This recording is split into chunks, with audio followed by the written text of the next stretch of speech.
They're logging in right now. It was on Brands, so we just switched. Okay. All right. Are we live? Okay, we are live right now. Welcome to Beak, Bonk 2025 Ultimate Singles side stream right now. We actually have a game going live right now. I'm Jordan. This is my co-commentator, Spire, right here. I am Spire. We have game one going on right now. Stream was a little bit late because we had to wait for Devils to finish up. It was on main stage, and now we've got it live on side stream. But here we get into game one, already quite close to the end of it. 118% on Crismo. Taking a stock off JDV, though. Pretty solid so far. Let's see if he can do any more. Yeah, of course, obviously he's in a tough situation. He got the bell, but, oh, misses the punish. So close. Still in disadvantage. JDV trying to figure out how to get this kill with his tricky ledge trap. Gets the up throw. Crismo goes high.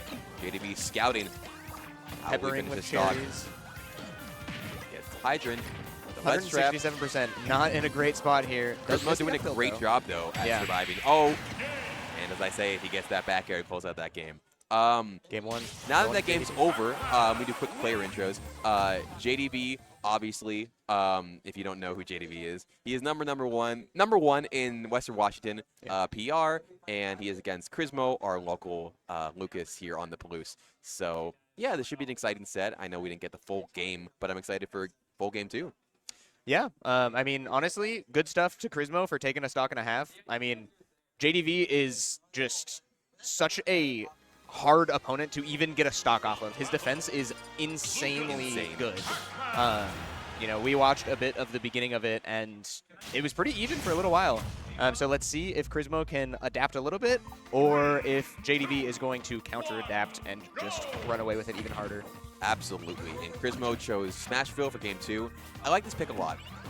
Oh, he tried to snipe the trampoline, but I like this pick a lot because Pac-Man can't just drop down Hydrant willy-nilly on top of you because he has that large, big top platform. But JDV is not really struggling at all to get advantage right now.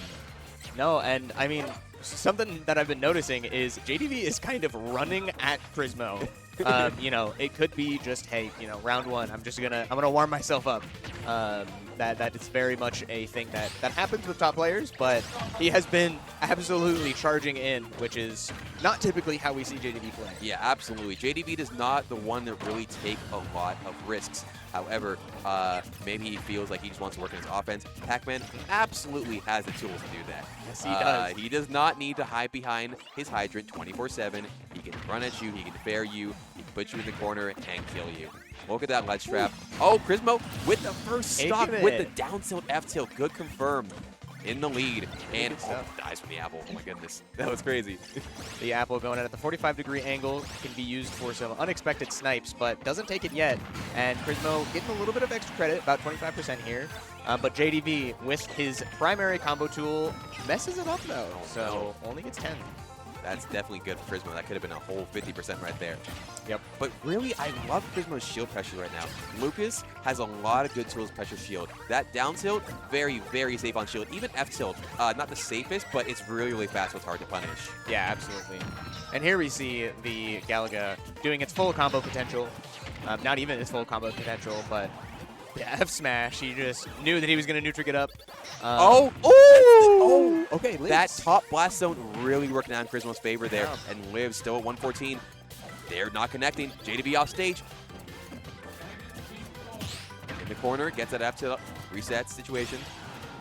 We are just scrapping right now. We are. And forth. Oh, okay. He's not going to be able to get a punish off of this, though. Or not. Let's see. Well, the cherry?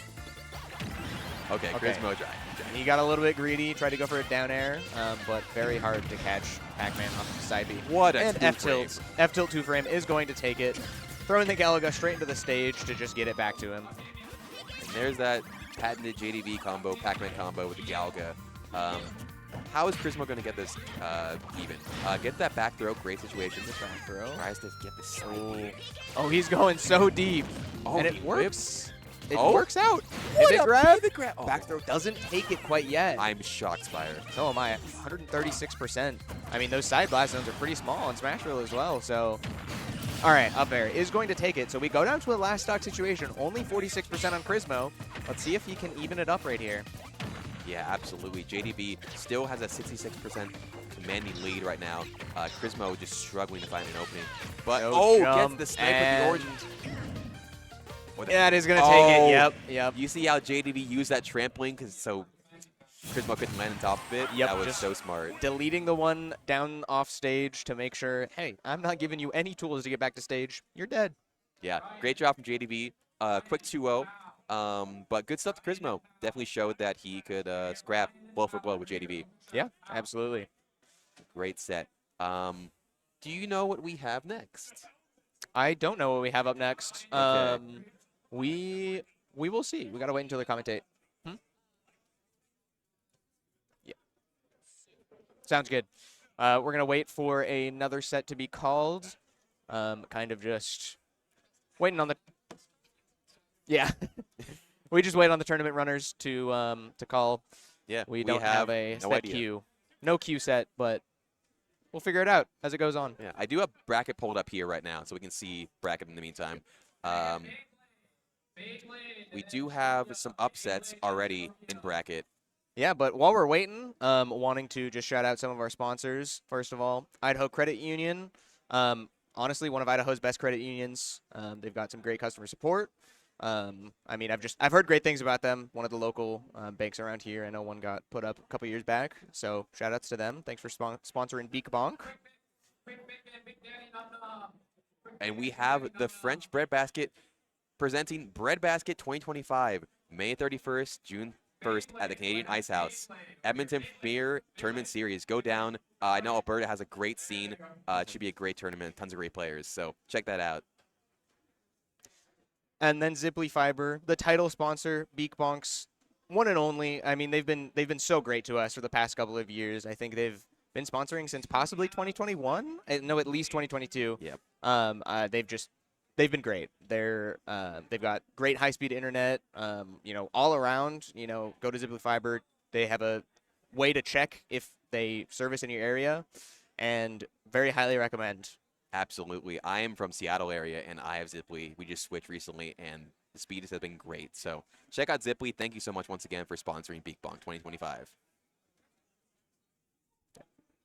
All right, boys and girls, ladies and gentlemen, we have side stream here. 1A, Major and Charlie D on the side stream. All right. Oh. So we just got the side stream next set called. It's going to be Major versus Charlie D. Here you can see, there was about a 25-30 minute delay, so we're already getting into some hot sets. Yeah, for real. There's I'm been excited. some crazy sets already. I saw earlier in bracket, I just checked, Cinnamon upsetting RGS Company 2-1 in winners round 2. Really? So this bracket is already crazy, but this is winners Wow. quarterfinals of Pool A1, I believe. Charlie D Major. Let's talk about it. Yeah. Set history, I was doing some research for this. Okay. Charlie D Major are 2-2 in sets. Wow. Yeah. How far back did they go? Is it pretty I recent? think or? their last set was within the last year. Okay. So it's been a little while before they've last played, but yeah, this is the deciding set to go up in their set count. Do you know who won last? Major won last. Major upset. Yeah. Who is seated above? I would assume. It's Charlie seated above, Okay. but this is, in terms of seeding, a 16-17 seed. Okay. This yeah. is truly a toss-up of who can win. Like I the said, closest that you can get. Yeah.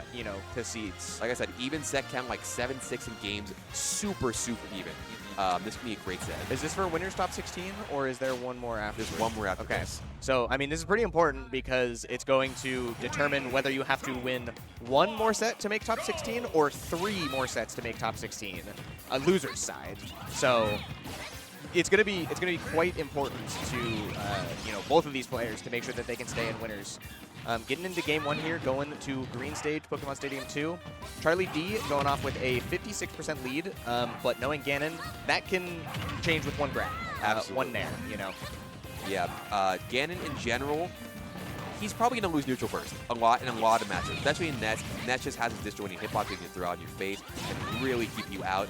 But Ganondorf has the ability, just once he gets those hits, just really racking that damage, puts you in a disadvantage state that's so scary, man, kill you. But Charlie D gets that PK Fire into the back air, gets first up. Yes, he does.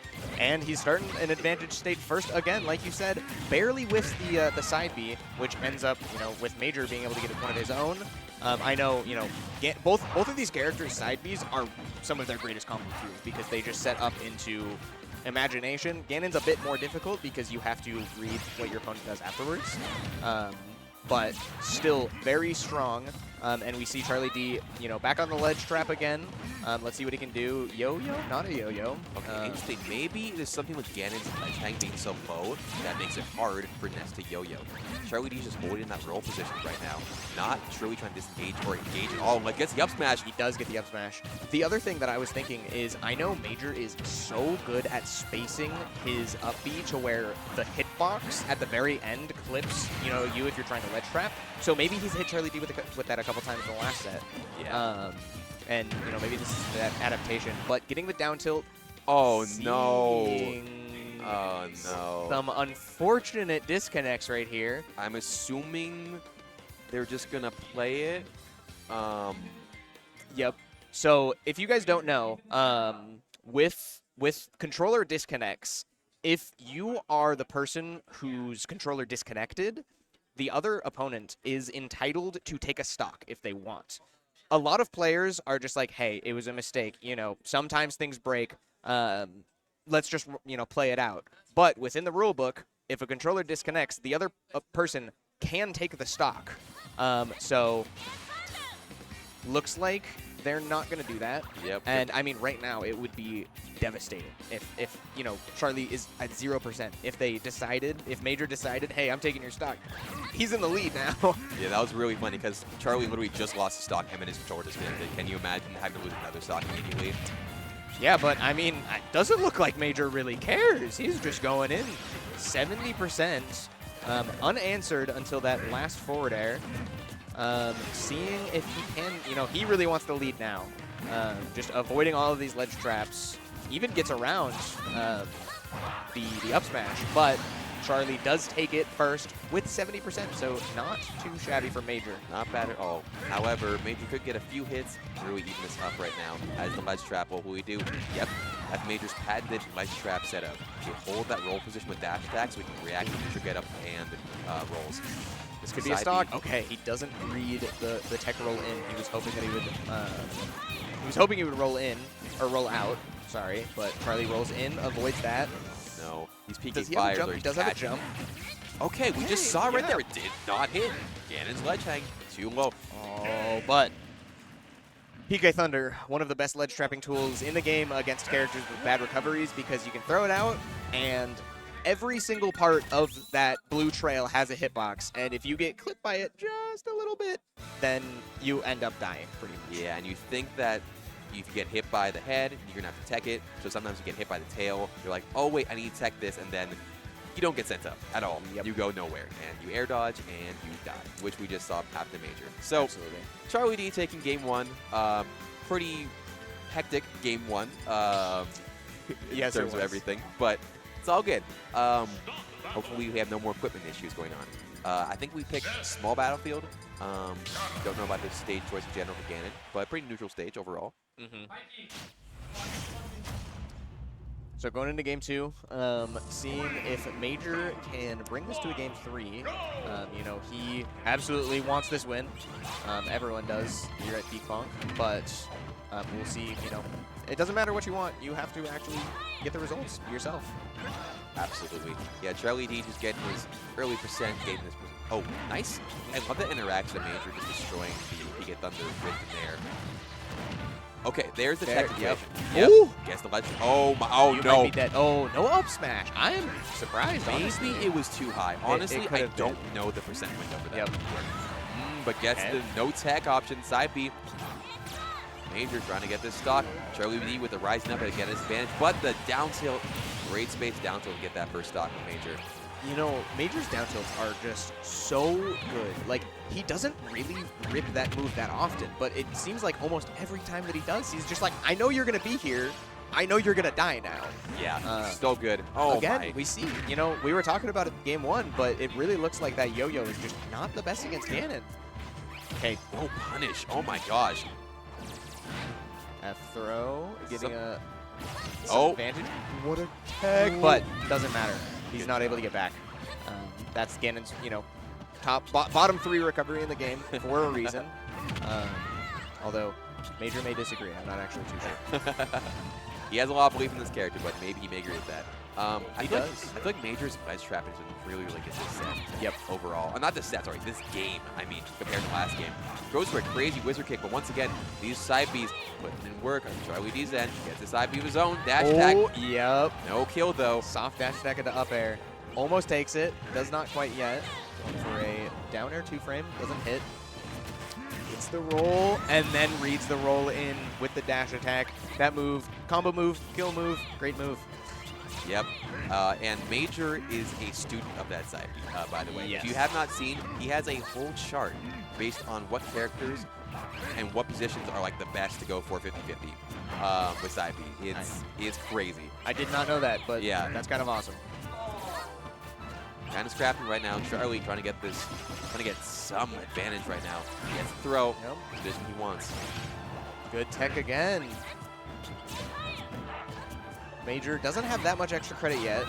If he can get, one advantage state, he's going to bring Charlie to kill percent, basically. And we might see it with this side B. Gets the weak dash attack again into there. Like I said, great combo move. Oh my, But double up air he's missing. going to die here. Oh my gosh. Not too bad overall, but unfortunate. However, he still has his ledge trap situation. Charlie really wanting to just get this out without having to go to a game 3. And the PK Fire connecting is going to be a good start to that. Interesting down smash from Charlie to hold that position. Major gets out of the corner. Once again, Charlie in the corner, goes for up B, gets the ledge snap. I feel like Major had enough smash there. He didn't rip it though. Yep. The Nair. All right, Charlie is dead to pretty much any aerial from Major right now, as well as a down tilt, as well as... Yep. Okay, he wasn't actually as dead to down tilt as I thought. Yeah. I don't know. Does that move have a weak hitbox and a strong hitbox? It does. Yeah, Okay, has so... a late hitbox. Yeah. Okay, so that was the weak hitbox then. Yes, it looked like it. Yeah. That makes sense. So, good stuff to Major, taking it to a game 3. Yeah. Looked like the counter pit worked out. Looked like Major had an easier time getting in on Ness. Charlie's plat movement wasn't as oppressive. Yep. That game. So, and like I said, the win condition definitely putting Charlie in the corner. Right. And just keep him off stage. They're both not really edge guarding each other as much. Just really doing well in the ledge trap. So, we shall see how this goes. Very, very even set. Yeah, I mean, neither of those games were like, dominant games by any means. So it's going to be probably another close game for game 3 unless one of these players just says, hey, I have you now. I have your number. Like, I know what you're going to do, and I'm going to win here. Yep. And our stage of choice, game 3, is Hollow Bastion. What adaptation will each player make? We shall see. Starts out with dash attack, gets him there, gets another dash attack, tries to go for the up, does not. Tries to go for his own dash attack again off the ledge trap. Fair, fair. Oh, yep. And here is the Ness advantage state. Get an advantage state, pretty short, but does a lot of damage. Ness advantage state, if you get the right reads, you're just in the blender for hours, basically. Absolutely. I would love to see Charlie D get a lot more PK fires this game. That really worked out in his favor last game. So honestly, I think that's win condition to win. But Major gets his own win condition with the dash attack into the up air confirm. Yep. Takes first stock. He does. And starting with a dash attack, reading the air dodge, getting into the side B. 56% off of those, 4, maybe 5 hits. You're at kill percent. You're at kill percent. What did I say? Oh my gosh, he took 11% that stock, almost 0 to death. Yep. Charlie reeling in his seat, trying to figure out how he's gonna make this comeback. Yeah, I mean, that was, a side... He's just reading him. Guys, he's in flow state. He is feeling it. And he avoids the fair, and he is... Yep. Nothing is going right for Charlie right now, and everything's going right for Major. Holding the shield pressure. All right. Oh, no. Does end up getting it. I feel like there might have been a chance that you could roll out, but it's kind of difficult. Yeah, it's definitely a weird move for Ness yeah. to get out of. For anyone to get out, I mean. Oh, nair one into jab. That was a Crazy combo that I have combo. not seen. Again, Major innovating his character. Goes for... Oh, yep. yeah. He's going for his little bit of movement. Down tilt, doesn't take it. Top blast zone's pretty high on this stage. Also no rage, but I mean, you're at 140% with 2 stocks to come back. What? Oh my! Major just saying, I know that you're going to have to up B twice. I'm going to drop down and just kick that PK Thunder. You're not going to even be able to recover. Wow. That was beautiful. First What can I time that say? happened that stock, Charlie had no jump. So he had to do that Yep. up B recovery, do attack into the stage. Major lined it up perfectly for the second up B. That was Wow. incredible. That was a great game. set. I was just saying, or we were just saying how even that set was. Both games, not really Yep. a blowout. That game, Yeah. that I mean, was a blowout. Major getting the side Bs back and forth, getting every advantage state, kill confirm. Wow. that was great. Great adaptation. Major just, like I said, I mean, one of these players might have just had their number, and Major did indeed just have Charlie's habits straight in his head. He's like, I know what you're going to do. You're going to die here. Great adaptation from him. Good stuff. And like I said, Major now up 3-2 in last count. So, not sure, once again, what we have next. I'm going to look at bracket and do a little bracket updates. Looks like we are still in winners quarters of Pool A1 right now. In Pool A2, we have, let's see, we're lining up for some winners semis right now. Yeah, we'll see who gets called up, and we'll be back as soon as they get on stage.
All right, welcome back. We are back with our side stream of Ultimate Singles Pool A. We got another hot set. Yeah, we up. do. Hot off the tail of Major taking it over Charlie D. He's back. He's back and fighting Louis Money. So this, Charlie D, challenging opponent. Louis Money, top seed at Top the seed, tournament. absolutely. So Yep. the most challenging opponent here, allegedly, according to CD. Absolutely. We all know Luis, if you haven't been following the scene, especially recently, Luis, I think he was top 40 this year on Boomerang, recent ranking. So absolutely he deserves the #1 seed. But Major, no slouch, we just saw in our last set, make great adaptations versus Charlie D, absolutely do well versus Luis. Let's see how this goes. Yeah, absolutely. And I think these two might have history, do they not? I'm not sure, absolutely. Actually, I think I'm thinking of Send.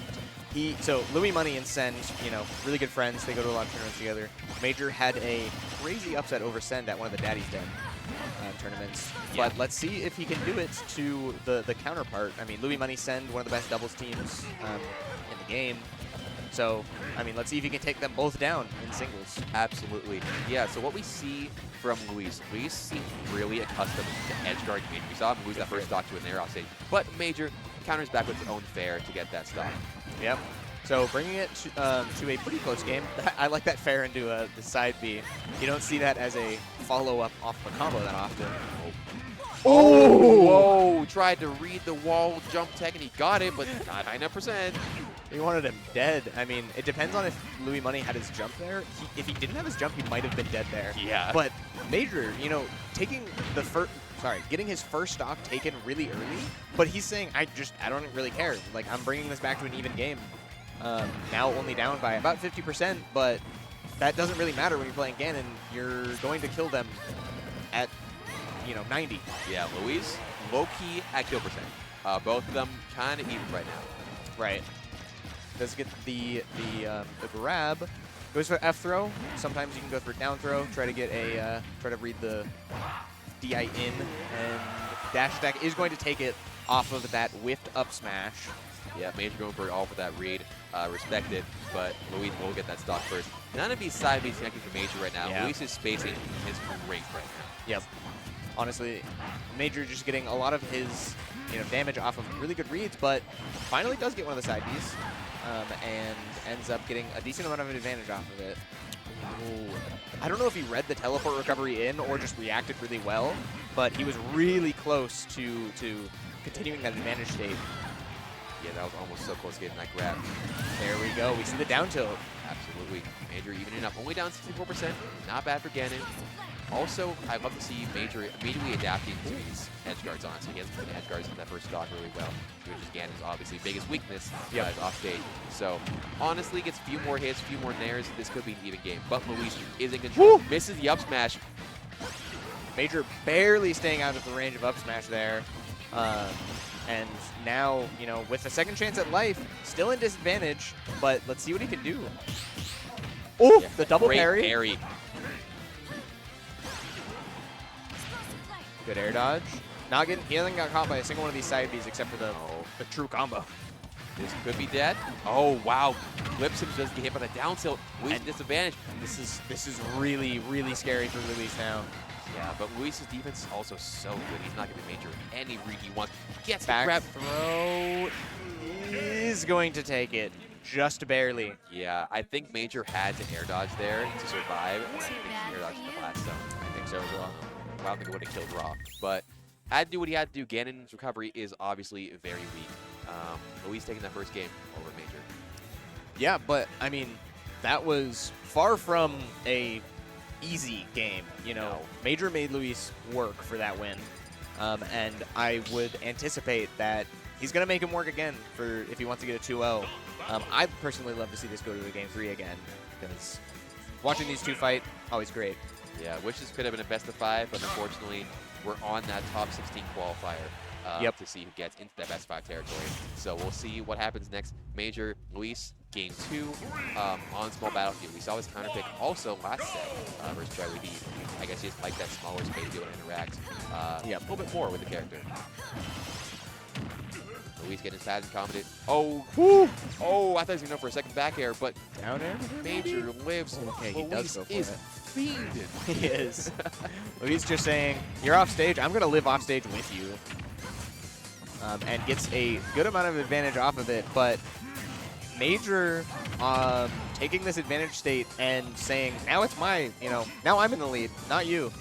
Great elbow from Luis, not going directly to ledge. Major gets a grab, forward throw.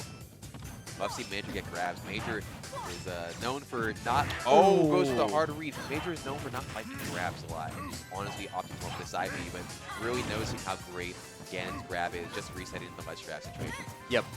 I mean, still here, Major has a sizable lead on this first stock. We can see what he can do with it, but he can't do anything with it anymore after Louis Money is just going to read his soul and say, you're going to air dodge here, and I'm going to down air you. great there. It's always, oh my gosh. The words are about to come out of my mouth where it's always great to get an early stock on Ganon. That's an early stock right there. It's great to get an early stock on Ganon. It's better to get 2 early stocks on Ganon. Yeah. Dying at 50 after the hit, I believe. Wow. Okay, Major enters back. Down a whole stock. It's possible. It is possible. Tough mountain to climb, but wait, this is a regrab. So smart by Louis Money. He says he just decides to not grab ledge immediately because Major was there. You know, regrab, no invincibility. You're gonna have to get down aired. So he goes past the ledge and avoids everything. Yeah, Luis is really mixing on the ledge right now. Really just implementing those jumps and ledge jumps, trying to just scare him off ledge, make his timing entirely. Luis, honestly, feels in control of this game right now. Absolutely. You know, the start of it, it felt like Major was in control, but ever since he got those 2 stocks, Major just hasn't really been able to put anything together. And Look at the mix, the movement, gets the offstage situation. He wants to kill right now. yes, he does. Doesn't get it though. Major still alive. 149. Could die to an up air right now. Just trying to find any hit. Luis's defense absolutely immaculate. Luis is really just going for stuff here. You can see him wanting. It kind of feels like he's showboating a little bit. But you know, if you get this first stock taken from you, you're in a scary situation. You're against a Ganon with max rage, who can kill you quite early. Yeah, feels like Major's gonna have to start guessing real soon though. Really get those big hits. But he does get them there. 174. A lot of hits could still kill right now. And But the dash attack, Major holding in, trying to go for a dash attack of his own. Unfortunately, Palutena dash attack has armor, so it's gonna win. not much you can do about that. Once that, like you said, he held in DIN on dash attack, closes out that game. Major brought it last stock though, both games. Yeah. Is making a firm comeback, but Luis once again defense too strong. His dares offstage situations, got those early stocks game 2, really close it out. So good stuff to Luis, our first seed, and that puts him into top 16 winners. Yeah, that means Major has 1 set in losers to go through. If he wins his next set, he will make top 16 losers side, however. Yes, if he wins his next set. Up next, we have Ryan versus Demon. Ryan versus Demon. Okay. Do you know about Demon? I don't. Okay. I know the tag. I've heard of him, but I don't know much about him. Okay. Demon is a PR SoCal Bayo. Very, very good Bayo. Probably one of the top 5 Bayos in the U.S.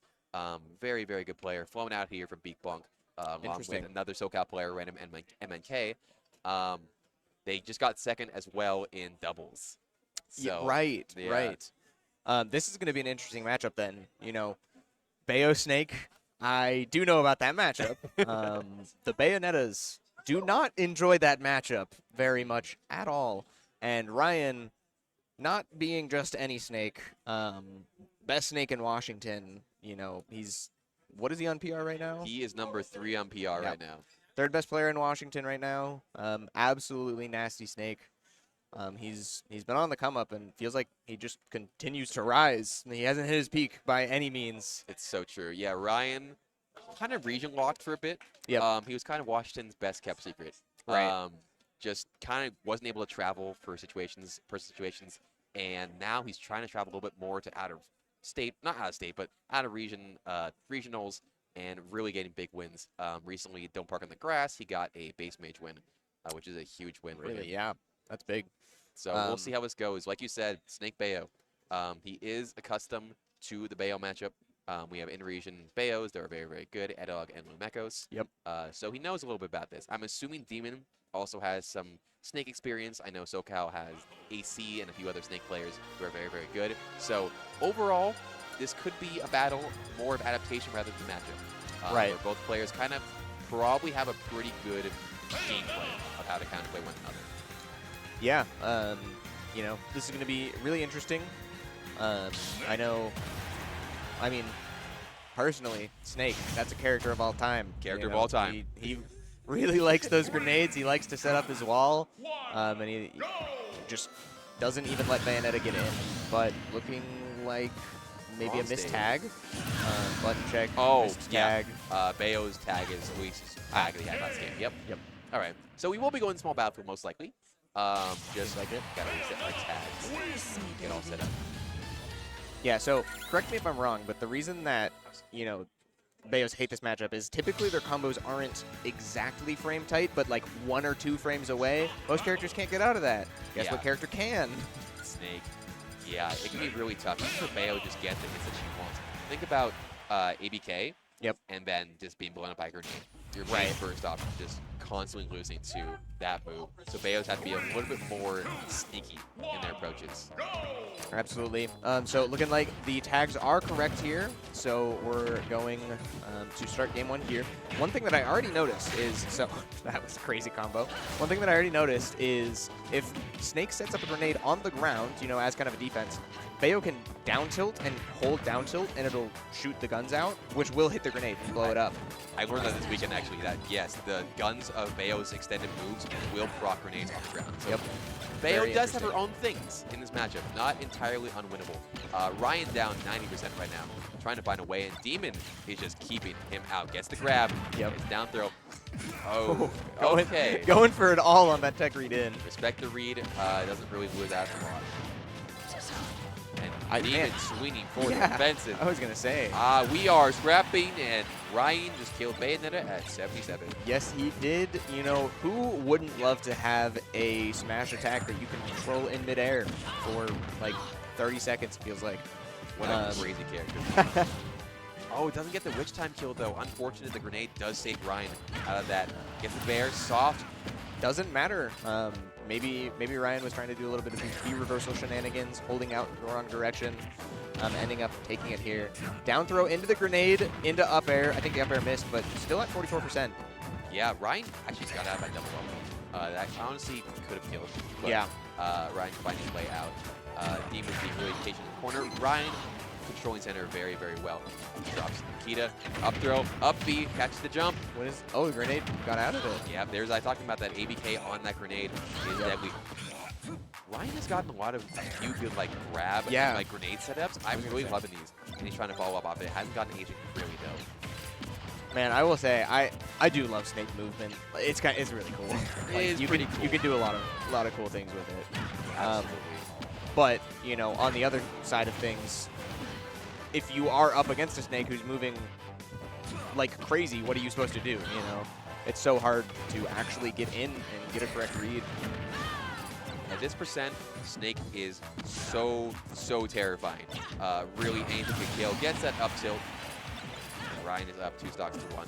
Anything can kill, but the most likely kill option is going to be up tilt. Yeah, you know? absolutely. Back air or up tilt back air. Demon is trying to find the grab instead of off situation. Yep. Demon has been a little aggressive off stage trying to edge guard Snake. I don't really know very often, but I feel like Bayo can do a good job of turning Snake, in theory. Right, that does make sense. I mean, Snake with allegedly a bad recovery, but the amount of mix-ups that he has, you know, he can make it work. He can very much make it work. Yeah, but Ryan is racking on this damage right now. Doesn't need a pull grenade, pulls it out at the very end of the combo. Demon unable to get this, swinging for the fences once again with these smash attacks, Mike. Absolutely, but not punished for it this time. And does read the neutral get up, just dashes into him, pushes him slightly further towards the blast zone, and says, take these feet, down smash, kicked into the blast zone. Great stuff from Ryan. Start of the game, Demon looked like they had a game plan. They were proccing grenades with down tilt. And then Ryan kind of ran away with the game. Yeah. And that is Snake. We saw Snake at 109%. Very, very hard to kill Snake once Snake has a lead. Man, he's hard to kill. Yeah. I mean, if Snake does get the lead, the minigames become exponentially harder. We see Oh. Demon hovering over Game & Watch right now. I'm not sure if it's a counter pick. Yep. All right. All right. Demon deciding that Snake Bayo, it's just not going to work. Impossible. So, going to go to one of Snake's worst matchups with Game & Watch. Yes. Ryan is a big thinker. Ryan thinks a lot about matchups, and he has played this matchup quite a lot. We have a lot of Game watched exactly. Yep. So he does have the game plan, even though it's hard for Snake. He does understand how to play it. Snake does have the CQC, honestly, still to contest with Game Watch, even though he can't play his grenade game as often as possible. I was going to say, we can already see, the effects of this counter pick. Game 1, there were grenades every 3 seconds. Game 2, Ryan really, really hesitant to pull any grenades because Game & Watch with that bucket can, just negate any threat with grenades, not only negate them, but also become powerful off of them. Get a kill confirm off it. Yeah. At 0. Exactly. But Ryan's down tilts right now. Can I just talk about them? They're so good right now. What a can. move. Yeah, you can and you should because he's been using them so well. Honestly, I'm surprised. I haven't seen many F tilts. He's a really big down tilt enjoyer right now. Yeah, absolutely. He's trying to get that range attack. Gets the good mash out. Not able to get that up B confirm out of it. Guess off stage, off the fair. He is stuck. But he does such a good job. He just avoids going to ledge and just decides going to center stage. Gonna avoid, any threat of a ledge trap. Game & Watch, obviously with great ledge trapping. Oh, wow. That's so sad. Up being through the Nikita, but it's still hitting, and it doesn't really matter, so he still dies to it. Yeah, great stuff from Ryan. Has stock lead. Demon trying to find a way to get this kill. Gets his up air juggles. Just not struggling right now, but once again, Snake, very hard to kill. Yeah. Extremely heavy character for no reason. And Ryan just playing his dash back, dash in game, down tilt, using his range, gets the fair 70% on Demon. That was a crazy read. Yeah. Just going for fair instead of anything else. Maybe trying to keep up tilt fresh. Yeah, but Demon does get that F tilt to get the stock finally. Yep. Down at 100% though. Honestly, a fresh up tilt right now could kill Game Watch very light characters. Oh, never mind. You lived. You can see he did kiss that top blast zone though. Look at his game plan from Ryan. Finally gets grabbed though. Demon gets the grab. Only gets 30% of it. Still a disadvantage. This is the patent Game Watch juggle. Yes, it is. Demon just charging up that down smash, unable to get anything out of it. But Ryan, I see for a ledge. Ooh, risky air dodge. Doesn't get punished for it, though. Yeah, it's getting a little scrambly right now. Yeah, it is. The game plan is breaking down a little bit. Ryan trying to get that kill. Demon just refusing to die, honestly. Yep. And, I mean, another thing about this matchup is Game & Watch really, really loves to juggle with up air. But Snake up B, it has super armor for some reason. Did you see the interaction? I did. That was interesting. I don't know what happened. I don't know what, or rather, it doesn't have super armor. I should correct myself. It has normal armor, but Game & Watch up air does not break that armor from Snake Yeah. Cypher. So he can just kind of go up to the top, and if he's using Cypher, he's not going to be able to be juggled basically. Yep, Game Watch kind of has to trap the landing. It's very good with the air. Yep. But the good thing is Snake has bad air ability, even with the up B. So True. Game Watch doesn't have a super hard time juggling him, but can get out of the site for free. Ryan at 136 right now. Game trying to get the ledge trap. Ryan avoids it. And we're back in this game of jump backwards, down tilt, dash in, dash out, down tilt. Jab, though, not going to take it quite yet. And honestly, I kind of felt like this whole game, Demon was at such a disadvantage. But looking at the percents, it's like it's pretty even until I say that. And, now he doubles his percentage. But, like, he's so close to getting a There's no way. Yeah. Oh, my God. Very I would've been fake. Very pissed. Very Poor fake. Demon. But, I mean, let's see if Demon can even bring it to last stock, because right now it's not looking great. You're at 99% against Snake. You die to Yeah. a lot. This is the percent where Game Watch does struggle to kill. However, he gets to run up F tilt. Raises the last stock, 99%. Up tilt, probably going to kill. Ryan trying to react to it, and gets the reaction on the roll. Gets the up tilt, take that. Yep. So, good stuff to Ryan here. Taking that 2-0. I liked the idea of swapping off of Bayo from Demon. You got to try it. It's not a best of 5. Sounds good. It's not a best of 5. There's not much you can really do. So you just got to try it after game 1, see how it goes. I don't disagree with the decision, but it unfortunately didn't work out. Yeah, it's true. One thing I forgot to comment on that was really, really funny. Did you see when Game & Watch got stuck with the C4? I The didn't. C4 was on his chest. A lot of Interesting. characters is like on their head or like some random place where you can't really see it. Huh. Game & Watch's was very visible because it was a white body and it was like C4 directly on the chest. Interesting. So low key, really good for Game & Watch because you know exactly when you're stuck. It was really Yeah. dumb, but it's All I just right. had to say it. Before we get our next set, I think we're gonna have an ad roll coming through. Moore family, So they switched from let's go to cable that. internet to Ziply Fiber and got so much more. Mr. Moore got more upload speed for next level gaming and live streaming to the masses. Mason Moore got even more done for his sneaker business, quickly uploading HD product demos and video conferencing without freezing. Brad, you're on mute. And now that her family doesn't need her for tech support, Mrs. Moore has more time to stream games into overtime. Let's go! Get more of what you love by switching to Ziply Fiber, the fastest growing internet provider in the Northwest.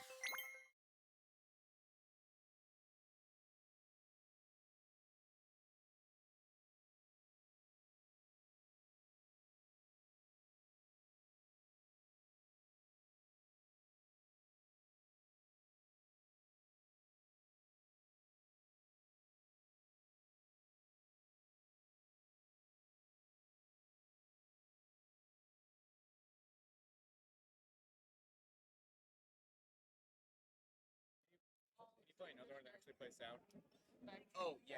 Can you run another ad to see if sound is on?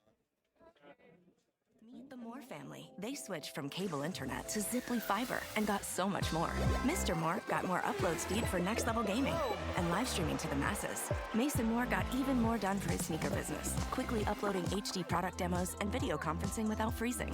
Brad, you're on mute. And now that her family doesn't need her for tech support, Mrs. Moore has more time to stream games into overtime. Let's go! Get more of what you love by switching to Ziply Fiber, the fastest growing internet provider in the Northwest.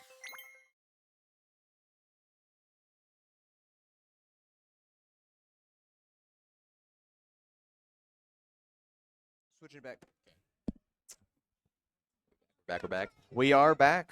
And we've got our next set primed and ready to go. It is Charlie D versus Mata. Pikachu versus Ness. So not a great role for Mata. Obviously one of Pikachu's worst matchups, excuse me. And we saw Charlie earlier versus Major. Major took him out. Don't know who Mata lost to in winners, but we'll see if, only one of these people is going to be able to move on, and we'll see who it is. Yeah, absolutely. Mata is a very good player of their own. Did very well at the local last night. They are Idaho PR. Also a great Rivals player as well. So we'll see how this goes. Like you said, though, this is a hard matchup for Pikachu.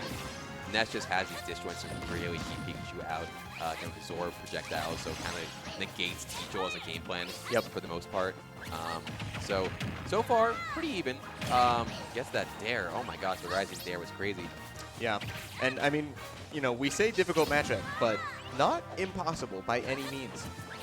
I think back to Port 7, I think it was, where H4 DS beat Send. So big win for the Pikachu versus Ness unbelievers. Yes, and H4 himself has said this matchup is quote-unquote even in his mind, so maybe not as bad, but definitely a struggle. Ness, Charlie D gets that first stock. Yeah, Charlie D getting the first stock, like you said, but not unanswered by any means. We're at 80%, and Pika, although Pika doesn't have the most raw kill power, Pika still has insane kill potential. Just one good edge guard off stage, a good fair, anything like that, and you're going to be in the blast zone. Absolutely. Probably the game plan on the Mata. He's got to get these edge guards off stage. So far, hasn't really gotten the opportunity to really get any on him. Trying to find aim in this ledge trap. Gets the PK fire to up smash, not killing. And closes it out with that up smash. Good stuff from Mata. Keeping it close. Keeping it close, but still Charlie with 90% of extra credit. A decent lead right now, and trying to extend it right here. Barely misses the up smash, so not going to get the stock quite yet, but still holding, just holding down advantage, honestly. It's not looking great for Mata right now. Back throw not quite going to kill. Yeah, Mata's just having a hard time, honestly, getting advantage states. We saw him get a down throw, which could have been a guaranteed, nair loop, but he just got nothing off it. The hits he is finding are not big enough. Yeah, look at this percent. 152. Ness can just grab him, he's just dead. Ooh. Gets the raw F smash though. Opposite situation. Tries to get the edge guard. Charlie, great recovery edge. Air dodge up per se.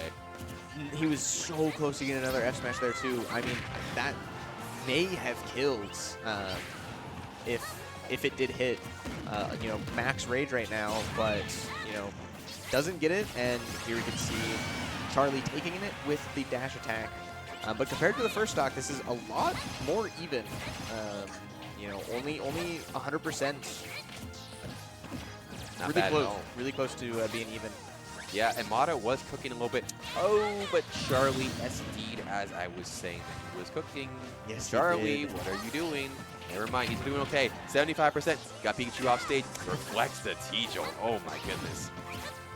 Yeah, but, as you say that, Mata does get his first advantage state of the stock.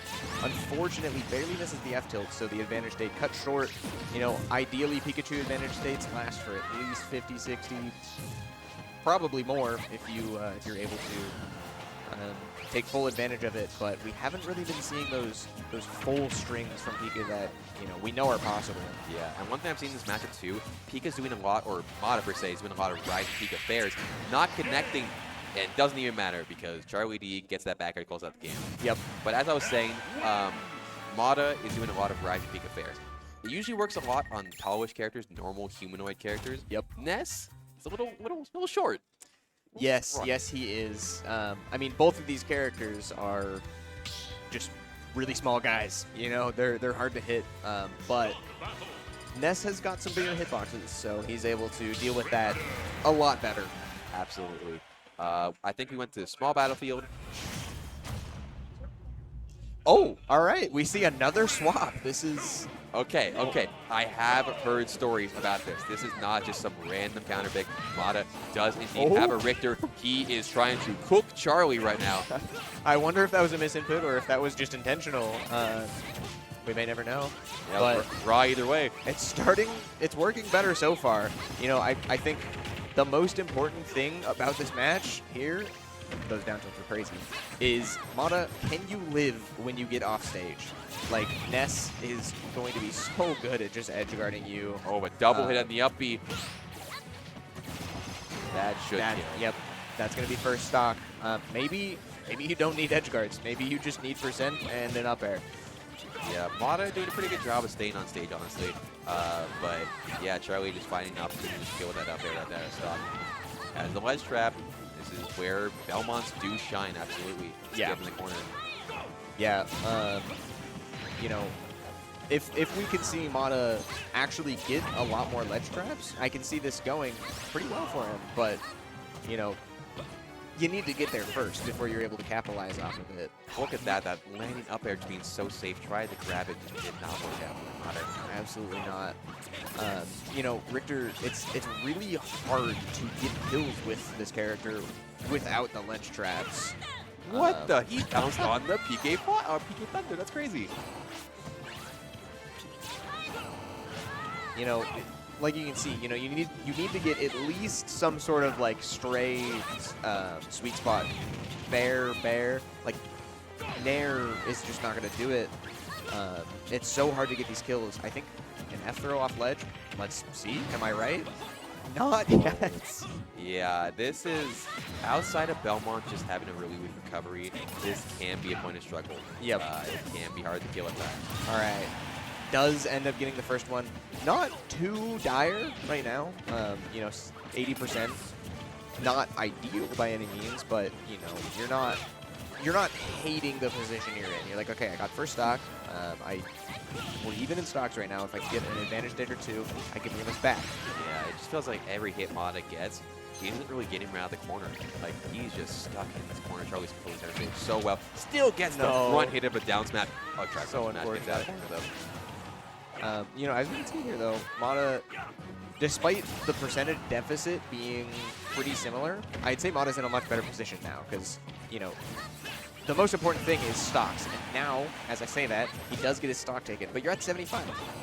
If you get one good ledge trap on stage, you might be able to take it without taking too much damage, ideally. Yeah, but Charlie's been so sneaky with his double jump side Bs in the air and just really catching Mata when he catches landing, just failing. Look at this move. 47% real quick. Gets back to ledge. Getting an advantage state finally here. But, I mean, you're going to need to take the stock pretty soon if you want to. Mata just cracking that whip, unable to really get anything off stage. Charlie nearly avoids it there. Back throw. Not yet. The up B actually kind of confident there. Yeah, but just a little bit. A little bit of an elevator back to stage. Oh, unfortunate. This might... Okay, well, it's not going to kill it. Oh, doesn't matter. He lets the grab release happen. Charlie with a really good mash, but then double jumps and gets caught by the up air. That is a good kill move. Absolutely. If you get the sweet spots of any Simon Richter's whip moves, their tilts, they are all very good in the area as well. Yep. Absolutely. You know, I haven't seen a lot of cross setups yet. I know a lot of Belmont players, they like to throw that cross out and then, you know, maybe away from the opponent, jump over it and use it kind of as an approach tool. It can be very sneaky, but we haven't seen a lot of that in use. You know, could be a matchup thing. Very, very well. Yeah, absolutely. As you were saying that, he threw like 3 crosses. Yeah. Really, really funny. But yeah, he's definitely switching up the game plan a little bit more using classic whip. Barely misses that. But he's in a decent spot right now. I mean, if he can get this ledge trap. Uh-oh. Oh no, he didn't believe in it. You got, honestly, that really sucked to get hit by the cross. Yeah. Great run-up grab, back throw, not going to kill. Not However, yet. this is Belmont's strongest position. Yes, it is. Does get out of it. Ledge jump, not, you know, no cross or anything to cover it. Oh no! Oh no, you can see the panic. That's, yeah. I mean, even if you roll out, you might be able to just run up and F tilt. Yeah. I don't think it would have killed. Because but he rolled out, and then he rolled back Yep. in because he was panicking about Yep. what he saw. That is so unfortunate. That It could have is. been the game. so close to taking it there. Really, really close game. That was a last-hit situation overall. I saw Mata's adaptation mid-game, really switching to using more cross, more holy fire, holy water in neutral rather than just whipping, dash back whip. So it was cool to see that. Almost brought it back, but Charlie winning 2-0, still alive. Yeah, really good stuff from Charlie. So I don't know where he's at bracket right now, but he's wanting to make it to top 16, probably even further. Yeah. Looks like we got our next set already primed up, and you know, they're setting up right now, but it looks like it's gonna be Major versus POW. Yeah. Stream really likes Major today. Yeah, they're sending Major to us, and we thank you. We thank you, Stream Hunters. Yes. Because we love watching Major Ganon.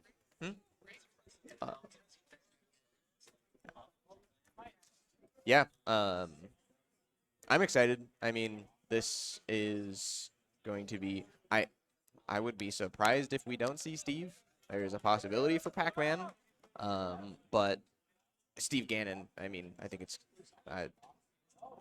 Steve Ganon. You know, there's not much else to say about that.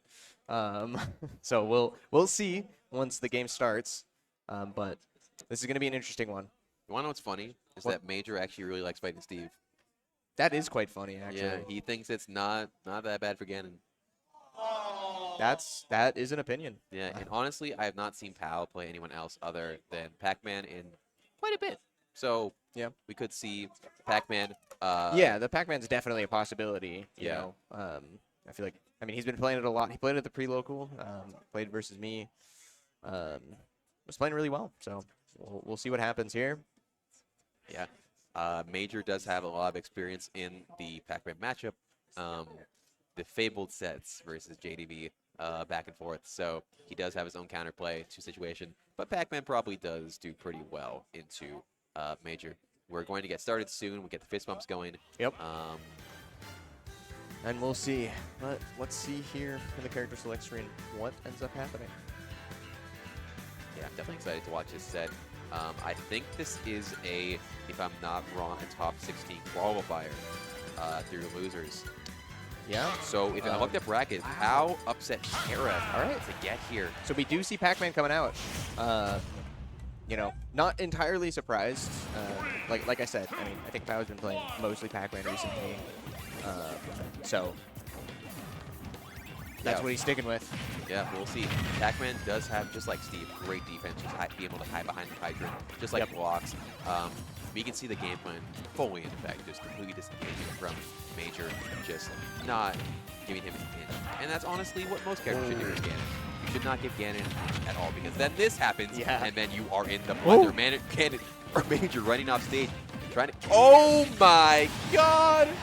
Very, very quick stock. 30 seconds. Just going straight in Major's favor. That is the blender you want to avoid, because Major is cooking up a. Oh my goodness! How do you respond to this? You gotta calm down. Yep. I mean, Major may have kill potential, but Pac-Man has combos and some really good combos at that. uses the bell. Okay, gets an up smash as well. Yeah, Powell figuring out a little bit what to do a little more, but he's got to take the stock soon, because yes, he does. He kind of could be at 30% any second. And what did I just say? He's not at kill percent. He is killed. Major, 3 stocks to 1. The S smash not connected, a little too far. Has fruit in hand, throws it. All right. So Pow is just not in a great position right now. We're gonna have to see him. He's in need of a major comeback. Major comeback. A very major comeback. So, you know, we'll see what he can do, but Major is just not giving him anything. No. You know, you were saying that you can't give Major anything, but the opposite's happening. Major's not giving Pow anything. Yeah, which like, is crazy. As soon as the game plan evolved where Pac couldn't just disengage, now he's got to run at Major, and Major has just been having his way, having great defense. Pow's not been able to find the good hit that he needs on Major. Major has the bell in hand. Major Bell versus Pac-Man. Oh no! Oh no!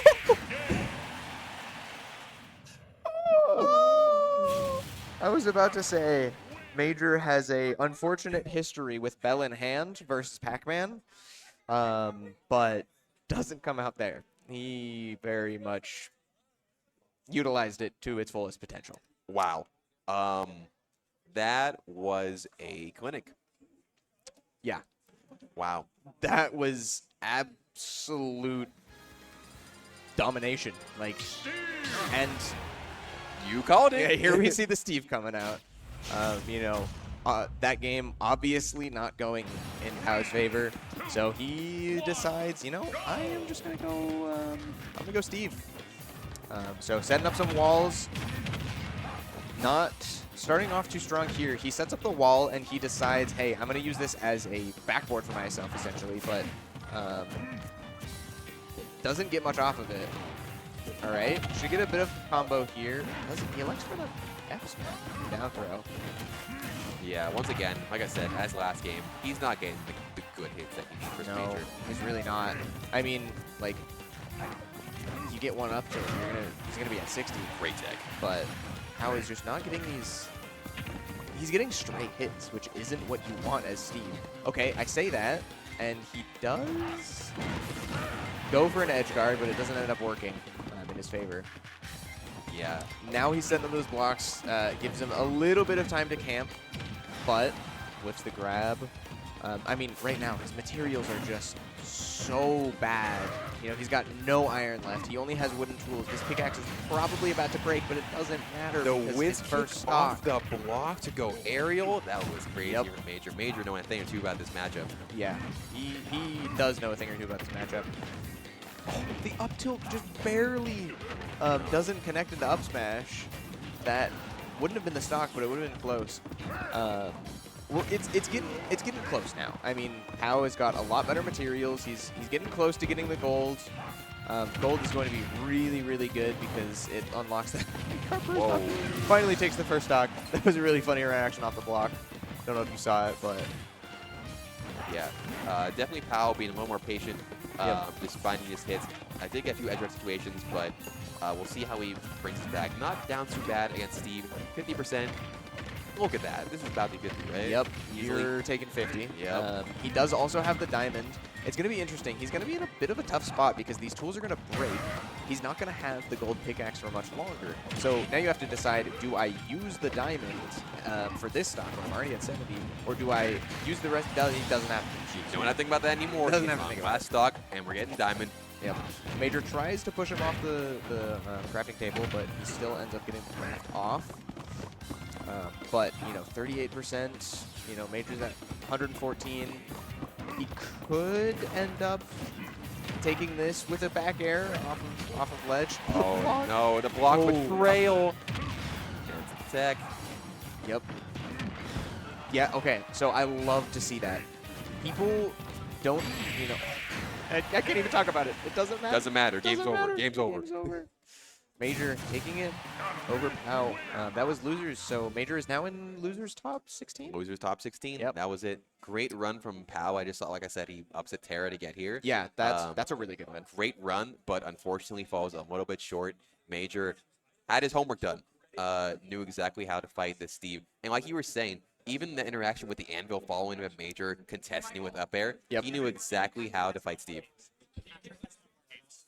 Okay. So it looks like that was the last game for That was the last game our for our block. Yeah. Some great games, honestly. I think Yeah. Major was on like more than half of them, so shout out to Major. He made it. Thank out you, top Major, for making our job really fun. Yes, absolutely. So I think we're going to be taking a break until Wave B starts, which will be in about 20 minutes. So thanks for having us. Some great games. Really, really fun to commentate. Congrats to all the players that made top 16 through winners and losers. And hopefully we'll have some more banger sets coming up in a little while. Yes, please stay tuned for Wave B. Absolutely.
Welcome back, everybody, to Beak Bonk 2025. We've got more Ultimate Singles going on here. It's Lentini, joined by my man RGS. How you doing today? Yes, sir. I am doing all right. But we're here. It's a beautiful day in the Palouse. It is. It's so nice. Yeah, usually it's super cold around this time of the year, but the weather decided to bless us with 60 degrees and sunshine. Look, I understand. I'm from Seattle, so this is a nice step up for me as well. And I'm excited to see what we got going on in this top cut stuff I think we got going right now. Yeah. I don't know. I've been all over the place today. It's hard to keep track. I bet. I did just get a nice walk outside, though, going to a food truck. There was a great Filipino place. Okay. Fantastic. Sounds good. In general, this area is really nice. I love how walkable it is, how accessible everything is. Oh, yeah. Even just coming through, I was getting like flashbacks to the childhood small town. It's great. Yeah. The town actually makes it a point to keep things really walkable. Ooh, And I like that. I live like 5-minute walk from Main Street and a 5-minute drive from Main Street. Wow. Right? Wait, how does that work? Just Man, that's what I'm saying. I could just take straight paths while I'm walking, and then the streets kind of Yeah, they do their thing. Yeah. maybe that's how they make it walkable. They just make it really bad for the car. Yes, exactly. But it's still a car, right? So you're sitting down, You you're get not to chill. exercising, you get to chill. Eat my Get away Filipino with it all the food. time. Eat your Filipino food. It was so good. So, do you know who's up next, by chance? I do not. Let's see if we can take a look. I'm going to get the bracket real quick. Of course, y'all, exclamation point bracket in the chat. If you want to follow along at home, we have a lot to go through today, so we're not going to be able to catch everything, but we'll do our best. All the time. This is actually my first time casting at a regional. Oh, really? Yeah. How you liking it so far? Having a good time? Yeah, it's been a good first 5 minutes. Yes, sir. Oh, we've got 2 brand new pools coming up. I have no idea. There's like 50 people it could be. I see. Well, from the player screen, I can at least see that we got a Roy versus a Mega Man. I don't think I've ever seen this matchup live at all. Oh, there we go. I found the chat. How y'all doing in the chat? Always exciting to talk to you. I have a great time out here. Truly the lifeblood of the community. What's the point if they're not there to listen? True. Asking the real questions, I guess. True. Looks like they're about ready to go. I see a Mega Man up against Roy. Roy more traditional, Mega Man not so Yes. much in this day and age. I see a lot of Roy. Maybe every once in a blue moon I see a Mega Man. We love Roy. We love Roy. The shadow boxing extraordinaire. I hear they're making a new Creed movie actually, just starring Roy. Yeah. He's throwing fists.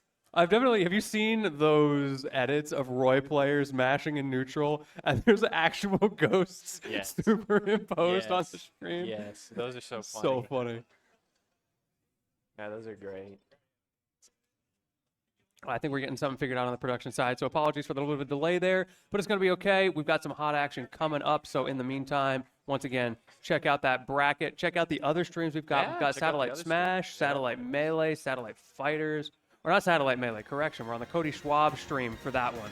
So all those different ones you can check out. You can multi-twitch, but thank you for those of us who are joining us here. Looks like we got Amnesia and Jiffa Jaffa. Yeah, I actually know Jiffa Jaffa as a Spokane Mega Man. He is one of the few that does actually frequent the local area of the Palouse. And he'll come down to Palouse tournaments to say what's up, playing bracket, but seems like we're about to start. Let's see how we start this. We just throw out the lemons, keep it classic, get that early neutral pressure started, and just force Roy to make a decision. What an interesting beginning. I saw the Roy run away, and then the Mega Man push forward. I would have expected it to be the other way around. Ooh, we're away from those up airs, though. Remember, don't jump. It's not 2018 anymore. It's not 2018. Back when Mega Man was top 5. Good time. Oh, how far we've fallen. Yeah. I think the best character is going to be Young Link on release. Well, Yeah, I felt that pain a little personally. on the Inkling propaganda. And the Inkling I propaganda. think that was mostly Coney, right? He's like, yo, this character, he's the one. To be fair, Inkling was pretty good. That was back pretty then. good. Up throw, up air, unavoidable. There's nothing I can do. So, this has kind of been a tit for tat beginning with the Mega Man somehow landing a little bit more combos, the Roy landing some straight hits. Both players really seeming like they're figuring each other out right now. We finally see a hard read coming out, trying to tech chase read on that F smash on the way in. Speaking of smashes, that down air, not able to connect either, but dash attack gonna reset the situation. I like how these two are playing. They don't seem afraid of each other, and they seem like they want to interact. Like, there's no one that's really focused on trying to create space or anything. I don't know about that up That smash. back throw will do it. That all ended up working out in the end. Amnesia a little bit on the back foot here. Let's see, can you close out the stock before Jiffa starts to run away with it? Good landing back air to get back to stage. Oh, okay. Right. Yeah, right. Neutral B, disadvantage, an unorthodox option. Look, But you got to respect it. yeah, you got him out of disadvantage. Oh, hit him with the Crash Bomber combo. Yes, sir. How did the Crash Bomber even get on the Mega Man? Did you see that? I think they just like ran into each other and it, traded hands. I see. Trying to get something started as Roy, but missing the conversion. Mega Man having Roy in the corner, but Roy retaliating with a juggle. Now we've got a Ooh, swapped right there. position. These two are really even. But a good stall from Jiffa to not let that get out of hand because that neutral beat in the corner is going to be terrifying, as is that strong hit side special.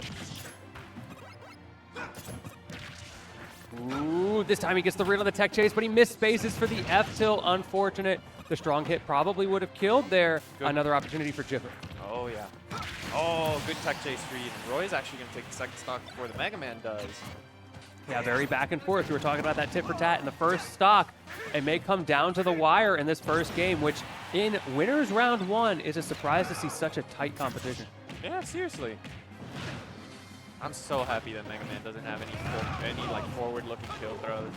Jeff, could you imagine? Imagine if they made a character, Bayonetta, that had that. Good, yeah, good dash back F smash to take the second stock. So these two are really, really even this game. It feels like when one takes the stock, the other one immediately responds, and then they're back to a even neutral. Yeah, taking advantage of the low-risk state of being at low percent to make those reads, get the confirms. However, I feel like at the moment, Amnesia is holding the center a little bit better. I think so too. But we'll see how it keeps playing out. I think every single time that Amnesia has picked up the Metal Blade, he hasn't really done that much with it, and it's kind of given up his stage control for the Metal Blade. But Jaffa holding some pressure and pushing Amnesia to the corner. Yeah, and if you're Jiffa and you see that your opponent is not very good at using your projectiles against you, ooh, that was really close, Yeah. then you're going to keep using them, right? Yes, sir. The risk factor goes down, so you might as well hunt for that reward. Crash Bomber going to go a little high. This is a really scary spot to be in against Roy. When you're in the corner and against ledge. No connection on the F smash. And now we're throwing out that blade again, right? You're not too worried about Amnesia having it. Let's see if he can do something with it. No. Can you believe it's been Oh, 4 minutes? you're dead. Oh, that up smash will do it. Yep, a little hasty on the up B, and that'll be the first game to Jaffa. You were starting to make a good point there. It had been 4 minutes in that game. It really slowed down a lot at the end as they were trying to posture for the stage control, those final hits meaning a lot. Yeah, these two were really scrapping at each other. I didn't see anyone committing to like try and read the other one's habits, just kind of playing safe, kind of playing pokey, and if you can get the kill where you can. However, in Battlefield, What song here's a do you real choose? question. Yeah. What's the song? The song counter pick. He needs a brain cleaner. Okay. You know what that is? I don't know what that is. Brain Like an amoeba, maybe? I have no idea. You're going to forget real fast. I think Amnesia coming out with the color counter pick, Brain cleaner is kind of crazy. right? It's a crazy name for a song. That is insane. But we are beginning game 2. Maybe Mother Brain? You know, Oh, get yeah, I can see that. There's a little Metroid in there. Surely Mother Brain has to take a shower eventually. So, back to a pretty even neutral. Amnesia coming out with a good advantage state to get Jaffa to mid percents and juggle, keeping him in the corner. And it seems like Amnesia is making it a point to try and play a little bit more dodgy and weavy around Jaffa this game.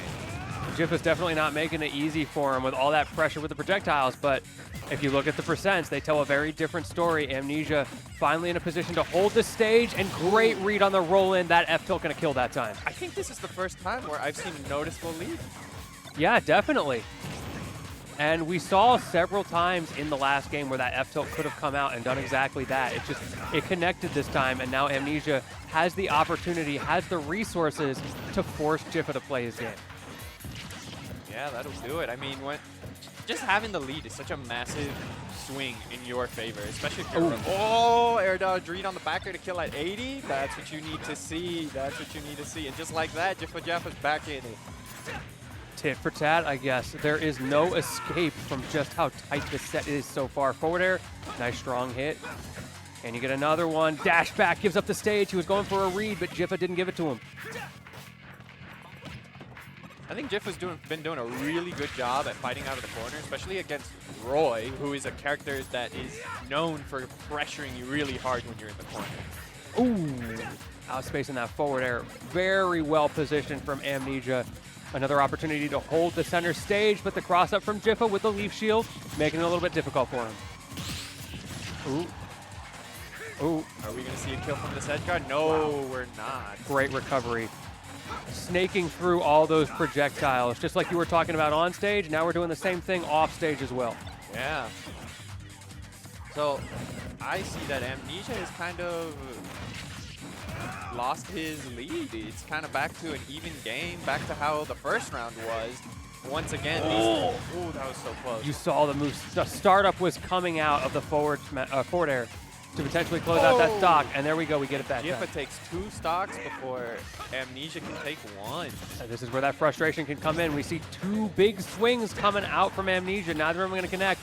And this is where Jiffa can start to punish the mental game. Yeah, good stalls to get back to ledge. Throw as many projectiles as you can, using all your resources to throw those projectiles. Oh, you know, those are the risks you got to take. Oh. Jiffa doing his best to keep onto this stock, but he's gonna get fared all the way at the very end of the stage. It took a little while to get there, but we got there in the end. The question is, do you have the ability to pull it back after that deficit, after struggling to get the kill, or is Jiffa going to continue to walk away with this like we're seeing so far? I think what we saw last game is that Jiffa just had the grit to be the one to seal the final stock first. Let's see if he can do it again this time. Oh, there's a good start here for Jiffa. Once again, Amnesia struggling now in the neutral. We're seeing Jiffa outspacing, dragged down, messes up, I think, an accidental pivot on that grab. Oh, hitting him with the original Shoryuken. And that is going to be it. A pretty convinced, like, as I saw this set, it felt like it was even, and yet Jiffa always closed it out in the moments that mattered. Yeah, definitely agreed. Having that zoner playstyle can, I think, really be helpful in those do-or-die scenarios because you have the wall sort of preset up for you. Oh, yeah. And the risk posture doesn't have to shift as much as it might the character like Roy, who has to go for a hard read if he wants to get the early kill. Yeah. I think that was a pretty fun set. We saw two players that were scrapping like the whole time. Yeah, sure, maybe they would run away a little bit, but like that's how the game is. It's not like there was one that was constantly disengaging. No, they wanted to play because they came here to play. And I always have fun seeing underrepresented characters like Mega Man. He's got so many cool little things that people just don't know about. That's so true. Yeah, I have known some Mega Man believers, and all of the Mega Man believers are like, yeah, you just got to have this really, really tight tech down. And he's like top tier. I promise. Yeah, exactly. Just check the Peanut VODs. Yeah, check the Peanut VODs. But Jiffa Jaffa, keeping it simple, keeping it clean, keeping it fundamental, and just winning with his normal moves. Ooh, I see coming up to the stream, my boy Jojo the Hobo sitting down. And my boy Rage. Let's go, Jojo. Let's go, Rage. No bias on this commentary. 100% bias, but yeah, 100%. Equal bias. No, we love Jojo. He loves JoJo. I'm gonna go for my boy Rage. Big JoJo fans. Both I am of us. a big JoJo fan. That's I won't disagree with that. That's true. It's tough. We like everybody around here. We just like JoJo more. Nah. Rage is my boy. Rage is my boy. I can't let him go. Okay. I can't let him go. Okay, you got the fist bump. I didn't even get that from JoJo. I just got the point. He's social distancing the support club. So, I know that this is going to be a Toon Link versus Luigi. Like, JoJo, character specialist. Rage, he's dabbled with other ones, but he is a true to the heart Luigi main. Yeah, we're definitely going to see the Toon Link. There is a world I have ever seen JoJo play in Cineroar, mostly doubles. He likes it in doubles, but it can come out in singles, but known for the Toon Link for a good reason. 99% of the time, that's what's going to be coming out. I'd be really shocked if he went Incineroar Just here Luigi. into a Luigi. Yeah. Trust. You can revenge the grab, right? Yeah. That's how you win the matchup. Give him the fake matchup knowledge. Yeah, if you just revenge his grab, you're good. See, as you can see, my boy Rage has the same sponsor as me. I have to cheer for him. Ooh. It's equal bias, so that cancels out like PEMDAS. Is that? I don't think that's what PEMDAS is. Trust. I'm an engineer. Trust. Hey, I'm also an engineer. Yeah. That's crazy. Yeah. All right, you got me. Oh, all right. No longer cheering for my boy Rage, deleting my name right in front of me as he stares me in the eyes. In real time. That's real crazy. time, You got to I hold know. that. I do gotta hold that. He gave you a fist bump, and then I he know, went and did and that. then he went and stabbed me in the back. JoJo Nah. would never do that to me. I believe that. He'd never. To be fair, though, I'm a commentator today, no longer a player. So, Ew, high stick sensitivity? Disgusting. it's only Could like you a imagine? 3-frame difference. I Yeah. use high. I actually also use high. Yeah. Oh, are we good? Are we good? Yeah, okay. They are good to go. All right, so now we gotta begin. I assume we're gonna see PS2. Yeah, Yup. it's the classic. Ooh. Weewa loves PS2. Biwa? Yeah. Weewa. Does Ewa love PS2 as well? Actually, I don't think they do. I'm a big PS2 fan, but the people around me, they're like, no, don't go PS2. I'm like, why not? Because it's big. Like, it's yeah, you big. kind of right. They are right. They are right. So we got two characters known for going green on a green stage. Yeah, both of them on alts, but yeah, they still got the green going on. The green goblins right now. All right. Oh. See, if he was Incineroar, he could have revenged that. That's true. That's true. You got me See, there. you can revenge the Zaire. And I'm just we're saying, back. you're removing the 50-50. So he'll just grab you and do a 0 to death. Real. All right. So Rage actually, JoJo. I'm actually kind of surprised that JoJo is deciding to scrap the Luigi here. Yeah, that is a very, I guess, unexpected method. The double air. Back air. JoJo's trying to cook. Let him cook. And JoJo's a very patient player as well. So if he's scrapping, it's clearly intentional. Indeed. Almost gets it there. Third one. Fourth. He's raining bombs. I There. love that. The usage of the boomerang, that is something he is an expert at. The moment you think you finally have him in end lag, it comes back to bite you. Real. So Rage has been in disadvantage for like almost a minute at Oh! this point. Not able to get the strong hit there, but it's fine. we gonna We're get still in a an good edge spot. guard? Oh Respect. yeah, that forward tilt. That forward tilt is really hard to get around that ledge. Ooh, dash attack. It'll kill. This Can you ain't believe that melee. Kills? I want a melee patch where all they do is add in that hitbox. Like, it's in the game, it's just disabled. It's Really? insane, yeah. I did not know that. So melee dash attack is supposed to be as strong as ultimate dash attack. It just doesn't work. Yeah, like the last hit doesn't come out because it's turned off in the game files for some reason. Oh, okay. Nobody knows why. So he does the animation and just nothing. That's insane. That's insane. Ooh, yeah, down special to get out. That's a tale as old as time for Luigi. Gonna make it a little bit harder. JoJo has to be super tight with his confirm. Oh, like good that. Confirmed. JoJo kind of running away with it. He's took kind him of the goat. He's kind of the goat. Took him a little bit on the first stock, but it seems like now he's steamrolling. See, the problem is his rage is at 0. It's in the name. He uses rage all the way at 160. Does Luigi like Rage? I don't. Oh, dude! yo! Okay, if he hit that, I'm switching sides. I can see the heart because he went for it. Yeah, He almost hit it. mad respect. That was very close. But trying to get a chi frame on that is crazy work. It really is. JoJo again, kind of like you were pointing out at the beginning, very aggressive. Yeah, he is not afraid to run at this Luigi. I'm afraid to run at Luigi, so Oh yeah, I'm running for the hills. Get me out of here. Okay, it doesn't even need it. Great Zaire usage. Rolls past the up smash.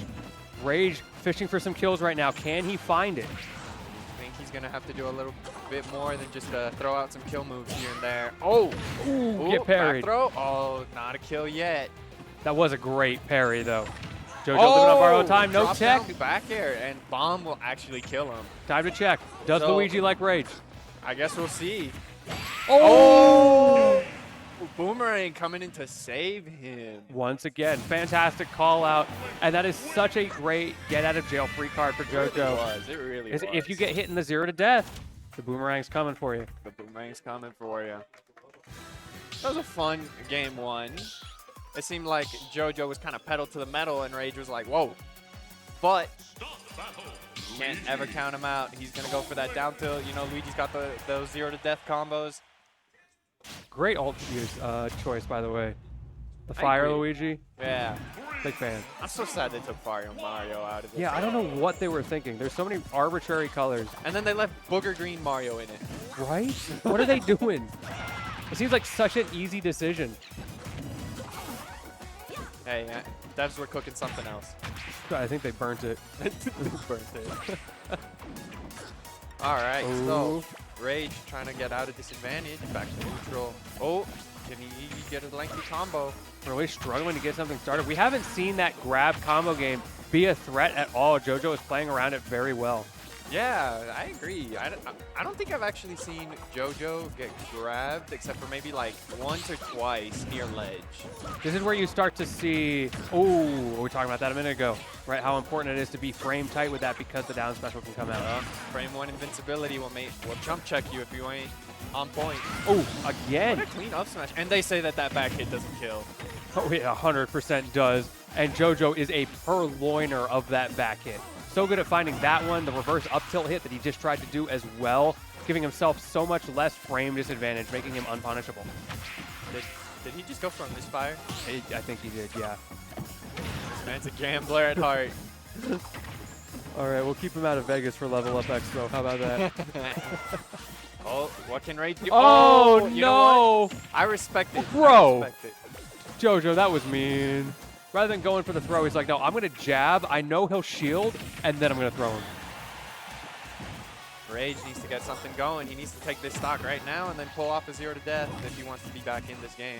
I think that JoJo's just been kind of running away with it. That'll do it too. Yeah, that's a start. And like you said, that 0 to death is always on the table if you can get the hit. But the way JoJo is playing, it is so hard. Rage with the good DI to live the up air. Oh, that. Yeah, that's scoops. I don't see a world where he makes this back. All right, 2 stocks to 1 stock, both 0%. Oh, great turnaround there. Rage struggling to find an opening. JoJo taking full advantage of his entire arsenal here, especially these bombs, and unfortunately, Didn't realize he lost his jump and then just walked down to the blast zone. SD to close it out. That is tragic. That is tragic. Good stuff to JoJo, Good the stuff GOAT, to JoJo, the GOAT. the man, the myth, the legend himself.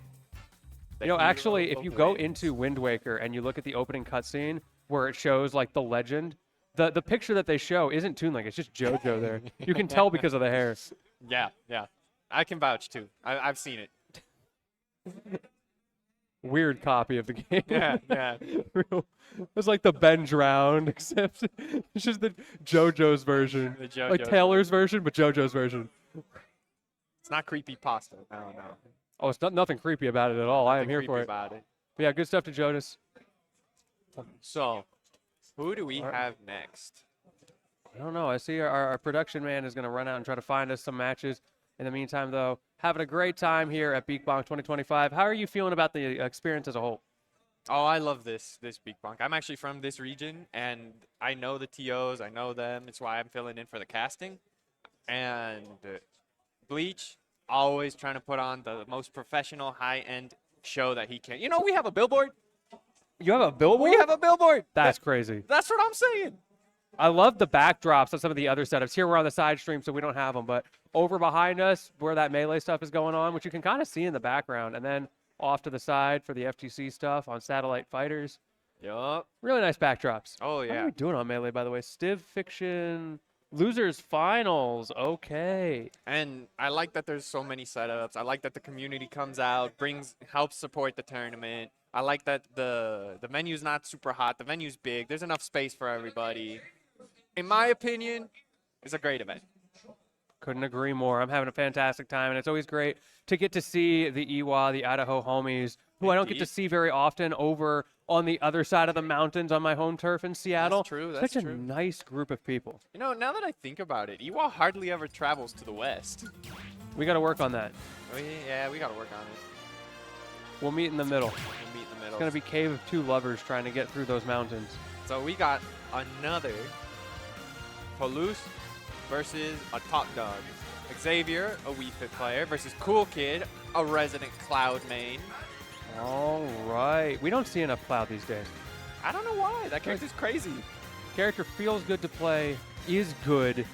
I sometimes wonder if he's one of those characters that, like, because his level 1 game plan is relatively simple, people can not find the depth and get bored. I can see that. I can see that. Wolf has the same problem. Yeah, I would say so. When this game came out, Wolf was by far the most played character, and everybody had a Wolf secondary. true. Fast forward a couple years, most of them dropped him. Yeah, right? And it's not because he's bad, that's for sure. Facing the American extinction all over again. Hate to see it. Gotta introduce more wolves. Yeah, get the Wolf pack out here. But either way, it's going to be Cool Kid, Xavier. Like you said, it's going to be an uphill battle for our Cloud enjoyer, but it wouldn't be the first time for this character. Eating. That's true. Cloud can definitely do it. Watch out for Sephiroth coming in from the top rope. Xavier doing a really good job weaving around these big aerials. Let's see if Cool Kid can get something started. Ooh, a hasty up B.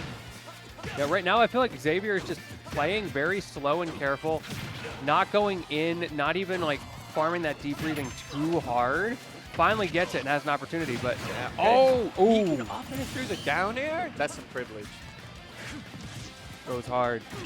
Willing to sit in the corner as well. That's an instant 29 as well. Finally, that deep breathing off, not a problem anymore. I think Cool Kid's playing a little hasty. Ooh, back air. There's the opportunity. All right, now he's getting stuff going. But let's see if he can keep it going to get this kill. Oh, you know no. what? Those are the plays you got to go for when you're down. Yeah, I like the idea. You're trying to make something happen, recognizing that the only way I'm going to beat Xavier. He caught the jump. I don't think Oh, he can make this no. one back. Oh, yo! no. He's dribbling off him. He's playing wall ball. Xavier off the nasty Cloud. with it. You ever played ping pong with it folded up halfway so you can play with exactly yourself? exactly what that was. That's Pause. crazy. No one is powerful enough to defeat me except myself. Real. So, Xavier at high percent. Cloud, known for having a multitude of kill options around the 120 range. But Cool Kid already at mid-percent with one stock. Things are looking grim for now. Indeed. That up special is getting a lot of work, and sometimes it's been nice to get Xavier off of him. But the flip side has also been true, where he's been getting punished very hard for trying to pull it out. Let's see if he can do something with this limit. Oh, yes, he can. Gets the first kill. He's going to have to pull something out. Kind of a tough scenario for Xavier. Had to try to make something happen with the parries, not able to find it. As a result, that almost killed. Oh, There we go. That's such a sneaky dainty move. forward air. Yeah, it's so dainty. It's like, Cool Kid went for a air dodge read, and Xavier said, "What you doing?" Look, he even does the move again on High the win five. stream. Whoops, smacked you Yeah, in the face. it's Get way outta up here. That's the up high, down low, in the middle. Ooh, too slow. Yeah, too slow. So Man, it's Fiction Stiv going kind of crazy in the background, by the way. kind of a tough first game for Cool Kid. Let's see if he can clean it up. He did get a kill, and like he had did some get a ideas kill. there, especially towards the end. Started to lock in. He started play getting a safer. foothold. He started knowing where to start. He started knowing where to start swinging, where to go spacing. But let's see if Xavier adapts back. I'm sure he will. I like the way Xavier was playing. He was kind of like playing just outside of Cloud burst range, doing a whole bunch of tricky movements. Like, can you hit me? No, you can't. Can you hit me? No, you can't. And also, there's something I think to be said there for Xavier, just seeing what is Cool Kid going to do. What is his level 1 game plan? Exactly. And once you get that download on a character like Cloud, who, if you don't have the mix-up game, can be a little bit simple, straightforward, that gives Xavier the opportunity to start going for that crazier stuff that we saw later in the game. Yup. Oh, there you go. Oh, no jump. Such Okay. a bad situation. Jumping over the deep breathing. He took like 60% for that one up special. Yup, just to try to get back to stage. Oh, no. This is a tough spot for Cloud to be in the corner at 100. Oh. We fit forward tilt. Saluting the wrong sun there, going the wrong way, but Up the up smash. smash. Did I just see up smash Yes, you go did. through down air? Yes, it did. That's kind of insane. Is Wii Fit's left on? Tune in. I would love to see the hitbox visualizations on some of that stuff because we see that a little bit with Wii Fit where sometimes, like, this character doesn't inherently have a lot of disjoints, but finds ways, maybe with just a slim hurt box, to sneak through and clip people. Seriously. And he like did a direct up smash on the down air. Like, I'm sure it was not easier for Xavier to land it. No jump. Oh yeah, that'll do it. Ooh, looking dire. Cool Kid burning those jumps a little bit too early, burning those up specials a little bit too predictably in the neutral. Does get that one, but every time, overall, Xavier has just been punishing it. Parrying the back air, getting a back air of his own. Let's see if what he can do with center stage. Oh. Ooh, there's the opening for Xavier. Oh, Xavier's moving on him right now. Yeah, he is. Parry this time as well. Even on those situations where Cool Kid finally has an opportunity to put some pressure on, Xavier just parrying it away. Oh! What a nasty spike. Did you see like Wii Fit crumple over himself? Yeah, that was nice. My goodness, the Oh, angles no from jump. Xavier knows every single interaction with that ball and That'll closing do it out. A solid attempt from Cool Kid, but if you don't know how to play Wii Fit, you're gonna get checked. Yeah, that was a very good showing from Xavier, showing what the character can do to Oh, take yeah. advantage of a habit. And Xavier was moving like butter. He was moving so smoothly around those Cloud aerials. Even with Limit, when Cloud gets his movement buff, he was just like, you still can't touch me. Yeah, you thought. You thought. So many of those scenarios. Clearly not a fluke, able to do it over and over and over. Very impressive display. Xavier going to be moving on winner's side. Not going to be over on either side, though, because that was winners, which means you still got the opportunity for the losers run. That's true. That's true. Wonder who our next players are. I see Fizmint, another resident Iwa player. Actually among the best. Do you know who the other player is by chance? I do not. I see a computer monitor. Fair enough. Yeah, that's a Hisi guy. Just a monitor name.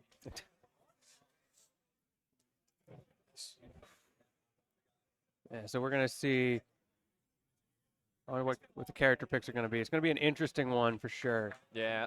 Yup. And a reminder, check out the other streams on the downtime. There's Satellite Smash. Yeah, get that quad stream going. Get that quad stream going. The production is...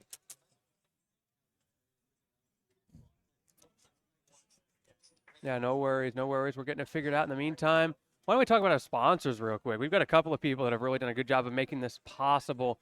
First and foremost, we've got Ziply Fiber. Ziply Fiber. I love these guys. It's great to have a sponsor. Oh, nope. This one's Idaho let's Central pivot. Credit Union. What we got? Okay, you take this one. I'll talk about Ziply in a Idaho second. Central Credit Union, a local state credit union for all of your banking needs. If you're trying to get away from the big banks, here's one option. The Moore family. All right, They switched anyway, from Ziply cable internet to Ziply Fiber and got so much more. Mr. Moore got more upload speed for next level gaming and live streaming to the masses. Mason Moore got even more done for his sneaker business. I'll let it ride. Quickly uploading HD. Idaho Central Credit Union one more time. No worries. Hey, no worries, no worries. It happens. We got it. No. No, I'm Beak, just gonna talk about Ziply Fiber. Look, Yeah. as production's trying to figure out how to get that slide coming up, I'm a big fan of Ziply Fiber. I love that they are a sponsor for an event that I can actually like genuinely support and say yes. There are people I know who Yeah, use for this, real. and it works very well for them. And they come out. They're not just like, yeah, you can slap our name on your event. No, no, no. They'll come out, interact with the community, give us some free goodies. Yeah, they had a booth over in the back. You could play mini golf. It was great. That's Yeah, crazy. sure, go for it. Sweet. Yeah, no problem. I'm also going to give a shout out to Best Western, giving us discounts for the rooms so to house some of the out-of-region players. Ooh, They're the ones that allowed us a billboard. Yeah. They Nice. had Beak Bonk, welcome Beak Bonk 2025 esports. Very cool. Yeah, it really was. And as long as we're talking about this stuff and things that are coming up, we got Breadbasket coming up very soon. I forget the exact dates, but look up, breadbasket, start GG. You'll find it. Y'all know how to use start GG these days. I'm very excited for that. It's going to be a Canada event, a little bit up north of where we are right now. Don't forget your I'm hoping I'm going passports. to make it. Yeah, definitely get those passports renewed now rather than later. Oh, yeah. You're going to be taking your time. Only the most Shout out, tried important it. pictures. How do I look? Oh, I look fantastic. Yeah, photogenic to a T. What did I say? It's the Trident effect. He makes everything look good.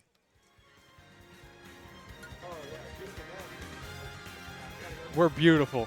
All right. Oh, we got RM8 versus Fizmin. I actually heard a little bit about this one coming up. RM8, an Ike player, a big online fiend. Did you know that on Valentine's Day, he went and played in 5 online tournaments at once? Goat. How does he do it? That is the single power-up right there. Yeah, right? How do you keep yourself from dooming on Valentine's Day? 5 brackets. Wi-Fi tournaments. Yeah, not even 5 brackets, 5 Wi-Fi brackets. I didn't know it was possible to have that much self-loathing in your being. Hey, man, this man's a grinder. Any way he can get it, I guess. And then Fizmin, our resident Spokane Shulk main. Yeah, that's what I was saying earlier. It's going to be a really exciting one no matter what. Ike. He's been holding the #1 spot in Spokane for a long time, but lately he's had someone actually stepping up with him to challenge him. Maybe we'll see that someone later on. But we're going to get into this. Game 1, Sorty versus Sorty. This is going to be cool. I have not gotten a chance to see much RM8 this weekend. I did see some doubles chaos going on. Dude, I was watching from the wings. I won't name names, but there was someone else I was watching with who had RM8 in their doubles bracket path, and they were just raging about Ike in doubles. It was so funny. Who complains about Ike? Apparently, he's broken in doubles. Okay. I didn't say it. He was like, what do you do against this character? He's everywhere. Dude, just parry it, please. Just Parry. But you could probably say the same about Shulk. Just parry it. Yeah, well, you should. Just parry it. Simply Good skill be issue. better. Simply parry.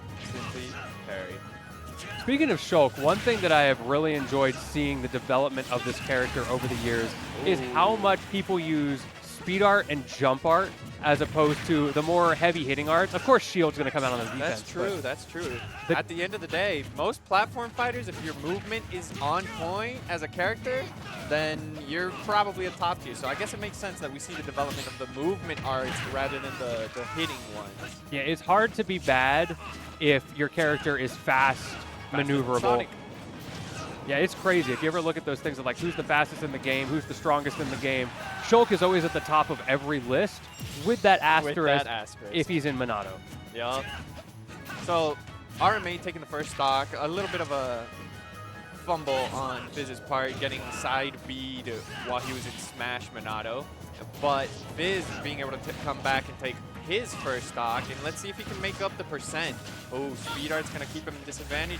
Now he goes Buster. That Buster, but the shield right back at you. This character cheats. He was cheating before it was cool. He's cheating before. He's the original cheater, bro.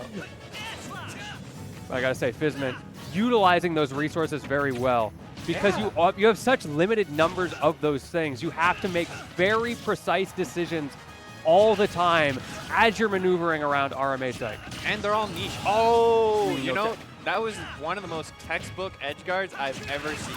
Okay. Up smash is going to call out Fizz's spacings. I am kind of happy with what I'm seeing. I am really excited to see this game go back and forth. Yeah. Oh! Falls out. Shout out to Shield Art. Throwing the Buster out right after it as well. Let's get that damage racked up, but it goes both ways. It goes both ways. Oh! Will he get it? Oh, this might be it for the Ike. Oh, no. Oh, no. He Shulk saw the counter future, and the slow. future was not what he wanted. He saw the future, but he couldn't do nothing about it because he was too slow. Yeah, this is exactly what happened at the beginning of World of Light. He's like, I think I'm about to die. So RM8 at high percents, Fizmint at mid percents. Let's see if RM8 can pull out a combo or two to even the stocks, or if Fizmint is just going to close it out with a handy-dandy Monado. That was a crazy tomahawk. Didn't work, but a tomahawk through a platform twice is insane. Juggling with up air. Do you know if Shulk takes less damage in shield mode? I know he takes less knockback, but do you know I don't believe so. Oh! Is that going to kill? Oh my goodness! I haven't seen that since 2018. Should have parried it. Should have paid. Where are the parries? He did nair up air.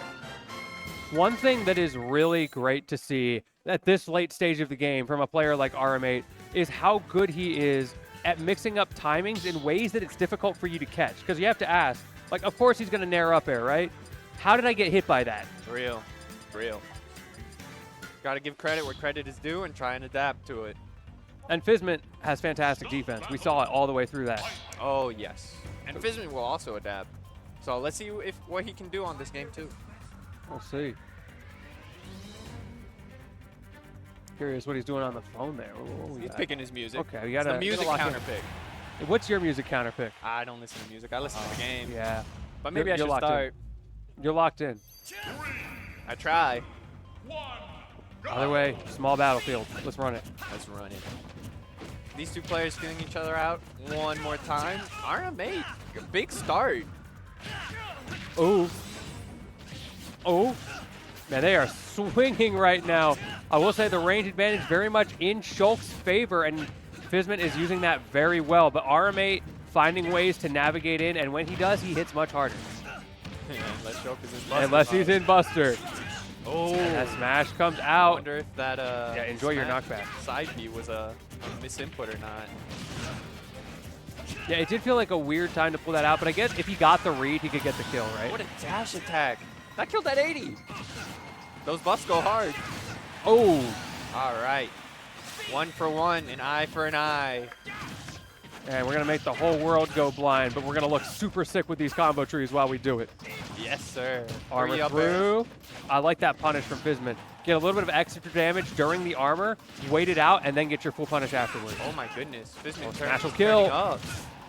The knockback at 0%. Sometimes I feel like Smash Monado at 0 is actually a buff to you when you get hit because you take so much knockback that you can't get comboed. Combos. That's true. That's true. RM8 trying to get back in, but it seems like he's pressing his advantage. Yeah, we got speed. We're still alive. What a That is where, side B. that's where speed can really thrive as well because you can, in theory, after that, if you can get an extension, carry your opponent all the way into the blast zone. Kind of a panic shield. I wonder if it was the right call because he won't be able to have it now. Oh, weird delay there. I think he was trying to combo it, but I guess you can't. The regular one going to call it out. Beautiful coverage on the side special. We see RM8 was even looking up like, huh? And good reaction, honestly. Like, I didn't think that Shulk would be able to run in, jump, and forward air on reaction like that. Wait, hold this Buster real quick. Ooh. That's a lot of damage. Mean 51%. Phil Swift here with, ah! Yeah, that kind of looked like pseudo planking. Again, that just, I like the usage of shield art there. It's a little bit panicky, but at the same time, you're making sure you get down because you're at 140%. Wow. He called him out. He's like, I know your invincibility is going to run out here. A very commanding 2-stock. Yeah. Kind of a shift from the first game. What were you saying a second ago about Fizment having the ability to adapt? Uh-huh. There you go. Uh-huh. He's not just going to let you give him up, take games from him for free. We got Ludo versus Spire on the other stream, by the way. Oh. Very cool. That is cool. And we're back. I'm curious what the stage counter pick is going to be. We saw it was small battlefield worked very well for Fizment. Wasn't it small battlefield on the first one as well? Yes. FD. Interesting. Yeah. Maybe RM8 knows something I don't. FD. I don't know how to feel about this. Me either. But Swordy versus Swordy, I bet it can't be like too favorable in either or. Although I will say, the first game I did see RM8 was juggling Fizz a lot more, so maybe that's why he wants FD. Okay, I could buy that. Oh, and for anybody wondering, the cheering behind us is Cody just won 3-0 over Fiction, taking the Melee bracket. Congratulations to him. Congrats to him. Stay tuned on that stream for some Rivals of Aether. That's sick. Okay, so I was right. RM8's just been juggling Fizz this entire 30 seconds. Fizz just trying to hang on, come back to stage, and do what he can. Yeah, you only have so much shield Monado to work with. Dash attack not going to kill there, but it's getting awfully close at 149. Almost max rage, though. That'll do it. Ooh, trying to get an up tilt, but failing to do so. RM8 with a very commanding first stock, like, lead. Ooh. And RM8 is going on a tear right now. No Monado for Fizment to get an extension there. If you'd had speed, you might have been able to get a cheeky kill off of it, but instead, it feels like he's just struggling, floundering a little bit with these nairs in neutral, not sure what else to do. A bit of a forward air mix up in there, and that's about it. I think Fizz is trying to lock. Oh, wow. no. I'm shocked that that up B caught Shulk's fingernails or something. I don't know. Oh! There we go. That's the power of the speed Monado. Classic. So hard to escape this pressure when suddenly he moves the fastest character in the game. Doesn't make sense. It's blue. It's blue like a hedgehog. Blue like a hedgehog. He probably gets his power from the Sonic Needle. Oh. We're fine. We're fine. No, sir. Fizz Beautiful knows timing. the limits of his character. And he timed that so well to not get hit by RM8's two-frame attempt. Shield Monado back online here. That's but a can you lot of even land? damage. RM8 is just juggling him in Shield Monado because he's at such high percent. Pulls out the Parry. Buster at the worst time.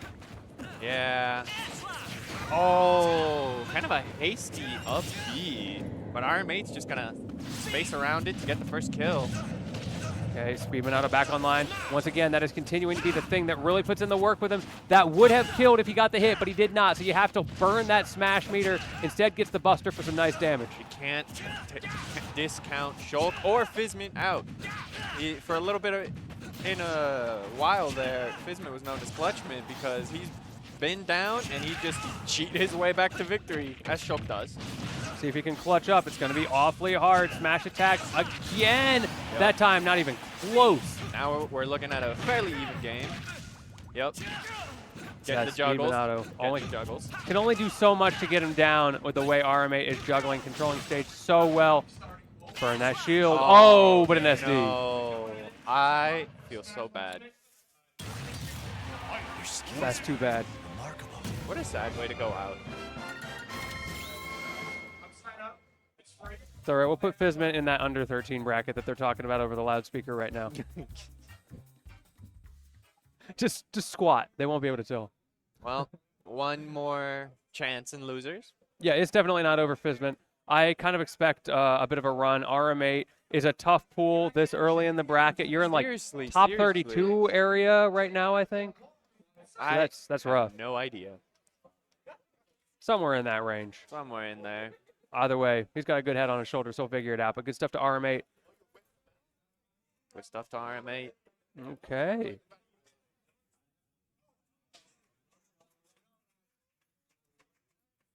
Ooh. I love every time production moves around, we get little flashes of the penguins in the background. I know it's cold out, but it's not quite Antarctica out here.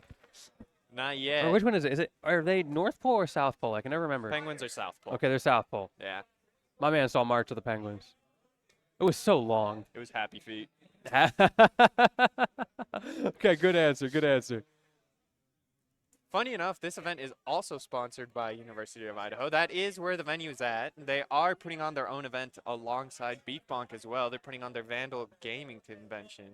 Yeah, University of Idaho has been doing a great job with this whole thing. I like that you mentioned the gaming convention as well, because there's some really fun stuff outside, not just this thing that we've got going on here, which is great. We're here in the gymnasium, but they had some free play sections. They had some indie games. And even in here, over on the side, we've got some controller modders and such, some vendors. They even Very got like cool. a VR area where you can try some VR stuff that I think is made by the students. So this event's got a little bit for everyone. You don't just have to be a Smash player. A little something for everybody. It's also a fighting game tournament. It's not Yes. just a Smash tournament. Yeah, we've been running on the Satellite Fighters all day. I believe they're on Street Fighter right now with Tekken Top 8 coming afterwards. Yes, I see a Marisa and I see an E Honda. Battle of the big body grapplers right now. Yup. You play any Street Fighter? I do not. Ooh, I you're actually missing out. find that the traditional fighters are too limiting. Don't know why. Okay, I feel that. And the defense is so passive as opposed to a game like Smash. It's very hard to come from Smash and get a game where you get hit and you just have to hold that. Like, Yup. you decide I'm going to hold down back and hope that they drop their combo, or if you're playing Guilty Gear, that's like the most active defense you get because you have to decide when to burst, and that's about it. I like the freedom that the platform fighters bring. Personally, like I like being able to run away and feel like, okay, I could catch a breather here, but if I run away in a Street Fighter, I hit a wall and then I've cornered myself. Actually, I think they're a little bit based for that. Make You're running kinda away right. bad. You're kind of right. Yeah. You're kind of They right. got one thing right. We'll give them that. We'll give him that. Okay, so we got J-Muse versus Koru. J-Muse, a Boise Luigi player. Any idea who Koru is? Koru is Utah, I believe. Okay. Yeah, what's up, beautiful? Oh, wait, hang on. All right. We're starting out with a big combo from Koru. Let's see if he can turn this into a kill. Things are looking kind of tough, but Luigi's saving his jump. Ooh. Well, that's a good start. Oh. Oh. What a scary spot to be in as Luigi. Was a great recovery from J-Muse there. Yeah. 105 to 1.2%. Don't get grabbed, though. I love his usage of the up special as well to just break the momentum of the side B, making it a little bit harder for Koru to come back. Ooh, down smash. Oh, man. Koru's just holding advantage and pressing it really hard, not letting J-Muse get a foot on the ground. Oh, sneaky back air, outspacing the Nair to take that first stock. J-Muse's going to need to land a 0 to death to bring it back, or play very well. Oh, my goodness. We already saw how difficult it can be at this high level to get a 0 to death as Luigi in the previous set against JoJo. Let's see if J-Muse can do it a little bit different. Yo, Koru is Wait, he's moving cooking. on him. He's cooking. There's a reason this guy came all the way from Utah. He's trying to make a 5-star meal out of J-Muse. Ooh. Man, what a, like, beginning to game one. I don't think Boise has any Nesses, so I don't know how well versed J-Muse is in this matchup. Yeah, it's a slightly weird matchup as well if you're not used to it. Yeah, and this can be kind of hard to hit. That's there. He's just waiting, so patient. All right. I feel like there's not a lot to say. He's just chilling out. My man, he's in Cedar Rapids right now with Hillary Clinton. Yeah. So J-Muse putting on a little percent, but he's going to need to find a way. Oh! Doesn't even matter. What a sneaky little bump from the magnet. What a commanding first game. Nothing you can do there, because if you try to like SDI up or mash something super quickly, you get hit by the back air. Great stuff to Koru, taking that game number 1 in style. Let's see if you can do it again. Yeah, that was pretty stylish. That was a Fox Melee Shine, but with Mesh That was in nice. Smash Ultimate. Every once in a while, I see Light try to make Shine work in this game. Just Nair. Just Nair. So we're gonna need to see some adaptation from J-Muse. I Yes. think that that game was a one-player game for most of it. And let's see if we can get a little bit more of the same, or if J-Muse can adapt. It's not looking so good so far. Going for a PK flash off rip, a side special, the whole kitchen sink in Koru's toolkit. Okay, J-Muse getting a little something started. Okay. A little finisher with a dash attack there. I like it. Okay, Koru trying to make his way back with fancy movement, getting past J-Muse. Oh, sick parry. J-Muse playing unafraid. Oh my you're goodness. dead. That was such a sneaky little conversion. Oh, that'll do it. That'll do it. Koru playing unafraid of Luigi.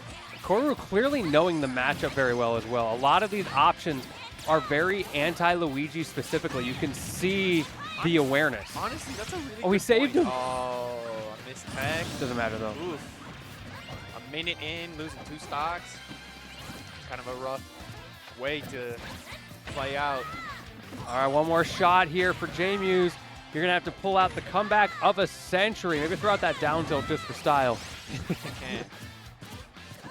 It's still Luigi. You can't count him out, but things are looking pretty rough right now. Oh, he wants it. Oh, man, he's trying to land a clip. I see the roll onto stage, gonna be safe. And manages to get the stock. Check him with the up smash out of shield. You can't get a rising bear drifting cross up. Not against Luigi. Keep him honest. Ooh, drag down fair. Not gonna get anything off of it, but it just put him in the corner, and he waits a little bit too long. Yep. Too high percent to chill on the ledge like that.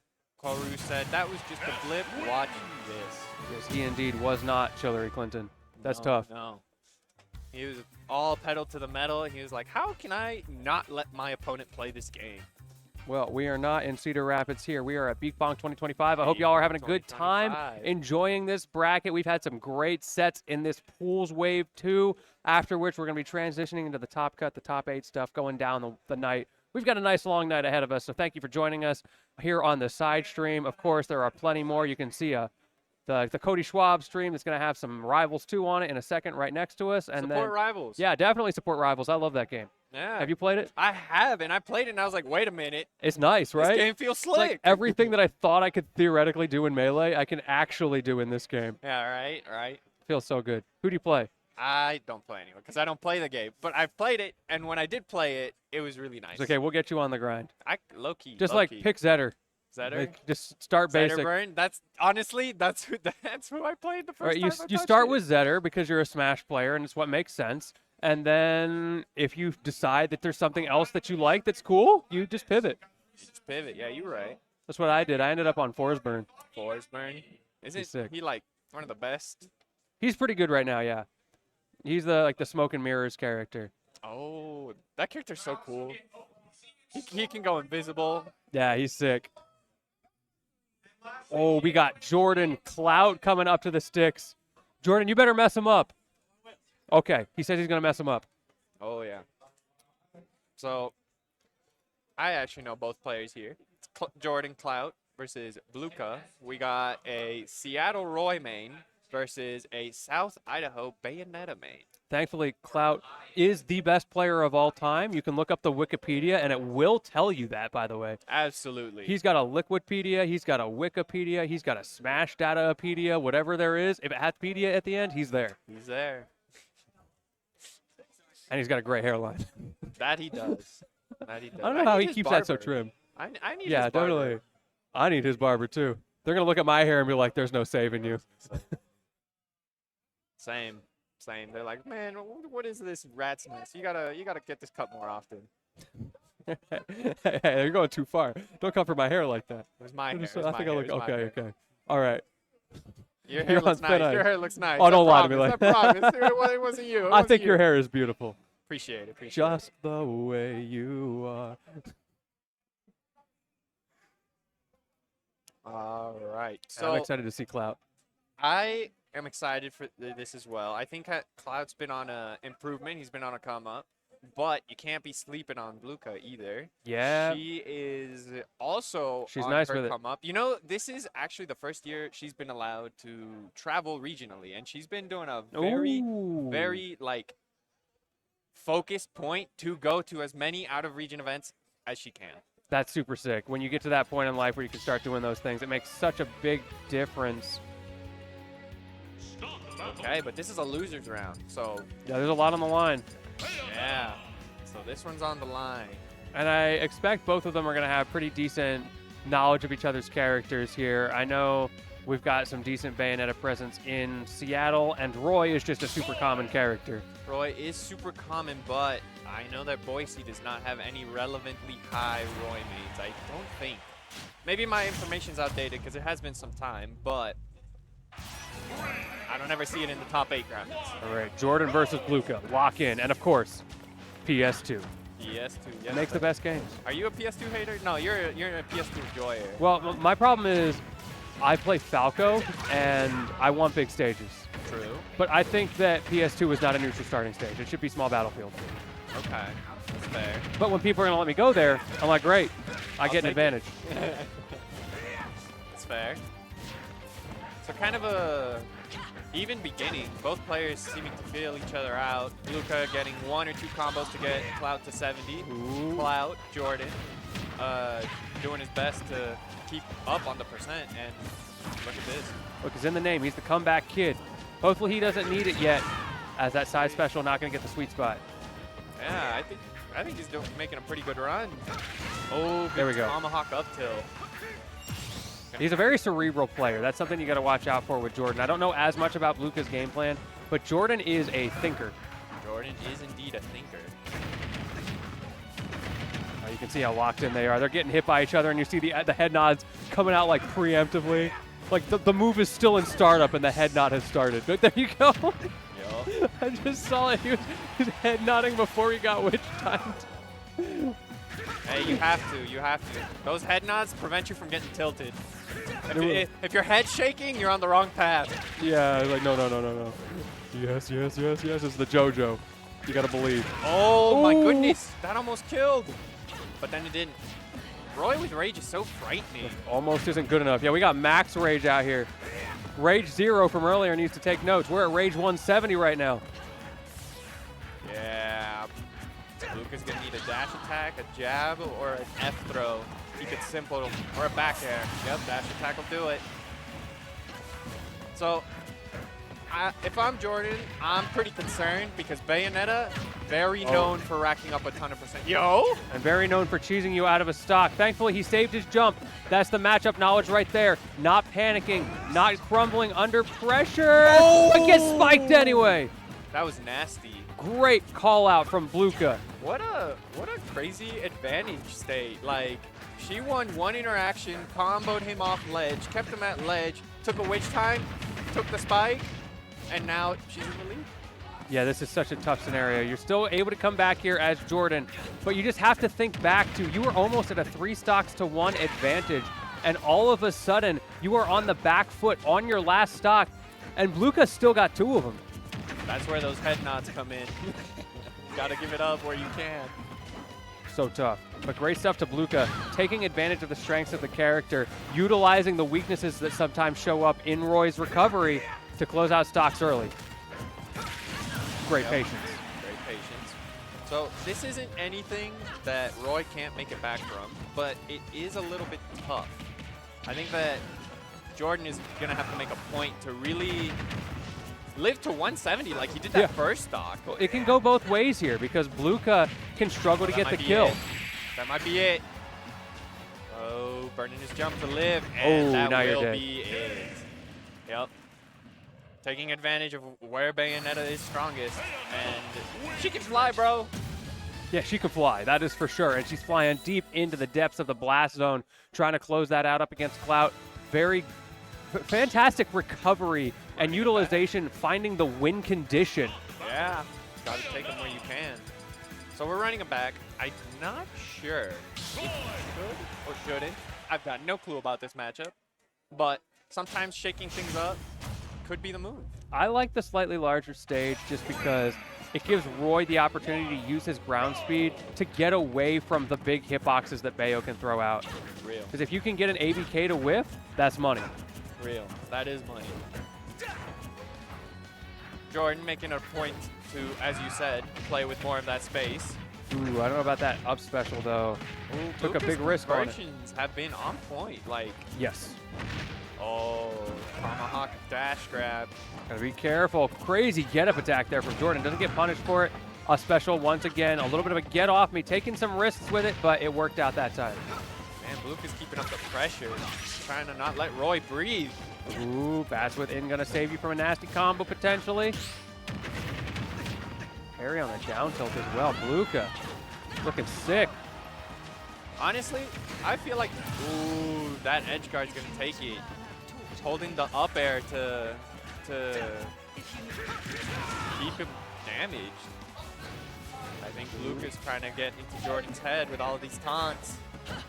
Hey, play slow, you play cautious, you get Jordan to hold forward a little bit. Now we're seeing that comeback monitor start to become a question. Does he have it in him? Can he pull this back? He's got the character to do it, but does he have the stamina? Real. Oh, oh. Okay, gets out of the ABK, not too bad. Not getting a sweet spot on the back there. Might have killed. Big punish on that side special, Good and this is SDI, but he bad. burned his jump. Oh my Ooh, goodness. great I up cannot special. believe that up B beat the side B. Making it back. Throwing the taunts back. Okay, locked in. What? That was some crazy SDI. I haven't seen that since Smash 4. Oh, Jordan's got it like that. He's a controller modder. You got to remember, so he's got that SDI on lock. Someone check if it's a macro. He's a very honest player. He would never cheat. No, that's why he plays Roy. No cheater character that year. I don't know about That's- that. I can't believe he just got that up air. That was Right? crazy timing. At the end of the day, it's still a sword. Yeah, a sword's a sword. Just hold this hilt hitbox. Okay. Oh, called out. Dancing on him. But it is not over yet. We see the taunt as well coming out from Jordan after losing the stock, doing everything he can to just keep that mental in check. We see him trying to laugh off the kill, but at the end of the day, Luca is continuing to hold this advantage. I think those nods have started to turn into head shakes. Gonna hit him with a jab back Chance air, here. but it's not gonna be enough. Where do you stand on stage? He's in a very specific positioning here. Tries to bait with the dash in. Not able to find it. Now to get the tech chase either. Betting on the F tilt. No dice. You know, that was kind of a big grab. Grab out of shield on Roy F tilt. I'm impressed. That's a lot of damage. Gets Jordan- out. Again, that SDI keeping you safe. Footstool keeping Bluka safe. One more chance on this stock. You have to get this stock right now on the next interaction. Doesn't get it. That's so bad. That's so bad. Jordan's gonna need to find a way to get a kill. Ooh, In a dire situation. I love that high recovery. But again, back against the wall. Your bracket life hangs in the balance. And he Okay. gets the trade to get the kill. But 148, this is really rough. Let's see if he sticks to his namesake. I love the bait attempt there from Bluka. Hey, gotta take it where you can. Oh no, not like this. Absolutely. That's a Falco classic. Not like this. The double taunt up tilt bear. Oh no. There was heart. There was heart. But when those head nods started turning into head shakes, GG's. GG's. They both fought with honor. As much as they could, right? Yeah, as much as they could. I do appreciate the mental fortitude going through that. That was a little bit tough. Seriously, seriously. I love my man Jordan. He'll bounce back. He'll bounce He'll back. mod a controller about it. He'll mod a controller about it. Could you imagine just him? It's like, I can't believe he's putting like the sickest hitbox in you've ever seen. He finally finishes it. And then it's like he holds it up. There's God Ray shining on the controller. It's the best one you've ever seen. I'm picturing like the Mr. Miyagi where he spends the entire year fixing up the car so he can destroy it on the anniversary and then fixing it up again. That's funny. That's funny. He does that with the controller. Man, this stick box is so clean. Hack it to pieces. I wonder who we got next. I don't know. We've got like a steady stream just flowing in. Shout out to our production team making that easy for us. We're just Yeah. chilling here, having a good time. I feel like we have not been waiting very long between sets on this stream. All right. Sounds like actually before our next set, we're going to throw it to a quick break. So don't go anywhere, y'all. We have more Smash Ultimate Singles coming up next. We will be right back.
All right, ladies and gentlemen, we are back to Beak Bonk 2025. We had a little bit of a caster switch, and let me introduce to you Major, Hello. the myth, the man, the myth, the legend, the Ganon himself, Yes, sir.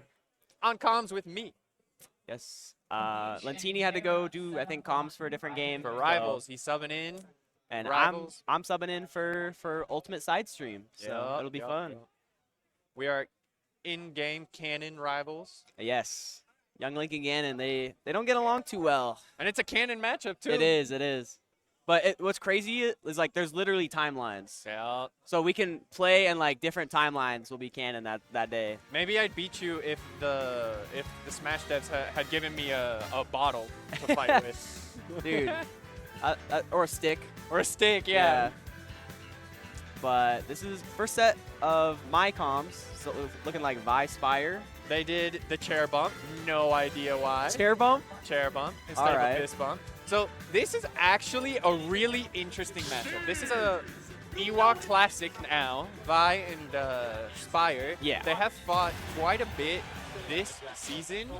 Vi has taken it overall in Spire, but Spire is the only in-region that Vi has lost to so far. Really? Yep. Wow. Yup. That is a crazy feat. Yeah. But yeah, I'm very curious to see how it'll go because like you have to imagine like Steve would be winning neutral more than Ken would. But the thing is, Vi is so explosive and I feel like so good at finding those openings in neutral. He really makes up for it, and like that would have shield broke. That would have been the stock right there. But It's always really scary when you have a player with buttery movement and they've got their combos on lock. like he is very clean with it. But Spire very good himself. Do you know where he was on the last like Greater Ewok PR? Spire, I think he was not 6th, but I think he was like 9th or 10th. Okay. But Spire's been on a come up. I Yes. know that recently he took his first set from me in a year. He's as I said, he's the only in-region player that's actually beat Vi. So we'll see. Although this first stock does not look too well. Vi closing out the first stock before Spire can, but Spire doing his best to make the comeback. Yep. Going into that minecart, getting up smashed. Kind of just like, it's almost chip damage. Like it's gonna happen eventually, you know. You're gonna get caught by a minecart. It's up I to you mean, to, it's Steve, right? Yeah. Steve always dictates the pace of the game. yeah. Like it's a kind of matter of an if, not when. So it matters like how much damage you can get to make it not matter, you know. However, Spire, no iron, but he's gonna get that up smash. Let's Yep. see what he does with the time. And now he has a couple iron, and I don't know. I feel like it's so weird. Just like the matchup is so strange to me because I feel like Ken doesn't have too many good buttons besides that Shoryu I was gonna to like to beat out any Steve options. Like there's no way a grounded option is gonna win against minecart. Yeah, no, there's no way other than that Shoryu. Yeah, like that Shoryu is the only way, but he just finds those openings and gets that up tilt Shoryu, and now he has the stock lead again. So these two have been playing at a like decent pace. Like Spire will get a long advantage string. Vi will get a long advantage string. Vi takes the first stock, gets a little bit of his percent, and then Spire will come back and close it. Yeah. So far. But Spire needs to break that pace if he's hoping to win this first game. Yeah, because eventually Vi is just kind of finding that little opening. Maybe it's a Oh! That's not dead though, right? That's not dead. Oh, Barely making it back, What? but covering the roll, that might be the stock. Wow. Vi held his composure while Spire did a panic roll. What are you going to do? What are you going to do? It's so hard. It's so hard to stay composed against Vi especially. Like, I've played him a few times. For real. He's scary, man. Frightening. And the thing is, he's frightening while he's running at you. This man is not going to run away. Yeah, no. Very impressive player. I'm kind of surprised with the magnet hands that Steve had there. That was some Smash 4 magnet Yes. hands. So basically what you have to do is you do the up B and you go up, but right after it starts, you tap down for a second, and you'll be in a neutral position, but you'll be flying up, and then you press A at the top, and you bounce up even higher. Because that takes away the Elytras, and you get a little momentum boost. This character is a Looney Tune character. It's something. Spire's playing multiverses while Vi's playing Smash Brothers Ultimate. Dude, I wish there was a character that could do the, what was it, like the Steven Universe down airs over and over. Have you seen those? I have not. Like down air for like 10 times in a row because it just bounces. And it's so slow. That's funny. heading to game 2 here. Pretty even so far. Both Fire. Yeah, both players just getting their bread and butter combos, hoping to reset afterwards, try and get the kill off of fundies. Raw fundies. You know, as much as either of these two characters can have those. I noticed Spire's still rolling from ledge in those kind of panic situations. I wonder if Vi is going to capitalize off that again, maybe force him to stop doing that. Vi is pretty good at finding habits. It might take him a little bit of time, but he will definitely keep those in his back pocket for when he needs them. Yeah. But Vi taking the first stock over Spire. Are we going to see a repeat of the last game? Yeah. That Anvil almost connecting. Ken pulling his foot back at the last second, but that TNT up tilt setup will take it. Can't be trying to jump over TNT. You're It's never so going to do scary. it. It's so scary because like even if you neutral get up, they can time it right. If you roll, obviously they can time it right. It's really, really weird, but like Your best hope is to bait them with a roll and air dodge, and even then, that's a 50-50. yeah. And And it's like still a losing situation. it's only a thing on Battlefield and small Battlefield. But Oh, like, would you rather take him to FD? Like, Nope, I would it's- not. it's so really good Oh, for yeah. you. Full stock lead coming from Vi's been doing a really good job at anti-airing Spire. Like, I know that Spire is one of those players that is more comfortable, like, landing on top of you and forcing his way down. But Vi is saying, like, no, Yeah. you have to land like a normal character. Yeah, you're guy. not even getting the chance. You're not even getting. I'm willing to bet Ooh. Shoryu could like go through Anvil or like trade with it and then hit him. I know some Probably. strong moves are able to do that. Oh goodness. Vi went for a kill. Spire low on resources and only having wood. Things are looking tough. Yeah, low on resources. I feel like you gotta like get away from this guy. Yeah. Big, Oh no, he just muscular lost man the running wood. at you. He just lost the wood. He's gonna need to do something about it. Oh, That that'll might- do it. Yeah, Yup. that will do it. That will mark the end of the set? No? Yes? Yes. It is best of 3, right? It is best. I think they were wondering if it might have been best of 5, but Vi's playing on point. yes. I was watching him play against D tier, and it's Ken Ices. So I mean, he was trying his best, but he was playing good. He was playing good. Playing good. But yeah, good set. Vi still only losing to Spire so far this entire season, entire region, year. In region. Oh yeah. Yeah. We lost to what was it like Peace at the big one, I think. Spire or Vi? Vi.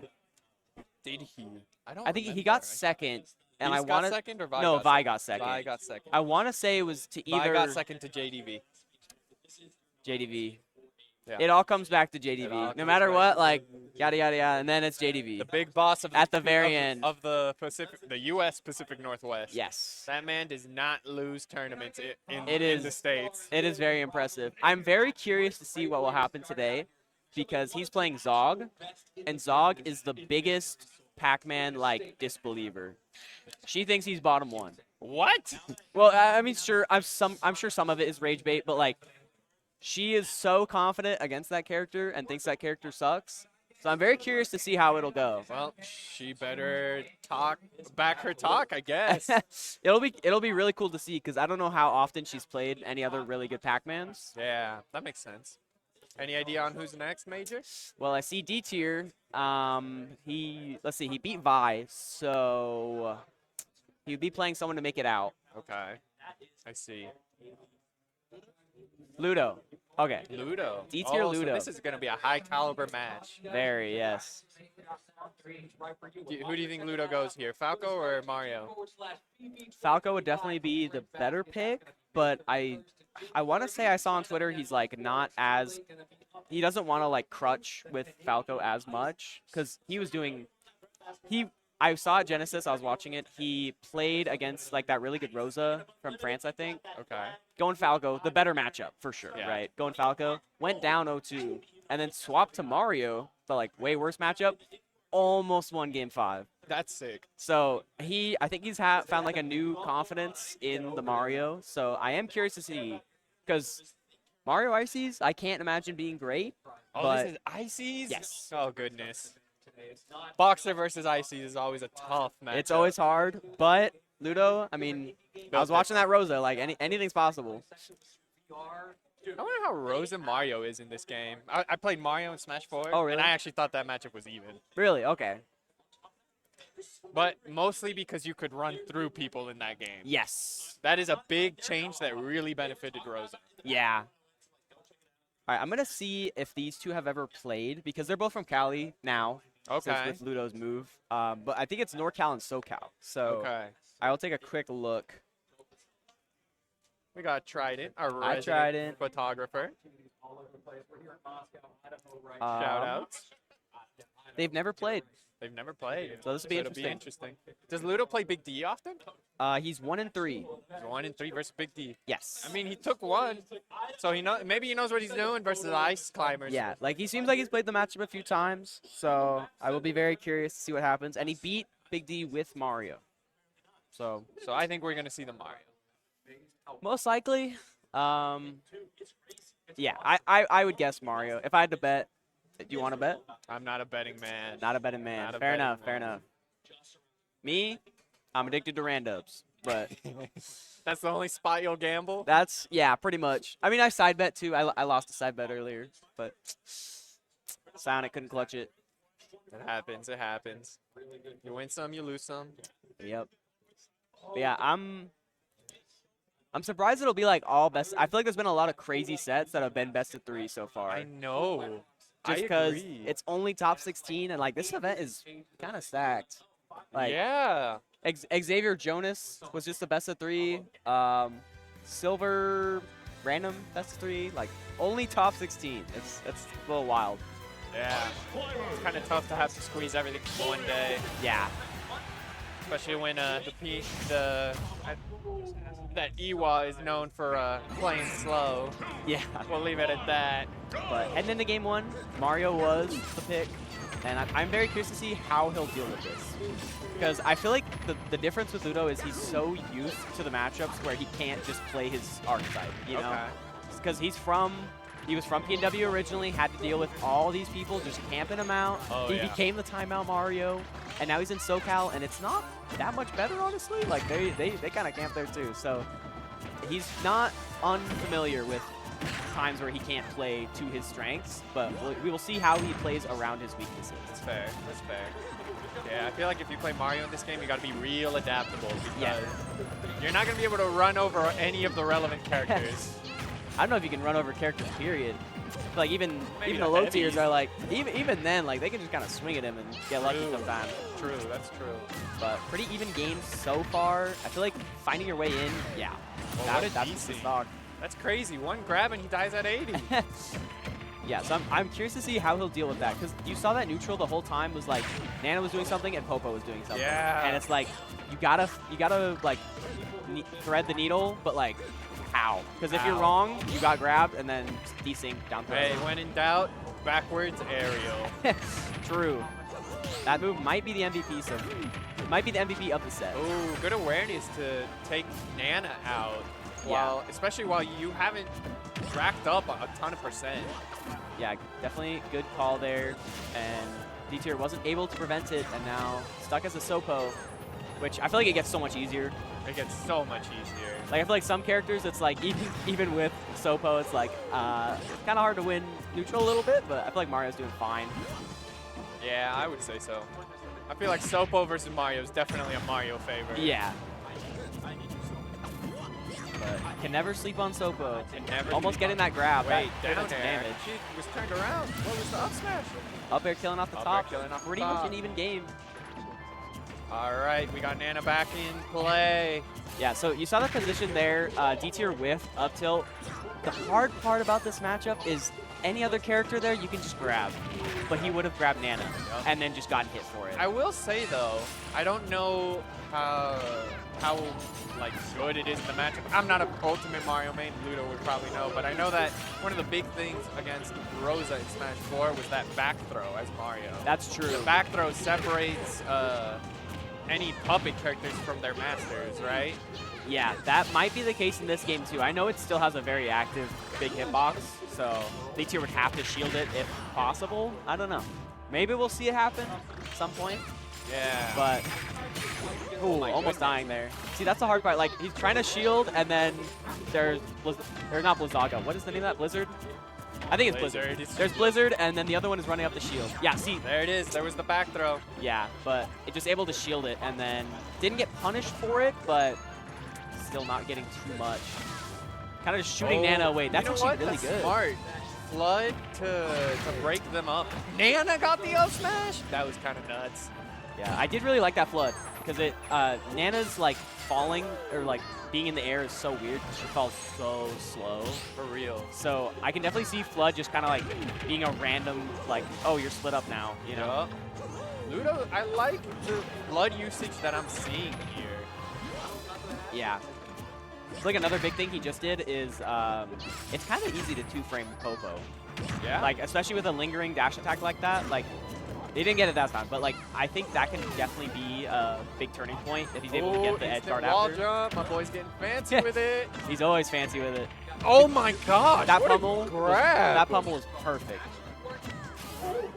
Keeping him split up, but missing that up B could be a game changer now. I like that if you don't desync, Nana will just dance there for a moment. Yeah, it's so silly. Oh, barely missing that nair. Yeah, barely. But getting that up smash. What a sneaky up smash. It looks like Ludo's still in it. He's not giving up. Definitely not out. You're never out as Mario. Never out as Mario. Again, you got to find a way through this wall. Honestly, the way that I'm seeing Ludo play is just like, all right, I'm gonna give you the space for you to do your ice climber shenanigans, and I'm just gonna poke my way through. Yeah, y'all. and poking he is. That back air putting in work so far. Definitely bringing this back. Honestly, I like how he switches up between Nana and Popo, and Yeah. keeping D tier on their toes. Yeah, because if you're only going for Nana, it's just free to contest, you know. Real. But if you're randomly swinging at Popo again, They have to goes respect off. you a little bit, Yeah, which gives you more room to go Frozen, for Nana. that That'll is do it, it. that setup is so good because like when you're frozen, it covers like so many different timings to mash out because it's just a multi-hit up tilt, and then yeah, just comboing into the up smash. And I feel like compared to like Sora's down B, or not down B, Sora's Blizzaga, it's way different because you don't really have a multi-hit that can do the same thing like that. You have up B, but if you time it wrong, I mean, you're not getting anything, you know? Oh. So, Icy's definitely taking a lot of advantage off of the fact that they have a freeze in this game. Indeed. Music counter pick. We're going. Where are we going? A Mega Man. Shadow Man? Nah, not a Mega Man. Small battlefield. Small. All right, heading into Staying Mario. What Probably do the best you- play. It was What do you pretty think close. he needs to do to adapt here? What Ludo needs to do? Yeah. I mean, I feel like he had the right game plan. I think you just got to be a little more careful because, like, when you get opened up, it's so much, you know? Yeah. But, like, he had the right game plan. He was kind of poking his way in, especially that last stock. Yup. But then just eventually, Oh, that goodness. happens, and he barely didn't make it back. And now That was down a insane. full stock 15 seconds into the game. That was insane. Yeah, D tier is very, very, very good. I want to say, like, top 5 in NorCal. Okay. Very strong player. I see that. And, yeah, definitely showing it off so far. I have no idea what I would do against a good ice punch mate. It's I've hard. Never fought one. Oh, What an F insane. smash! You gotta go for those big risks. Yeah, not going to quite get the edge guard, but that... Oh, missing that last up air. But still, definitely doing way better than how this game was looking to pan out earlier. Actually, looking kind of similar to first game right now. Yeah. At least the Stuck on Popo beginning. again, but getting a little bit of damage there. Oh, that was a Mario combo. Up air, wait, fair.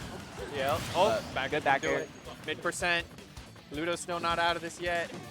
And now there's two of them again. You got to be careful. Two of them again. I feel like that down air is actually really, really good in this matchup, now that I'm thinking about it. Big multi-hit moves, like, really shut down Icy's. Okay. Because you know how there's the reason they desync is because Nana acts like 6 frames slower than Popo does. So multi-hits completely shut down their shield options. Because one of them will jump out and then get hit, and then there's hit stun, so the other one gets hit. Okay. That's why, like, Pyra side B is so good. And I can see Mario down there doing the same thing. I can see it. I like what Ludo's been doing. It seems like he's been trying really hard to move around honestly, the ice climber shenanigans. Because I saw him that D tier went for the setup where Nana's charging up smash while she slides around. Just moving around. And Ludo's like, nah, I could just instant wall jump, double jump Yeah. around you. I don't even have to interact with that mess. Just kind of weaving your way out of there, which you got to do. Like, there's no way to contest that, you know? That up F tilt's gonna get shielded. You can lose your stock with an up smash out of shield. Yeah, hit one of them, but not the other. But Ludo definitely putting in work still. Not over yet by far. But again, like, there's just so many hitboxes, you know? Yep. It really looks like Ludo's trying to poke in and he immediately get out. Like, he just cannot stay in when he makes Yeah, because, his like, way it's just in. that. Like, you try to poke, and then, ooh, side B. His side B. Giant moving hitbox coming at you. So, Yeah, D tier playing this matchup very well, I'd say. They have a Dre in their region. Okay. Also a very good Mario, so definitely not familiar. Definitely showing why they are seated pretty damn high. yeah. So, in this case, Ludo's the underdog? I actually think Ludo might be seated to win this, Okay. but it has to be close. Like 8 and 9 seed, I Yeah. guess, you know. But Mario, Oh, run up smash gonna take Nana out. yeah, Signs of life. was looking pretty rough for a while there, but getting that up smash, and now you're just stuck with a Sopo for a little bit. The thing is, you don't want to take a lot of extra damage here. I know. And it feels bad when the Sopo is just like, you can't hit me, you can't hit me. Yeah, like, I feel like Sopo is so good at weaving around, you know? Actually, that's what I'm noticing. That D tier plays completely differently when they have Nana versus when they're playing Sopo. Yeah. Because it feels like there's not a need to play the same way, you know? Like, I'm not going to get crazy combos anymore. I'm not going to, like, get these crazy kill confirms, but I am going to get a little chip damage. True. And chip damage you are, 115 now, but that Okay. Blood, Nair will take Okay. the stock.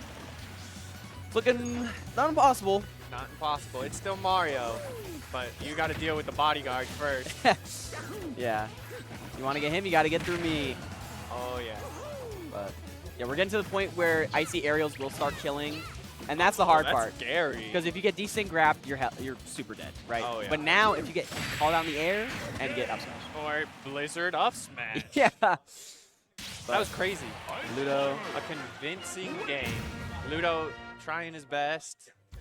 Wasn't enough this time. Maybe it will be next time, but D tier making it on to top Yeah. 16.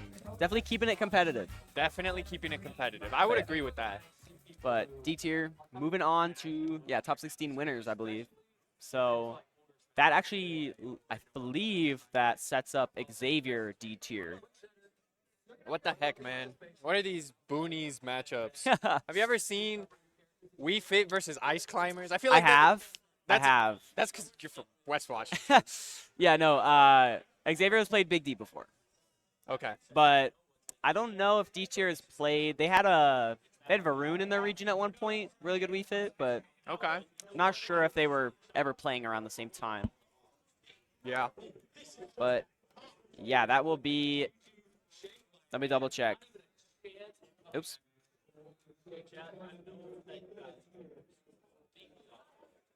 Oh, wait. Jonas beat Xavier 2-0. Oh. I could have sworn it was the other way. I almost want to double check. I'm going to double check.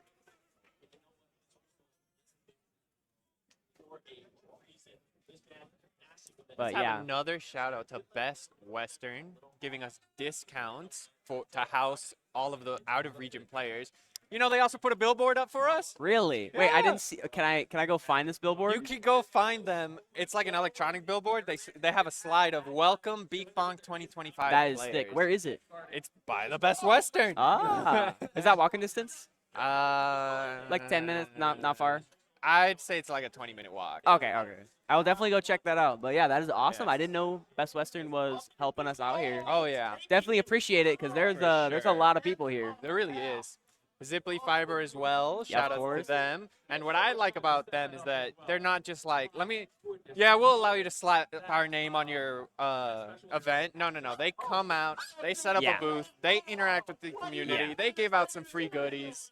Yeah. Let you have some And they've been here for at least a year now, right? Oh yeah. They were here last year. I don't know if they I were think they here. were here the year before too. Yeah. So Zipply Fiber's been a staple for Beak Yeah. Bonk. Long stay, and we are very appreciative. Of course. I really like Beak Bonk in general because they have there's a big event like happening outside too. Yes. They have a bunch of little Yes. games going on. That's actually being put on by the school. It's the Vandal Gaming Convention. okay, yeah, that was the name. Yep.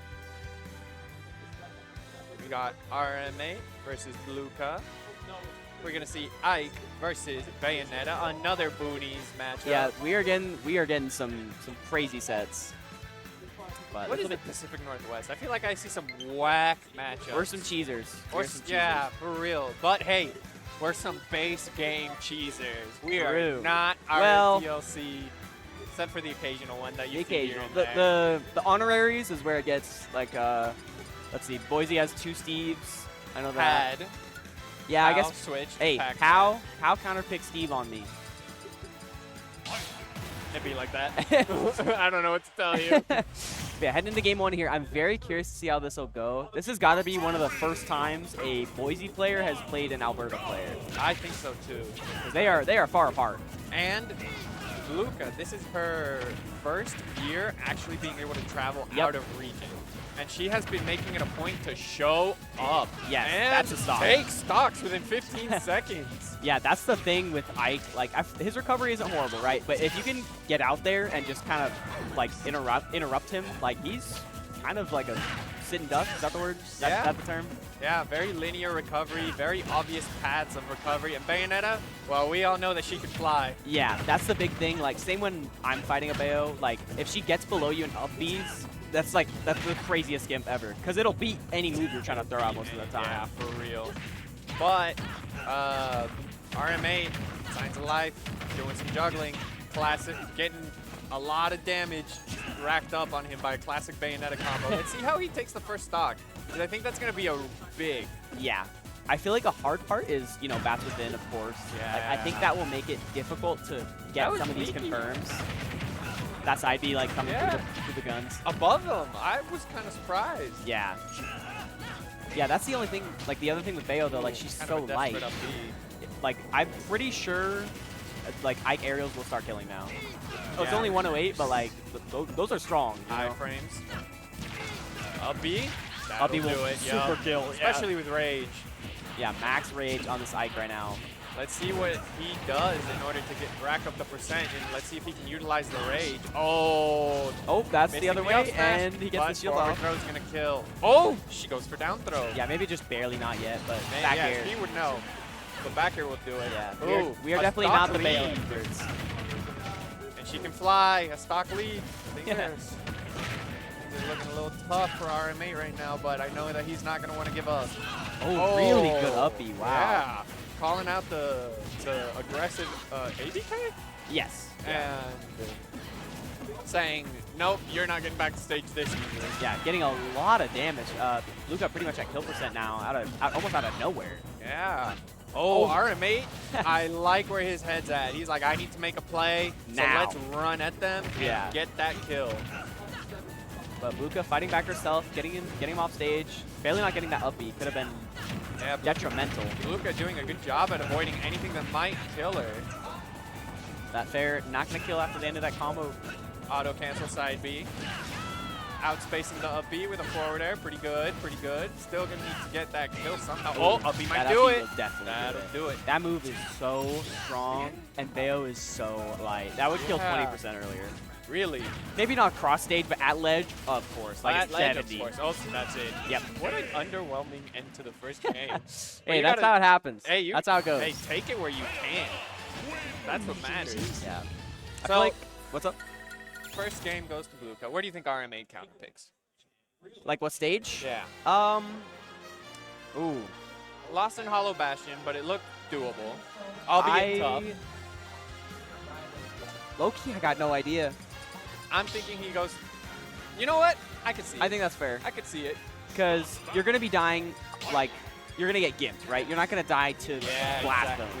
And- Ayo is going to die to blast them. Yep. And since those side blast zones are closer to the stage, he's going to have there's less distance between the blast zone and the stage. Yeah. So uppie at ledge will probably get like 60, and I want to see that happen. Oh, no. But headed into game 2, yeah, see, that's the problem. Like, Ike's combos, sometimes they're true, sometimes they're just not. Frame And Bats when Within, escape option. yeah. But getting that up B, I think that's also going to be a big problem because RM8 he loves landing on you. With Nair. Nair mix-ups, maybe doesn't? land Nair, Tomahawk. Bayo can just kind of up B, Yeah. and like, unless you're drifting back, it's going to win. I right? think it's a frame 7 out of shield option. It's quick, and it's a multi-hit, and it's big. And that's what That's all I matters. know. But that combo not going to kill because of the tall. That's Ooh. crazy. Yeah, that I'm caught. kind of surprised. Maybe he could have gone lower. Yeah, seems like Luca knows this matchup more than RM8 knows it. Yeah, I feel like neither of them have this character in their region too. Yeah, I'm no clue. Maybe Bayo's just a better character. Bayo has been on the rise lately, so you're not Bayo's wrong stocks there. are Yeah, going look, up. just so dead. That Well, move is so strong. I love that move. Gotta use that up B where you can. Seems like RM8's noticing, oh, I just gotta be a little bit more Yeah. degenerate about my options. I'm playing 2 Onyx. Yeah, he's almost playing like a bit more grounded. I saw a lot of jabs there, just kind of playing it slow, but You know what? I can see that. I can definitely see that. yeah, because like ABK will beat everything. He's playing more like a swordy, Yeah, less like a combo character. yeah, because like Bayo is just so good at winning interactions where normal characters don't. And honestly, for the first time, RM8 has the lead. Yeah, but gotta be careful now. They're pretty much both at kill percent. At least Ike combo, or sorry, Bayo combo will probably take it. Bayo's 1 up B away from dying. Yeah, she's been 1 up B away from dying. And that dash attack. So Dash attack strong. as well. I love watching Ike's moves. Like, they're just so meaty, you know what I mean? They are. You get smacked by him, and you can definitely feel like you're being smacked by a Yeah, two-handed just like, sword. ugh. Like, I felt that. But combo into the fair will probably take the stock. I'm kind of surprised. That's pretty cool Yeah. that she could just get that. Yeah, it was just she carried him so far away. Yeah. Normally that wouldn't have killed, but because of that side B, it just put him like all the way in the corner. Yeah, that makes sense. And Ike's got a big hurt box, so there's no way that he's slipping out. Big hurt box and frame 4 air dodge. Oh, yeah, definitely no way he's slipping out. Yeah, but this is getting very close now. Going Luka for got a lot of read, percent, trying but to get the kill. that's the problem. It's hard to find these confirms. And whipping that dash attack on shield, gonna get a combo. I don't think this will kill. Ike's still a big boy. Big boy, but lots and lots of damage. Oh, that was sneaky. a Great great dash attempt. attack. That might be it. No. Luka was ready for it. Up What air. a good up air. Wow. RM8 showing that he can adapt back. Yeah. But, all right, what do you think the counter pick is? So I have my guess. I think we're going to see Fiesta if it wasn't banned. Oh, I think I'm right. you're right. All right. What do you think it was? I was going to go FD. That was my first thought, and then I was like, nah. I feel like it's so awkward against Ike because Exactly. Ike still got a decent juggle game because of that yeah, big up air. the only difference is he can't like nair up air. It's Yeah. just nair up air. But like he still covers a lot of space, but so does Bayo. Yeah, so I think the reason we're seeing the PS2 here is because of the platform layout. It allows Bayo to disengage with her side B a lot easier. Yeah. Yeah, you can just kind of air dodge to it or land on it. Yeah, so That makes sense. It alleviates some of the pressure from juggling that Luca was probably Ooh. feeling throughout town. Yeah, really good tech chase. I don't know if that'll be the stock, but that's a lot of damage just off catching. That beats that? I guess so. Good Ooh, back air. Not quite going to take it. Well done. Flying over the bullets. Yeah, see, Bats Within is so good in this matchup because his moves are just barely, like, not true into each other. Gotta Oh, call that it was out. a great, yeah, Yep, that'll do it. A very strong first stock. yeah. She taunts a lot, too. I don't know if you've been picking up on that, but... Hey, gotta bring. Oh my goodness. Gotta bring back the Bayonetta legacy, right? Oh, yeah, Smash 4 The sassy Bayo players. in the grab. Oh, see, that was really good from Luka there because you don't have anything true off of grab at all. Oh, what a clean punish. Parry the up beat, space the ABK, Wow. and then get the ABK on whiff. Pretty good gameplay that I'm seeing here. Yeah. Our mate going for a hard call out with that up smash. Sometimes you just gotta rip it. You know? have to. And Did like he if get you punished? did No, not get sir. punished, but if he's right, he gets a stop. Gets a stock. Ooh, good dash attack on the roll. Let's see what he can do. Can he keep Luca in at ledge to get the kill?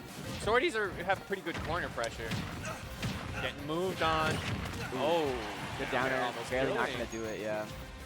Yeah, I feel like Ike especially, you're talking about the corner pressure, like, his sword is so big and so strong. Like, I feel like it's better than even, like, Roy or, you know, Lucina. Because, like, there's so much more. There's so many, like, it's just so much stronger. You know? Oh, yeah. Like, I'm fine with getting Lucina nared. I'm not fine with getting Ike nair fared. Because you're big. I'm very scared of Lucina Nair. Forward throw going to be it? No. Okay, so if that's the case, then I agree forward throw probably would not have killed earlier. Yeah.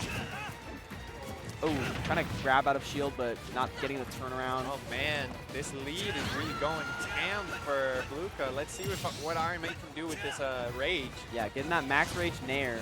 Up B at a 70 gonna Oh. kill? I'm surprised that, what? What Dude, a his match hitboxes are about. crazy. You know, okay. So this is looking pretty tough for RMA considering the last 2 games, but he did show some good adaptations in the last game. He did. And it seems like he keeps calling Bluka out on her whip punches. Yeah, She's like it could just be one more good hit and it's even. Yeah. He did a really good job of getting that those combos and those damage Yep. in, but Or a good 1-2 and Bluka's at kill percent for most of Ike's moves. yeah, but he just took 60 off that, and he's in the blender, you know. Oh man, he's trying to force his way down, but Yeah. Bayo's got really good anti-air. Really with good that. air bear. That was sick. Wow. That'll do Luka it. taking the set 2-1 Pretty over RMA. convincingly, too, that last game. Oh, yes. Sassy Bayo players. Sassy Bayo. Yeah, so that was a upset, I believe. Or no, so RMA upset Fizment, Big time. and then Luka just took that. Yup. There's no, surely I don't. I think I have to play Xavier. Good Oh, luck. that sucks. That's Do you sucks. always play him? We have played like probably 50 sets, and it's That's like a lot of it's like sets. 4 and 45. Well, Not good. make it 5 and 45. You got it. But let me see what else is happening in the bracket. I see Fizz queuing up. Let's go, Iwa.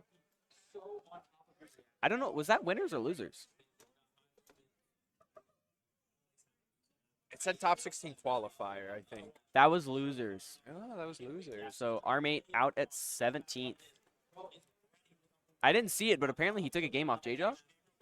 Oh, nice. I don't know. All I know is I stopped.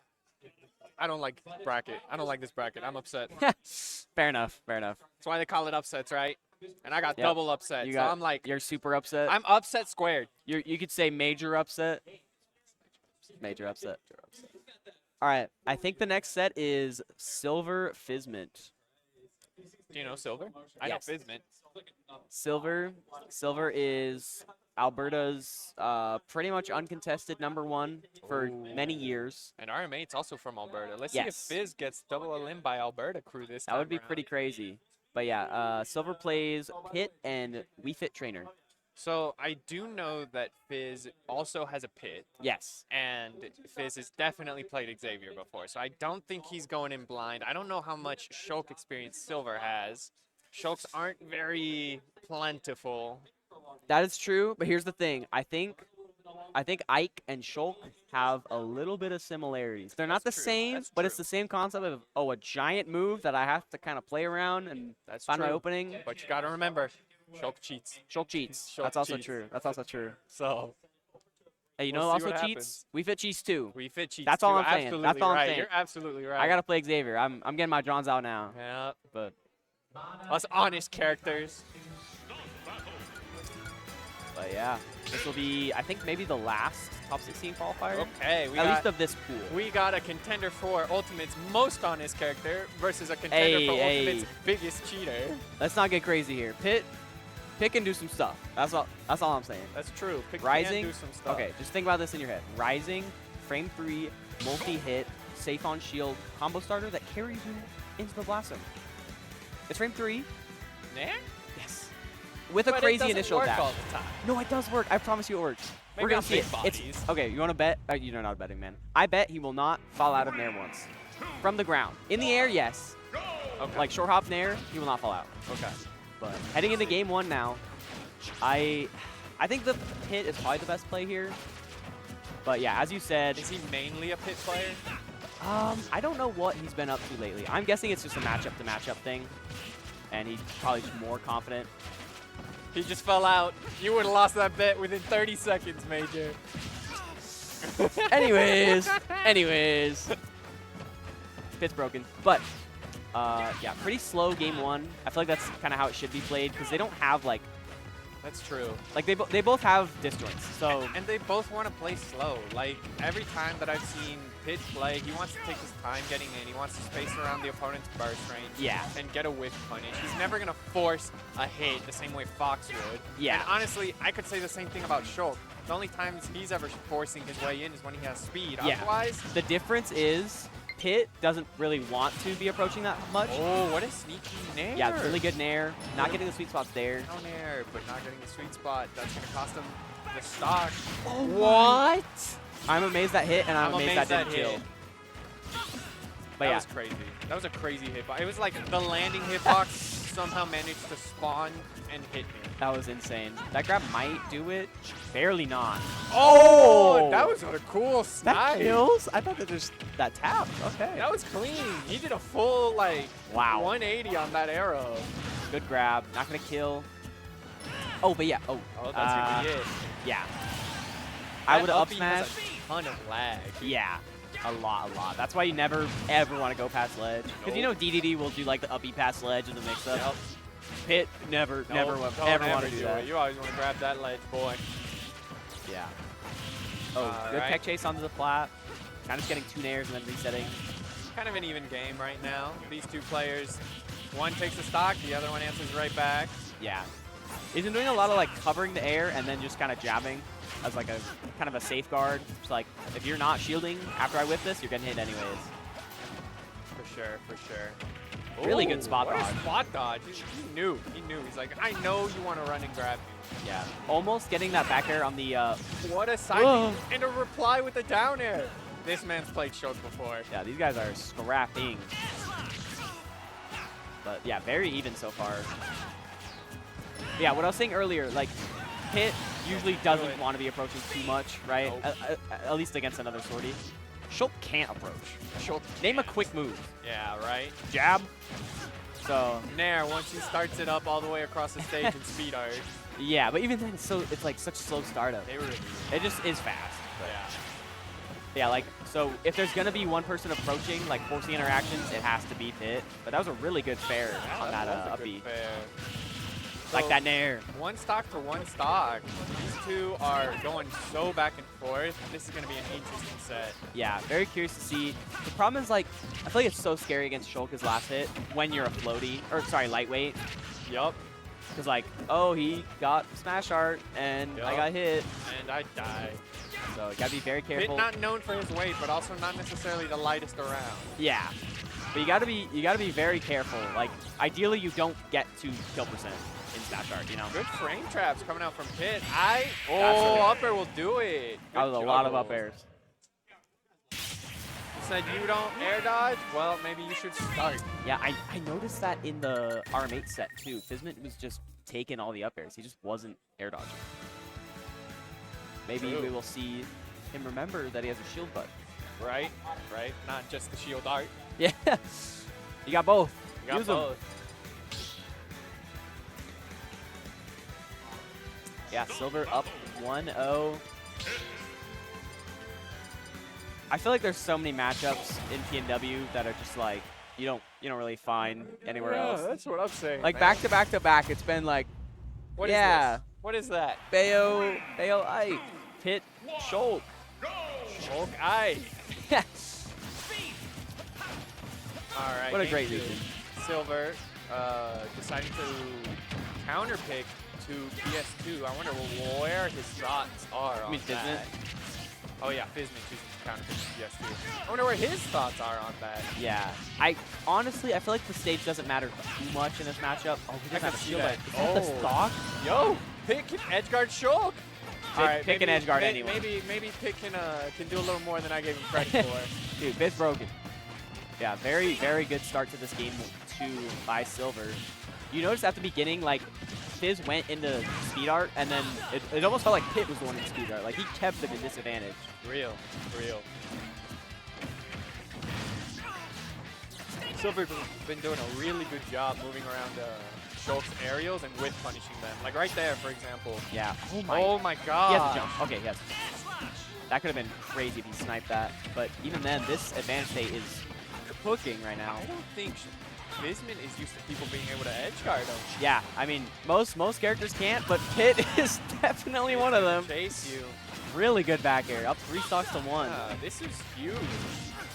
What a big, like, shift from the first game to the second. Seems like Silver's just like, I got you figured out. Yeah, a lot more comfortable, and like, that's my problem with Shulk is like, he has really good range, right? But because his moves are so slow, he's alive. Because his moves are so slow, like once you find that opening, you can just bully it. He didn't have a grounded move to deal with that, just running in, you know? And I feel like Silver's taken a lot of advantage of that. Yeah. But really good grab by Fizmet. Get him off stage. Gotta get something started. This is where the cheater buttons have to come into play. Yeah. Good F smash, taking the first stock. You notice, like, Fizz tried to get an edge guard on Pit, but he can just stall so long. He has 5 jumps. He can just sit down there. Yeah. Maybe it's better to just edge guard Pit. Or maybe go for the 2-frame. Yeah, 2-frame fair. Yeah. It's not like you're risking anything. Yeah. Getting a lot of damage with this Buster art. You do it. But now he has to make it back. Back air. I can't believe that killed. That's some jump Monado shenanigans. Yeah. But Silver taking it 2-0. Yeah. Kind of a convincing game, too, as well. The first one, they were going a little bit back and forth, and then just Silver squeaking it out. But then Silver just said, nope, download achieved. That was some crazy adaptation. I feel like it wasn't even necessary. Like, it was doing solid game board. Like, it wasn't like, oh, I need to make a change, but he certainly made one. I think he was keeping his reservations in game 1, and then he was like, all right, it's time to pressure you off stage. And Fizz was just not ready for it because he didn't see it in game 1. No, How not at can all. you be? That was pretty pretty good crazy. Meta strats on Silver's part. I'm taking a look to see what else is happening right now. Ludo Koru is happening on mainstream right now. Game 3, almost last stock for both players. And I think that's about it. I think the rest of top 16 is finalized. Okay. So does that mean that we're done here? We might be. Because let me see. That is all of Winterside in top 16 and 1 left, and it's happening right there. Are we done? Okay. So I think that is Are we about all of side it. stream down? All right, everybody, thank you for tuning into this side stream, Palouse Gaming. Come watch us during the weeklies. We put on a show every single week at Palouse Gaming. Not of this caliber, but it's still pretty nice. Good caliber.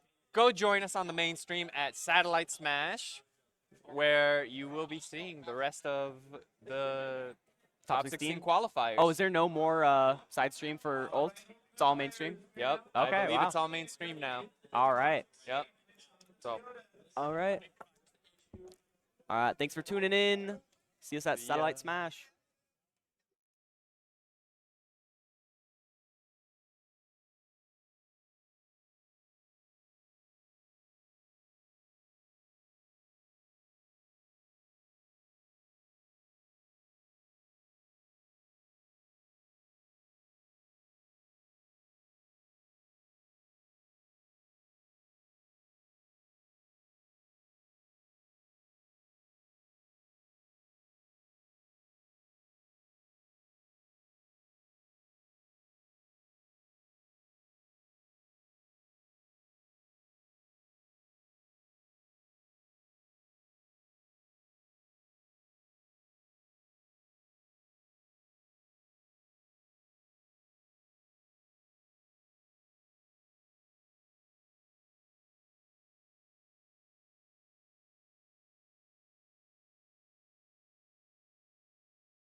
Right.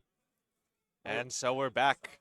We got JDV and who's our other person we got? JDV and Zog here. And Zog. So I know JDV's got the Pac-Man, but we might see some game watch. Probably the Pac-Man. It's top 16. You gotta keep it serious, real serious business here. And then what does what does the other person play? Zog primarily plays Duck Hunt. I don't know if they have anything else in the hole, but we are probably going to see a lot of Duck Hunt today. Duck Hunt. This is probably going to be a long set, then I imagine. Both, Sit back, relax, maybe get a snack. Maybe pop some popcorn. We got time. Oh yeah, we have time. We have plenty of time. Grab your chips. We're gonna be strapped in. I remember last Beak Bonk, that went on for a very long time. I remember I drove all the way home and I tuned into the stream and they were still playing. So yeah, it's it'll be good though. It'll be good. Absolutely. JDV is absolutely one to never fear taking the long game. Absolutely. And No we're going to shame see to that in spades with Pac-Man versus Duck Hunt getting into game 1 of top 16 in winner's side. Here we go, on small battlefield. I kind of like this. It actually kind of keeps it a little bit close. So we're going to be some close quarter action right here. Get right into it. I like to see that they're not opting for PS2. That would just that would just make it go on for longer. No, I like we got some nice aggressive play going on right here. I really like to see that disc coming out from Zog just to keep Pac-Man from getting that conversion from grab. Absolutely. I love how JDV is just holding his center stage right here, making Zog come to him. Doesn't want that smoke. Yeah, that's kind of the goal for both players here. In different ways, different methods, they are trying to get the other to come to them. Right. And then once they get in, they're trying to get that conversions, get those combos. We'll see some of those. With a roll in, just sneaking past. Good stuff. All right, we have the fire hydrant in the center. Yeah. Play behind it. Zog just dancing around JDV right now. High percent, but still able to move around, able to assert confidence here. That grab, just out of nowhere. Back here. All right, we're going back to neutral here. Just throwing our projectiles. I love the check right here. JDV not afraid to wait on this stock, just taking his time, getting the measured approaches here, walking up shielding. Absolutely. Playing very slow, very measured into Duck Hunt now. The can going backwards, but is going to hit him with the backfire there. Yeah, fortunate stuff. Fire hydrants. Just adding a little bit of space here. Ooh, the re-grab. Thought we were going to see a third re-grab, but... Zog aggressively coming down, getting out of the way of that Galaga conversion, and we are right back into neutral. Hydrant low on HP, getting sent off there. Yeah. I see the JDV attacking up some damage here. All right, now we're at ledge. It's a tricky situation right here. Can he get off ledge? Ooh, his cans was perfectly placed, covering that ledge right there. Wow. I don't know if you saw that, but that can had some tricky movement there. Yeah, it's very tricky. Every single move in Duck Hunt's kit interacts with it differently. And being a Duck Hunt player, you have to know what situations to use each move on. And same with JDV, has got to know where that can is going. Can't get tripped up by that because that could cost him a stock. So I wouldn't even want to bother trying to figure out what fruit does what to can. I wouldn't. That's just so much to have on the mental stack at one time. The can protecting Zog's recovery. The tech jump up. Oh, the forward tilt is going to take it very late there. Almost 3 minutes passing, and the first stop of the set is being taken. Imagine JDV just going to be content here, throwing at his fruits. He's going to be happy with this stock lead right here. He's getting the ledge trap. Wow, just great can placement by Zog. Absolutely. Trying to back air this can. It's still going to go towards him, though. Get the conversion on JDV. Yes. 141. No extra credit yet, but see if JDV can make something happen here with his remaining stock. Oh, still not going to do it yet. Wow.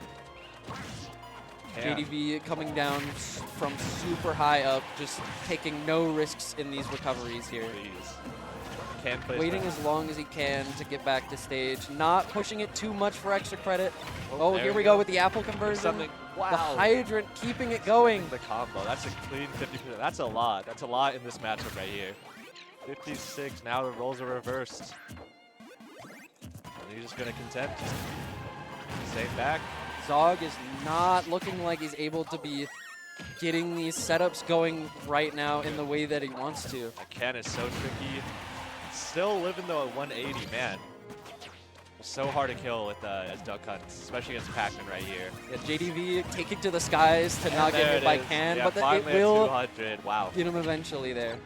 He did pack up a lot of damage right here, so it's going to be tricky. Right. Back 4 to- minutes in, 2 stocks taken. Yeah, we might see this go into time. I'm predicting it right now. Oh, absolutely. absolutely. Based on just the rate of change right now, we are getting a timeout in I game one. believe right here. I believe it. So, right. Shading some Hopefully- blows right here. This is not good for Zog, though. If it does go to time, he is a significantly higher percent right now. You have deep trouble for Zog here, trying to make things work, but JDV just shielding is making things really difficult here. I mean, if you just hold shield there on Plat, there's nothing he can do. Nothing Zog can do. So, wow. The B Nice reverse little can B-reverse. getting a little bit of a conversion there and an offstage interaction. Oh Gonna my- get the dare spike, but JDV, the Pac-Man recovery, That is recovery super can't, strong. yeah, absolutely. And now evening up the percents a little bit. Back to neutral. See if JDV can make something happen. Wow. Surprising. Alright, Can is in position, Gunman is in position. The forward smash just barely missing that Sneaking that past. roll by That timing JDV. is crazy. Oh, but he the got belt hit with that lingering loop. so long. Yeah, that's tough. Now it's up to JDV to keep this stock as he did the last time. It took Zog a while to get the stock from JDV, but it wasn't 2 minutes, granted. Yes. So, 1 minute 30 on the clock. We'll see what happens here. JDV just trying to attack in some extra percent. We got a nice 8% going on here. Wow, the I think roll he was behind, trying to go catch for that. back. Wow, what a conversion there by Zog. Making it even right, probably slightly earlier than JDV probably wants it to. So now this is looking really close right here. Really, really close. Is that there? With the disc breaking JDV out of that shield, and the Can is in prime position. The Galaga not getting any value, but JDV is able to recatch it. Zog moving eloquently around everything that JDV is doing, able to set up Can on the platform as well. Wow, and he's kind of in an awkward position right now. The fire hydrant going to make things a little tricky here. The hydrant is there. No value gained by either player for it. JDV running around, trying to get any foothold in this game. Yeah, but notice the percent right here. They're at 60%, and there's only 30 seconds left right here. Zog making things happening. Zog is getting that damage in. Great disc there, not able to get a conversion out of it though.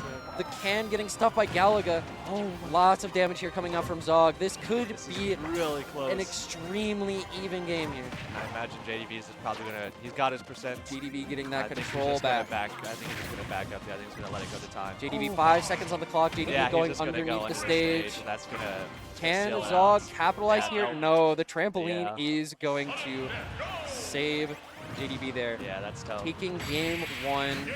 Just a four just tail, gonna just end for good it. measure. It's Just gonna for end good sudden measure. death. Absolutely. Yeah, I mean, like we predicted, this is probably going to go to time. A few more.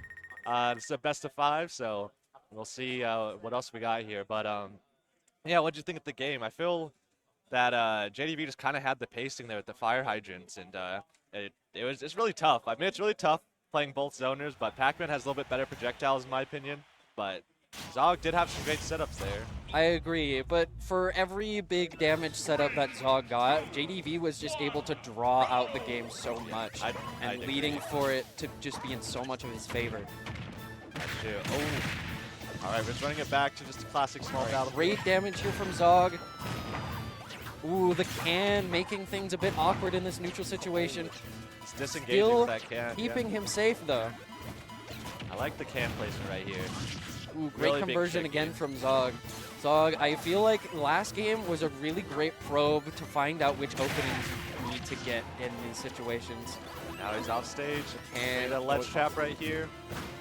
Play. Whoa. Ooh, Wow. great pickup by Zog. Yeah, that is great a, conversion. That was only a minute in first stock. That must feel great for Zog. This might be looking like a different game. Dog saying, okay, we're gonna make stuff happen now. JDV still not afraid to take things slow, but he is playing a little bit more proactively on Zog's shield here. He just not wanting to get an extra credit. Yeah, any amount of chip that Zog puts on JDB here is infinitely harder to get back Absolutely. at this point than it is when they're dead even. Exactly. And we saw how last match, you know, it just came down to 20%, so even something as small as that can make a big difference. So. Yeah, the first stock momentum basically defined the game, but JDB opting for key here, gonna send Zog off stage without Can to protect them. Really great delayed recovery right there, avoiding that back air. Ooh, I like that up air stall, but right after the up B there by Zog. I've never, I don't think I've ever seen a double do that. I like how tricky he's being with two projectiles at the same time. You know, you keep track of one and you don't keep track of the other, you can get hit, but Zog's movement is absolutely incredible here On around point, JDB's for fruit, sure. around JDB's setups. JDB is not finding anything to get from Zog. I don't think Zog has taken percent, like, I guess other than a forward air, in a minute. no, he's doing a really good job just keeping away, getting on that extra damage. This is looking like a lot of extra damage right now. Wow. The back air into Can, sending JDB off stage once again. The Can continuing the sequence. One more Can for good measure. Can it? Oh, the Hydrant saved him there. Okay, using that hydrant to protect himself from that Ooh, can. big up smash call out there, but it is going to cause JDB to be able to get a back throw there. And the up air from Bell is going to take that stock from JDB. Took 122 of extra credit, though. That is a big hill to climb. That really is. So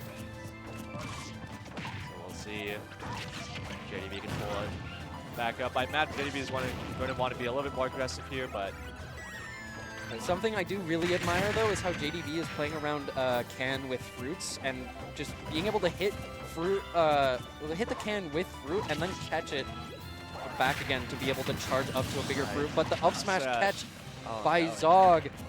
Zog is running away with this game here. yeah, still keeping on that pressure though. He's not afraid. JDB looking to scrap a bit more, feeling the pressure here. And the F smash at ledge. Wow, gonna even it up Yeah. just like that. I'm not sure about that get up attack, especially that high percent, but you know, now it's been evened out just like that. The fair train missing, getting the get up attack for Zog. The hydrant is there, but Zog is able to take that time to set up Can. JDB just lurking with these fruits, absolutely on the prowl here for any mistake that Zog could make. Ooh, the disconversion here by Zog could be big. The Can flying off stage there, though. Hydrant foiling Zog's plans. The up air not quite going to take it yet, and it whiffed on this up air 2 there. That Didn't second whiff, hit didn't connect might have up air been 3. it, but like this one might be anyone's game right here. JDB setting up a dangerous ledge trap, getting the dash attack, but not hitting the finisher on that either. That grab just really went so far. Zog opting to go high there. Gunman, wrong way. The back air going Just to that air take dodge that cost from him it. Zog. What a great display from Zog there. I feel like little by little, Zog is making the adaptations needed to bring this into his favor here. Yeah, these are really close games right here. Very deceptive how, you know, if you didn't see like the first set of the first few minutes of the game, completely different outlook. You know, I thought Absolutely. I would not have expected JDB to take that game, but JDB just staying composed, staying calm, and sealing it out. So now we're gonna go up 2-0, going into our next match here. Still opting for small. Still battlefield. going small battlefield. I Yeah. feel like all 3 games have been on small battlefield so far, yes? Yeah, I think Yeah. they just I think they just like the close quarters. You know, they both acknowledge they don't want to. They don't wanna play that Needs to slow. be. Yeah. This isn't Grants. Yeah, we can wait on the town. Zog trying to go for that auto cancel dare to recover again, but JDB right there to stop it, taking chip after chip from Boda's fruits. Zog is having his work cut out for him right now, yet again, looking like shades of game 1. Reset back here. Throw a few projectiles, but Ooh, great wow, stuff. what a conversion by Getting back on Zog. stage. This somehow didn't connect. I'm not sure how that worked. Yeah. The Hydrant stuffing out Zog's plans here. The schemes are not going as planned. The can also was too high. Yeah, not quite. We have a little edge trap situation, able to get out of it. Zog playing this super safe, super conservative, looking for JDV to maybe overcommit a little bit as he has been shown that he's willing to do, but JDV is not giving it to him at all. Can just barely whiffing there, air dodging to ledge, getting the roll, but JDV is going to catch it with a nair. Can he convert into a kill? No, the reversal for back air is going to save Zog. Oh, but that can, I'm not sure how that connected. But JDV getting double hit by Can there. Really tricky there, really tricky. It's hard to tell where it's Zog's can control is some of the best I've ever seen. It is hard to do, especially when you got like 3 projectiles that you gotta keep track of it all the time. Yeah, you have a fruit bouncing around, you have a gunman waiting for you, and your disc is out. You're just, everything is just flying everywhere. Oh, but the apple is going to take it. The apple being pretty consistent way to kill at 140's range. Zog has got to look out for those just sudden kills that JDV can do here. Right. The can, going back on Zog. Might be a bit of a sticky situation there. Getting set back to ledge by your own can is a very difficult situation to get out of for Zog, but it looks like he's clawing his way out. JDV getting put in the corner, going in, opting to scrap instead of charging fruit. Yeah. It looks like both players are finding their win conditions here. Now the fire team's play making things a little bit weird, but now JDV's in the air. Up air, setting up Can, making this offstage interaction as difficult as possible, but JDV is able to weave around it so expertly. The Hydrant sitting there, preparing for any sort of shenanigans that Zog could do. Full hop nair to catch the disadvantage option. Very, very smart by JDV, very aware. It seems that even though he's winning these games, he's still paying attention. He's still not letting it get to him. But Zog is able to get it with a disc back air to get the stocks in his favor. Right. Keeping it close here, keeping it competitive. Now he's on the edge, taking that extra percentage. Zog, again, just getting any extra credit he can. JDV with Bell on ledge, getting that F smash. Oh, Can save Zog. Wow. Not sure if that was intentional, but if it was intentional, that's some crazy 40 chess right there. All right. So now he's trying to get off that ledge with that forward tilt. That's such a huge hitbox. Yeah, that is nuts. That with the fire hydrant there.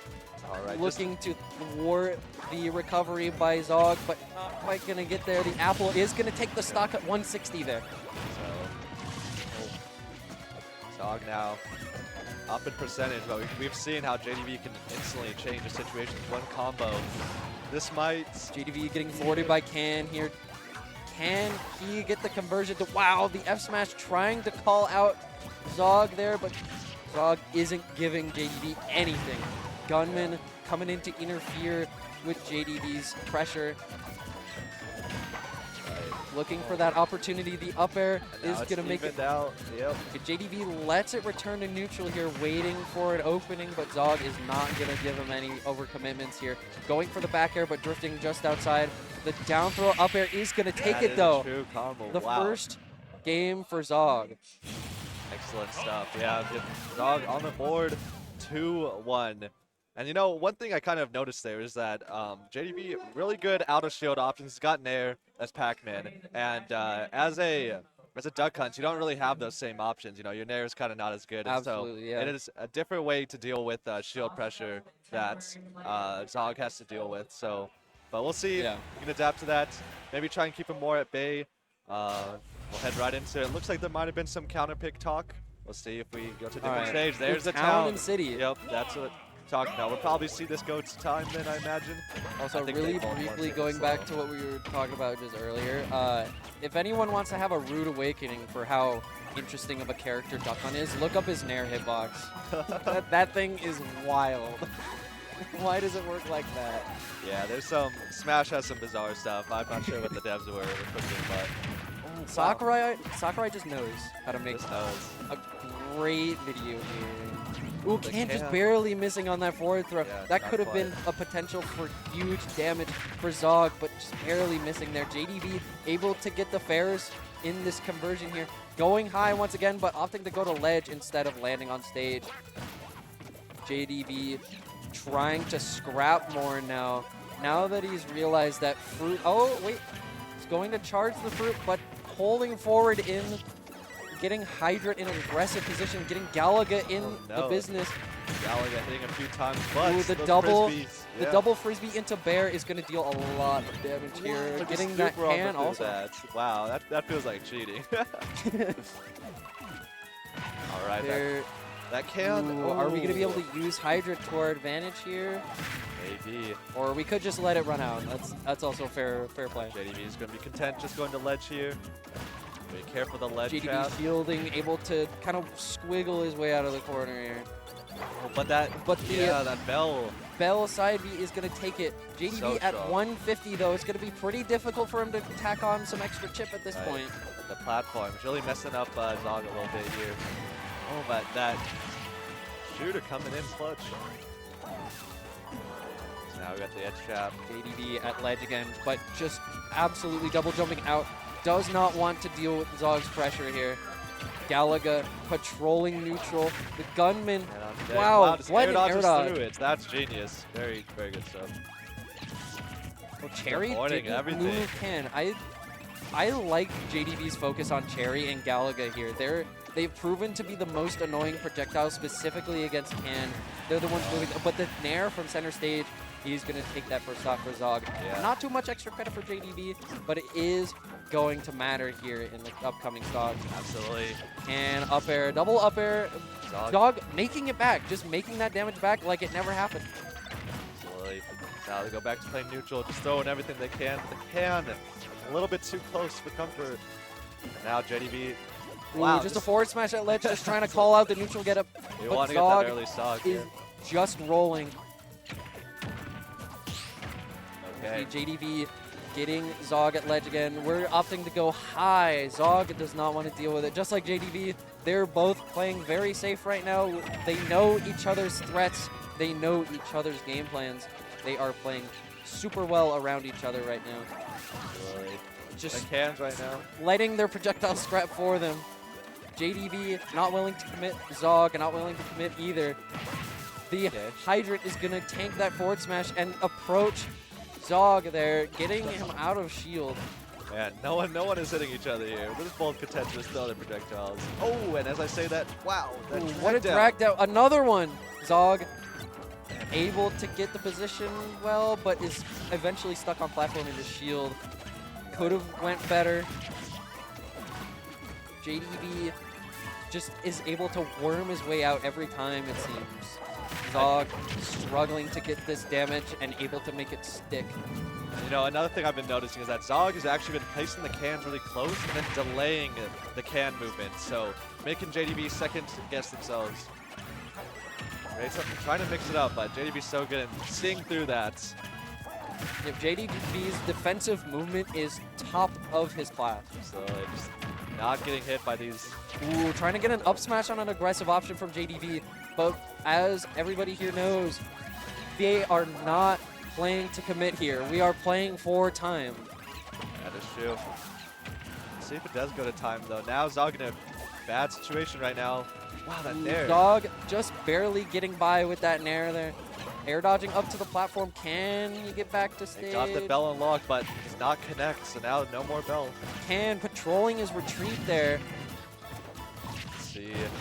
Oh, hitting blowing himself up. with- Is this going to create a struggle situation for JDB? Yes, it is, with an up air that confirms into the kill there. Right Zog into that bell. having to get this stock deficit back. All right. Zog does get the can, but can because just the high barely not hit platforms, yeah. Okay. Now he's on ledge. And just Ooh, just pulls it out. Just yeah. a very nice forward tilt to get this even. Absolutely even here. Both players at a clean 0%, but Zog getting the first blood on this last stock here. JDB running in, trying to get that fair, but taking the distance that he got to charge up fruit. Got the Galaga going. It's going to fly away, hitting can a little bit, maybe offsetting Zog's pressure. Oh, JDB off stage, going Great to mix up there. Zog aggressively going to stage there and just surmounting stage control. JDV is looking a little bit scared here. He's trying to get these hits in. He's trying to scrap, which is exactly what Duck Hunt wants Pac-Man to do. That's right. Yeah. But now JDV, he got the percent, and now just kind of want to chill This back conversion here. could be big. All right. All right, Now Can they got the getting there. placed behind Hydrant. Zog here with the Can pressure is absolutely smothering JDV right now. Can Zog bring it to game 5? The run up smash trying to call out the jump out of shield. Okay, just gonna recover high here. And you know, if I'm Zog, I want to end it out right now. Yep. Oh, but JDV finding the opening, finding the full hop back air there. Strawberry not quite finding purchase, but Zog is able to weave around JDV so well, getting that Hydrant, getting everything, getting a whole menagerie against JDV. Forward tilt, not quite 155, but he does have Bell. Oh, and he lost the power pellet from side B. He's not able to make it back. We're going to game 5 and running it back to town, it seems. That is crazy. I can't believe I've not seen a Pac-Man not able to recover there. So, not Yeah, sure what happened. the Can specifically interrupted Really? Pac-Man side B, which which just cancels the move outright. Yeah, that is crazy. That is a great job stuffing out that recovery. Just really excellent stuff all around. And so, we'll see this game 5. You're saying you think you're gonna go back to town? Is that what we're seeing right now? Yeah, they did gesture to run it back to town and Alright. city. So So we are going in for the long haul. And you know, I've got a prediction right now. I feel like it's going to go to time. Both of them, they're on. They want to stay in winners right here. That losers run. Ooh, Some but Zog really good play. quickly taking space here with the Can getting a clean 45%. JDV already on the back foot, 56. The damage mounting. JDV needs to act fast here. Right. Getting the fruit off stage. Good steps to making this comeback here. Yeah. Wow, that Can. Just that Can pressure is just so good right now. Stuffing out JDV's options. Okay, but now Zog is off stage. This could be tricky. Throws at the Can. That nair on shield is not safe. Just the JDV, perfect parries. I appreciate how Zog is moving in such a way where JDV's Hydrant setups aren't getting any value for him except for very small positional benefits. Right, and the Zog bell. is not getting hit by it. He's not getting tricked by JDV's movement around Hydrant at all. He's playing this super well, super stalwart. We're just seeing the defensive mastery of both these players on display today. Absolutely. Hold them even right now, and whoever takes the stock will have a good lead. Zog tomahawk. That's good. And that This is going to almost take it there. And patrolling that space is going to backfire on him. Didn't run into the Hydrant in time, and the Hydrant is going to hit. Both these players are trading close situations. A Can is going to fail Zog out there, but the Apple is going to take it. Apple It's being a just so quick. consistent damage dealer in these late percent situations for JDV. right. JDV walking up, walking up slowly. No down smash though, but I do like that Can placement, but JDV ready for it. Oh no. JDV, as usual, his awareness is spot on. Up tilt, up air, getting that little bit of percent. Any amount of extra credit, as we've seen the last 4 games, any amount of extra credit goes miles in this matchup. Yeah. That Can just like doing not as much as Zog would want. Any direct hit here probably takes the stock here for Zog, but JDV is just making it so difficult to break through shield right now. And Wow. the hit Delay. extension on Yeah. Hydrant is going to take the second stock from Zog. That's such a tricky mix-up right there. Oh, but Just JDV getting calls it caught. out. Yeah, straight up. It is possible for Zog to take this game. However, it really needs to come down to expert use of Can and working around bonus fruit, which we're seeing here, catching the fruit, catching the Galaga. JDV getting a bit of chip here. So much extra percent right now. This is such a scary situation to be in. JDV is in the zone right now, absolutely stuffing out Zog, not taking nearly enough percent to be threatened by Zog's options here. The Hydrant right at ledge yet again. Zog trying to box his way out, but JDV is ready for it. Really, and it The seems Nair like all the way out. it's gonna be tough. It seems like JDV just has the download, getting those perfect parries, just punishing Zog. Ooh, great wait by Zog. However, JDV was composed. He was ready to react to any tricks that Zog could have employed there. Looking for that apple kill that got him through so many games this far. And that grab, that grab should probably is- do it. Oh, not down quite. throw, Down setting up for a ledge trap. Okay. Ooh, wow, not force smashing the get-up attack like in last game, instead opting to get rid of Can. 202% for Zog. This is looking extremely dire here. Oh, and the spot JDV dodge. with the forward Just tilt, it's going to forward take it tilt from was center worth it. stage. Wow. A great showing from JDV and Zog there. Yeah, Very great close stuff. Now JDV just seemed to have just the adaptation just so much quicker. Like towards that last set there, they had everything down. They knew what to do, and so kind of just ran away with it. But really good stuff to both players. Really competitive set right there. Could have been anyone's game, but JDV will ultimately come out on top. So. Yeah, despite the early momentum that JDV got in, I believe, games 1 and 2, Zog was able to hold their own, was able to give JDV a run for his money. Absolutely. And not every player in this venue can say that. And you know what's even better? We only had one game go to time, so I think that's a win in my book. Win. That is a win in my book. So, but yeah. So up next, looks like we got next, I think we're seeing J-Jaw and someone else. J-Jaw, the legendary Kirby, making waves, honestly. So this is will be my first time seeing J-Jaw play. Definitely, I think a treat to watch. I've watched some of their highlight clips, and Yeah. they do some crazy stuff. So Yeah, he Yeah, nods. you all Yeah, he knows. crazy stuff. So very respectful, especially with the character like Kirby. That's really good stuff right here. So this will be an exciting one. And not sure who's our other player. I'm not sure. Don't recognize them by face, but I do believe we're gonna see just in a moment. Actually, bracket's right there. Can you pull that up again? We are looking at. Oh, we're looking at Random NK here. Random NK. They were playing Sephiroth and Aegis in doubles. Okay. If I remember Okay. correctly. I did commentate that block, so I should remember. But Well. the Sephiroth was looking fantastic in doubles, and they did. These two players did end up playing quite a bit in doubles. Oh really? They played in losers finals, Mm-hmm. if I remember correctly. Do you know who came out on top? Ooh. Actually, no. No. I'm mistaken. They played in winners semis. Well, Played in winner semis. Whatever the case. And yeah. J-Jaw and JDV won that set. Okay.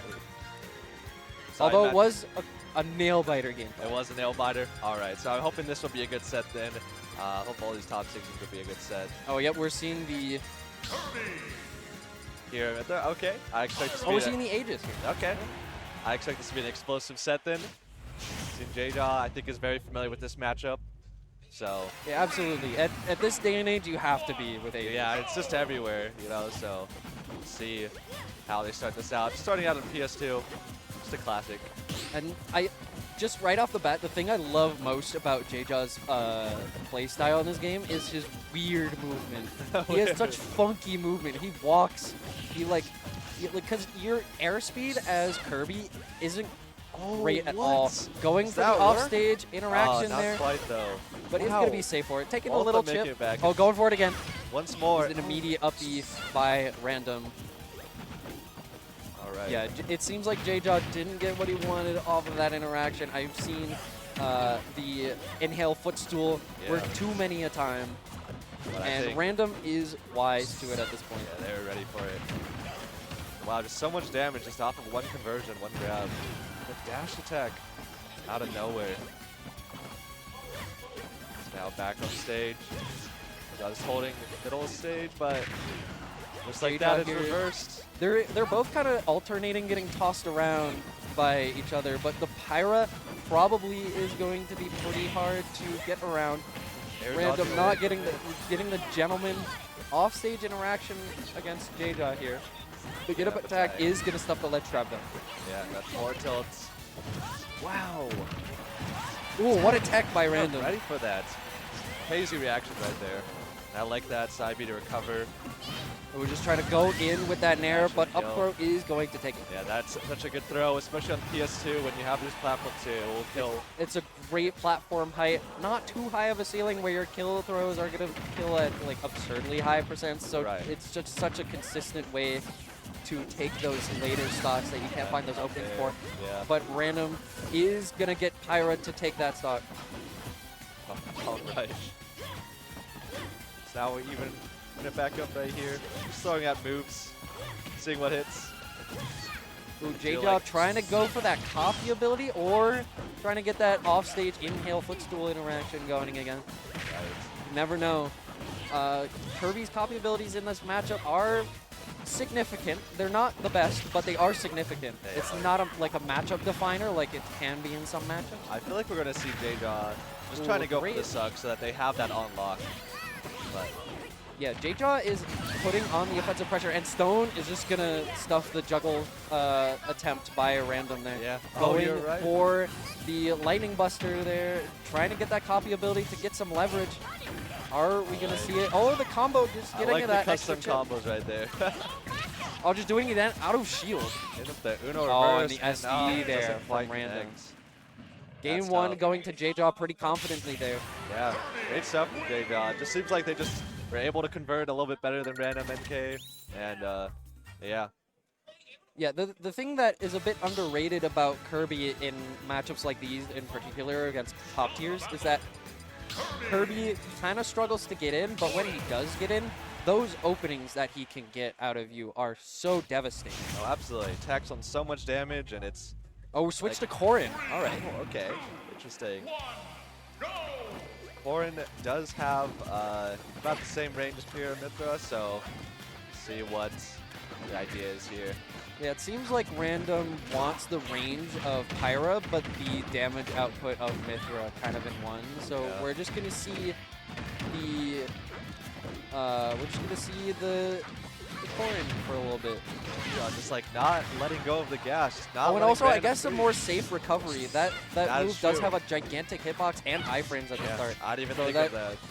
It's a very secure sort of matchup, it looks like. A bit less volatile than Aegis Kirby, it seems. But Random NK getting that. Ooh, the back air from Delays J-Jaw. that. What a Wow. find there.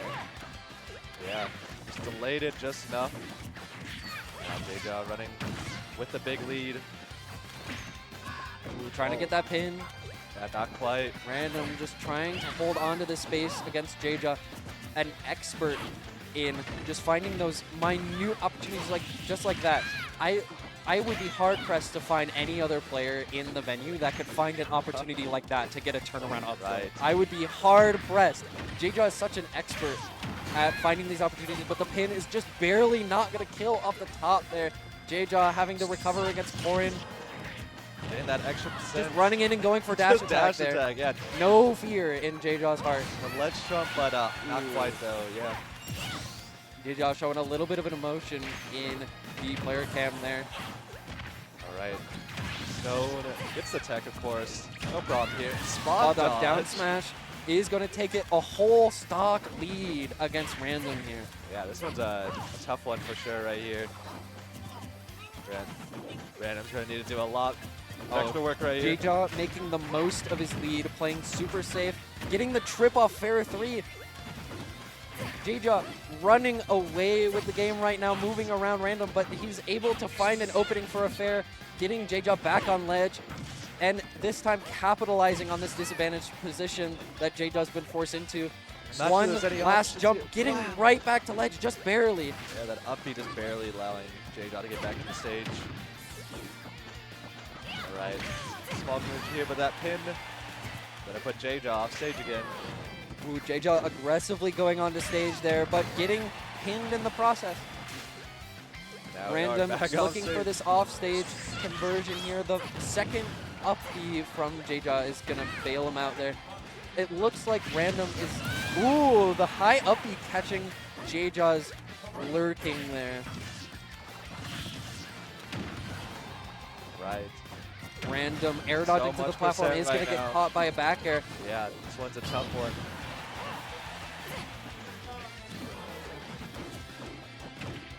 All right, Yeah, getting off caught stage. on the landing by down tilt. This is Backers just is such so an scary. awkward situation for Random here. Yeah. Oh, the up air juggle is very big, though. Very big opportunity here. The back air not quite killing. It is kind of stale.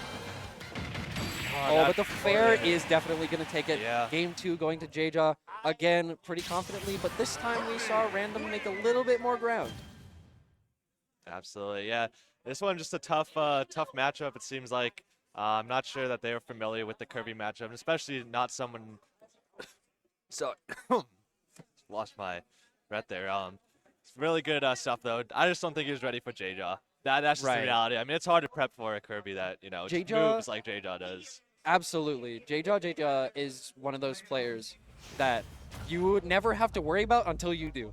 Like, Kirby is such a rare character and a rare sighting these days that sometimes people forget about him, but Yeah. he will take advantage of that lack of knowledge, and he will just dance around you like he's doing right now. But the aggressive dash attack by Random here is going to make some headway in this advantage state. But J-Jaw able to squeak past Random, run down through the platform, able to get an offensive conversion from it. The inhale almost making Random's recovery very, very hard. Yeah, I think we wanted to see a little bit of cheese there, but did not quite happen. Now just a few hits in, and J-Jaw is taking a nice little percent lead. Still pretty much anyone's game right here, though. Just opting to stay center stage. Keeping it simple. J-Jaw getting the landing there, and the That's trump. No, re-grab invincibility is gone, but J-Jaw is not there. Nobody's home to get the punish on that. Dash attack, trying to catch a neutral get up, but instead Random is rolling here. The ledge traps are just so volatile in this matchup, and they're both moving around them super well. The counter I on like the idea, but not quite, yeah. not going to find purchase. J-Jaw's already on ledge by the time it activates. Now These the trumps ledge by J-Jaw are so scary here. Yeah. Random just has to respect those, but forward air. Oh, I thought we were J-Jaw trying to go for the down air there. An aggressive move against the pin. Random just hopping around his space, but getting stuffed with an aggressive fair by J-Jaw. I do like this little Kirby dash dance. I think it's fun. Just running back and forth. He's got little hops. But He's guessing. got his little hops. Ooh, the first stock going to Random is Right. dead. Random now J-Jaw trying to see if they can. on the back foot here. The up air not quite doing it. Just a little bit of extra credit for Random here. Ooh, getting a Okay. footstool dare. Oh, but the nair is not connecting. Barely not killing here. That rock J-Jaw not gonna be it. making this recovery super awkward for Random. Oh, And the footstool, does or get not the that. footstool, the inhale is going to put Random off stage Wow. and lead to a kill. 55%, not the worst position to be in, but certainly would have rather taken less. Absolutely. Okay, we're getting a little bit of percent right here. Up Look at air, that up combo. air, Wow. up air. So much damage. Going back to 61 stage. off a grab. Just even more damage, just racking up so quickly. Down throw to set up for the offstage interaction. J-Jaw looking for that back air. Random's not going to give it to him, though. Right. Trying to get that pin, but not quite. Backer's not strong enough. Random. Yeah, just Very waiting nice it, find on waiting. that back air Really there. good stuff. So patient, so aware of. Oh, Random lost double jump there, but is able to get back. But the jump is going to be caught by J-Jaw's back air there. This has been a matchup of ledge traps for the last couple games. Absolutely, yeah. I'm They're so both just surprised ledge to see trapping that. each other. We got some tilts. Man, just racked up that percent. Wow, the flanking pin. with. I've never seen that. Right. Random looking for this The opening, air but dodge. J-Jaw able to just weave around so well, getting the Pulsing in that dare, down smash. Yeah, wow. dare Insane down combo. smash to That kick was this just- set 3-0 that against was so Random. good. Yeah, and I think all of that off just a missed air dodge or maybe missed input. I'm not sure what happened there, but that will cost you. You know, you miss input one time and then you die. It's just one. Oh, we're getting an ad read. Oh, let's do it. All right.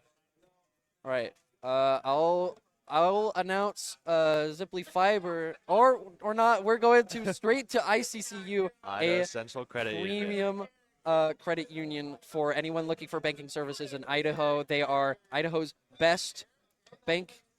If you want to call them now, there are real people on the line as we speak. No AI here. And we got an event, Breadbasket 2025, May 31st to June 1st.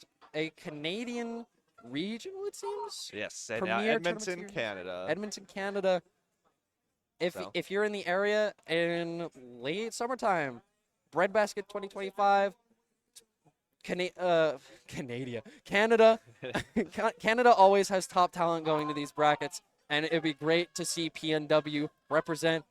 Go and show them who's boss at Absolutely. Breadbasket. So go head out 2025. there. Then last, we got Ziply Fiber. Of course, you know the one. They've been our sponsor at Beak Bonk for a few years now. They have really good rates, plans starting at $20 a month, fiber internet, customer service, great speeds, great prices. What more could you want from an internet service provider? So shout outs to Ziply Fiber for sponsoring Beak Bonk. And yeah, stuff to them. All right, looks like we'll be heading into our next match coming right up. Not too familiar with the players, so let's check out what bracket we have. Do we know What's that? going here? Oh, they're unplugged. Oh, what's unplugged? The headphones. Oh. Do we That's know? interesting. Hold on. I don't.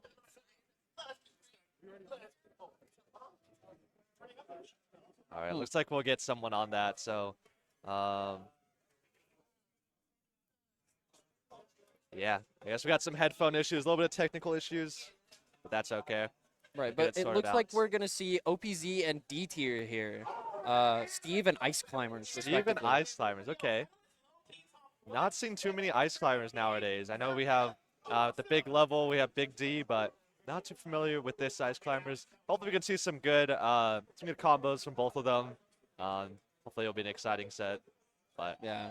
Gotta say, there is only one Big D, but D tier is a talent in their own right, here to prove their worth at Beak Bonk 25. yeah, hoping to see some D-Syncs, maybe some, I don't know if this hands-off in the game, but if we do see some, that would be excellent. But hopefully we see some great interactions here. But that will be coming up in just a moment. Check Yeah, out as the soon as we bracket get right here. technical difficulties situated, it seems. Yeah, let's see here. Looks like they're figuring out the headphone issue right now. Getting that sorted out. We've had a few technical issues this tournament, but should be going. All's well if it ends well. That's right. All right, let's check out the bracket we have right now. So we have Random and Ludo playing right now in losers. Zog and Xavier, D tier and OPZ, of course, playing here on Blues Games. And then Rayan and Silver on Satellite Smash. So that will Right be on.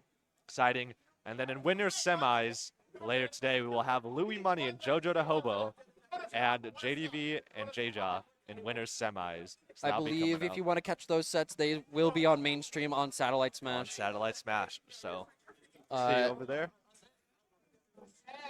And yeah, see what comes out of this.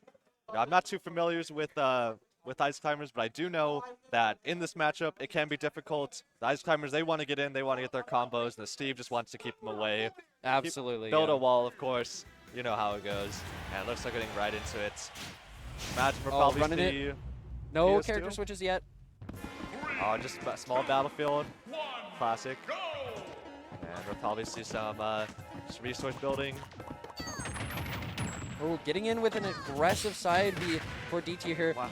Hobo able to get Nana out of the minecart. I've never seen that interaction before. I feel like I'm going to see a lot of interactions I've never seen before. Yeah, Simply because this matchup is so uncommon. that's true. So Oh, just gonna be content. the Icy's neutral B activating pressure plate. That's another one. It's just another thing that you've probably just not seen. All right. Get the minecart. One thing we will note in this set is that because there are two ice climbers, you get some weird interactions where one of the ice climbers, they might get stuck, but the other one's so free to do so. So Ooh, Nana taking the full force of that anvil, leaving Popo to fight it out on his own. D-tier looking to get as much mileage out of this Oppo as possible, but OPZ is taking this time to mine, to farm for materials. They got the D-tier diamond, struggling to on get Bonk. past the fortress that OPZ has built for himself. That second of the minecart is so frustrating, you know. You block it and you think you got it done, but then you get hits. And, Yeah, and the diamond back there diamond, is going to yeah. take that first stock. Of course, OPZ so running away with this game so far. a little bit of an L there, but Has diamond at mid%. This is exactly where you want to be, Steve. okay. Good save. Trying to end the stock right now. Any hit from that diamond is going to be brutal. And yeah, there we go. Ooh, Popo getting 40% off comboed just those and few Nana hits. unable to save. Ooh, trying to stuff out that minecart as well. It looks like D-tier is trying to get that mileage there, but OPZ's pressure is just too strong for D-tier to handle. And the tech on the block, but up smash is going to come in massive clutch here, only taking 50%, 57% of extra credit. Yeah. And it looks like OPZ is running low on materials, especially this iron is dwindling away. Every anvil, every block, every minecart is spending precious, precious resources that OPZ has to run away to grab. The crafting table getting taken out there, but OPZ is just getting so many materials here. Here, not able to apply enough pressure to get OPZ to stop. Yeah. And trying to play keep away here, but those blocks are just so tough to deal with, especially as Ice Pipe is here. Yeah, and if you look at the player cam, D-tier looks very flustered here. Just getting pretty flustered with all that Steve is able to do in this matchup. Right. Definitely an uphill battle here. All right. Man, just off those few conversions, another 50% on the board. It's going to be tough. Ice Timers have to work so hard here to get in. See if they can. These blocks making everything so tricky right now. Right. D-tier after every interaction, it looks like he's just shaking his head. And it looks like, yeah. Ooh, Oh, wow. still keeping Everything Nana alive, going but wrong no. here for D-tier. OPZ taking game one pretty solidly, not losing clutches of diamonds for only a minute. Yeah, that's just a tough one right there. You know, it's hard to get in, and when you do get in, you can only get a little bit of percents. But yeah, Steve just content, sitting back, mining for materials, getting diamond. Just it's so hard to deal with. So Absolutely. That is why he is top one in the game. That's why he's such a dominant force in the meta right now. Just able Absolutely. to shut out entire characters, entire strategies, yeah. just by placing a few blocks, spending a few seconds to get it back. All right. So I like the little stage pick here. Keeps it close. Try not to let Steve get away.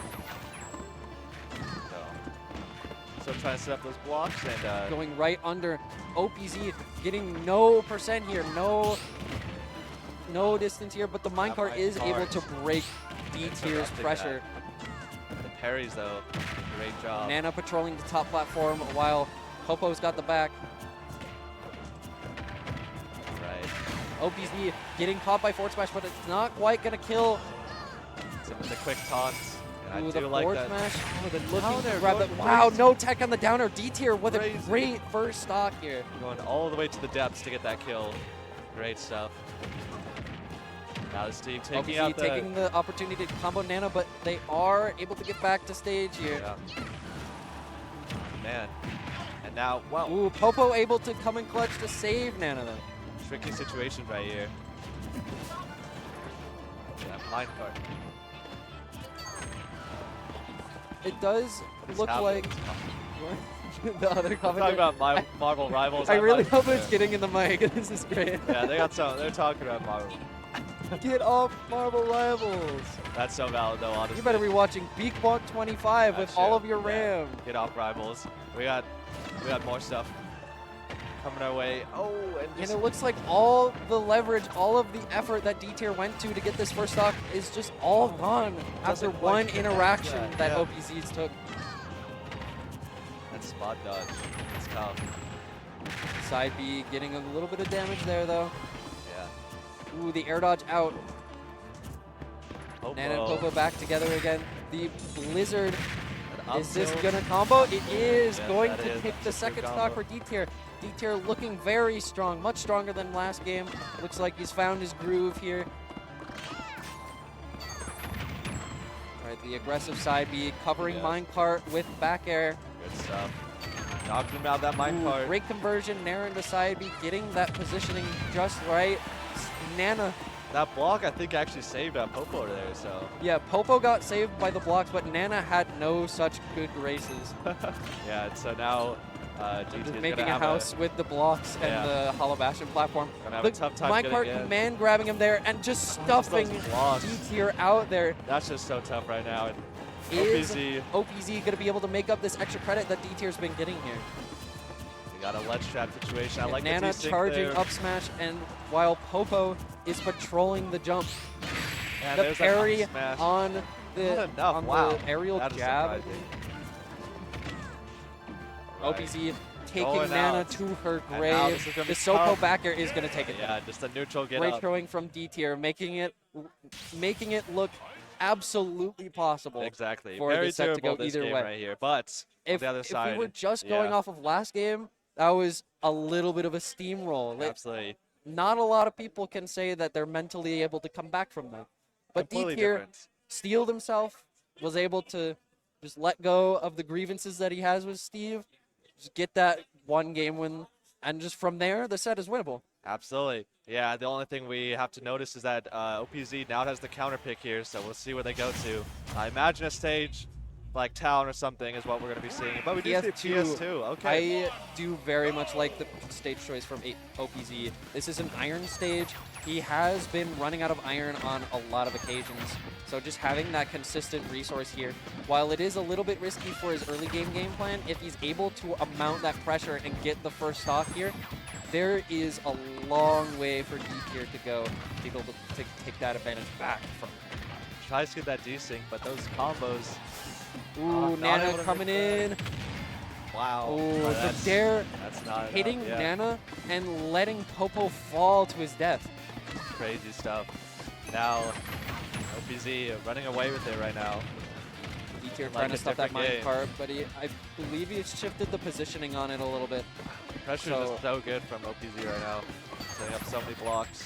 OPZ, I think there was a multi-hit that wasn't there. I'm not sure. Yeah. I don't know. It was a little bit Reads that. Oh, just like so confidently with that uphill. putting on this damage super confidently here. D-tier able. Ooh, OPZ not getting the spike on forward air. Going for a high side B. The desync here. Ooh, I really like that mix-up from Up D-tier, smash. but Nana. Ooh, Nana's coming back. Nana's coming back. The up smash That's through about minecart it. is going to take Good OPZ's stuff. first stop. DT has a lot of work to do right here. Diamond is on deck right now. Diamond did get acquired, but Amelia took 50. Not Amelia, OPZ. Amelia is a great tag, honestly. But OPZ taking a lot of pressure for getting this diamond. Will the risk pay off? Oh yeah, that was a strong Nana hit. living that back air. Oh, and both climbers are going to get caught again by the second back air. Wow.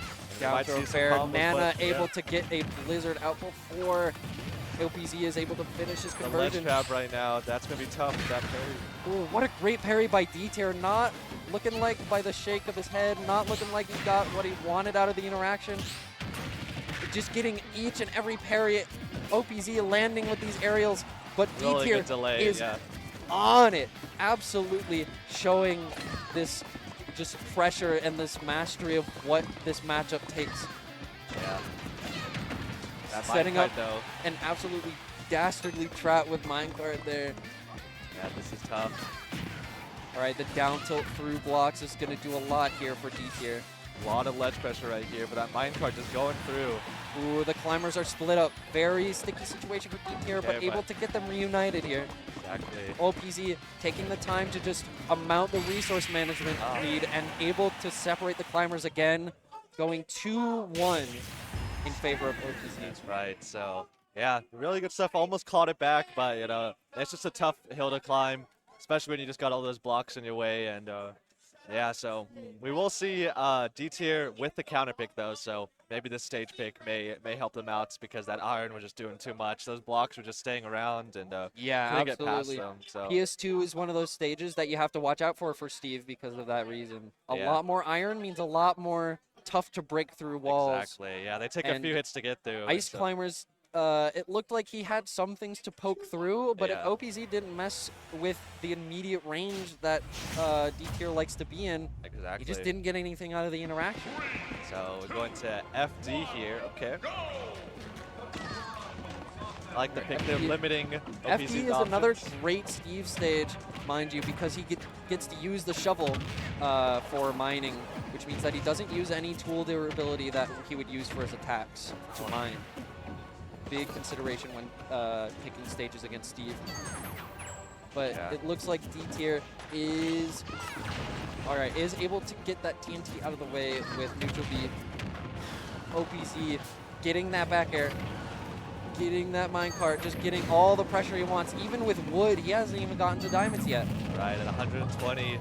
Oh, Yeah. and D tier Unlucky. failing to get Nana to get the recovery and just down airing to get to stage faster. Yeah, it's so hard to get in here. Ooh, But the getting blizzard some- conversion, a lot of getting damage. a good amount of chip, but not quite what he probably wanted. Hit him with that hammer. Give them the hammer time. OPZ completely disengaging, using his time very wisely here. The minecart hitting everyone in every different direction. Oh, the Wow, conversion sick. on blocks. He's in the blender. Unfortunately, not able to finish it off. A dash attack. All right, D tier looking to just whittle away at this wall, but OPZ is ready for it, sending a minecart straight through. Right. Oh, but not. Made it All right, into the Nana minecart, coming but in just in time. Is able to get that tech. Oh, that Ooh, great parry, just narrowly avoiding that shield break from Anvil. very good stuff. That pressure. All is right, so good. great conversion from D tier here. Excellent stuff. 85% on D tier, looking a little bit tough. OPZ taking his sweet time, building a house. Oh, strong back air is going to hit on Nana, but not on Popo, Right, but leaving now- D tier without a second climber. Recovering a Sopo is so tough here when there's so many options Steve has here. Well, parry, spot dodge, great avoidance of that Anvil. And LPZ just has so many options here. It's content with just mining, setting up a low wall. It's okay. Yeah, at and that. especially as D tier in this situation, you don't want to mess with that whatever's behind that wall. Absolutely. Because, ooh, look at the movement. D tier playing around this really well, getting dash attack, but it's not the end of the world quite yet. Down air is going to stuff out that weak up B. Wow, just barely Big up avoiding smash. that up Oh smash. my goodness. D tier's movement is absolutely amazing, but he is going to Makes get that grabbed stuff. right And as he there's lands. Diamond unlock. Yeah, this is a tricky one. Just going to get a lot of damage just off This that one 76% Off of one conversion up from tilt. OPZ. D tier has to shield while Nana gets hit by forward smash there. Tough. Getting the That roll up tilt and back the here, backer that is will going to do kill it. both climbers at the same time. 3-1. Just like that. OPZ. Just off two neutral interactions. Just, yeah, D tier unable to close it out, but And like- unfortunately, that was tournament game for D tier. that was. Yeah, this is the losers right now, so they will be out at, not sure what place they are, but they made top 16, so good stuff to the players. It is not a easy journey. A lot of players they have to beat to get here. So really good stuff. That matchup, brutal, honestly. You know, you can see how just struggling to get in with those blocks, but no, that's just the way the game goes. So And all right, after that set, we are waiting for a little bit for the next set, but don't go anywhere. We are going to get right back to you with top 16 and eventually top 8. Don't go anywhere. don't go anywhere.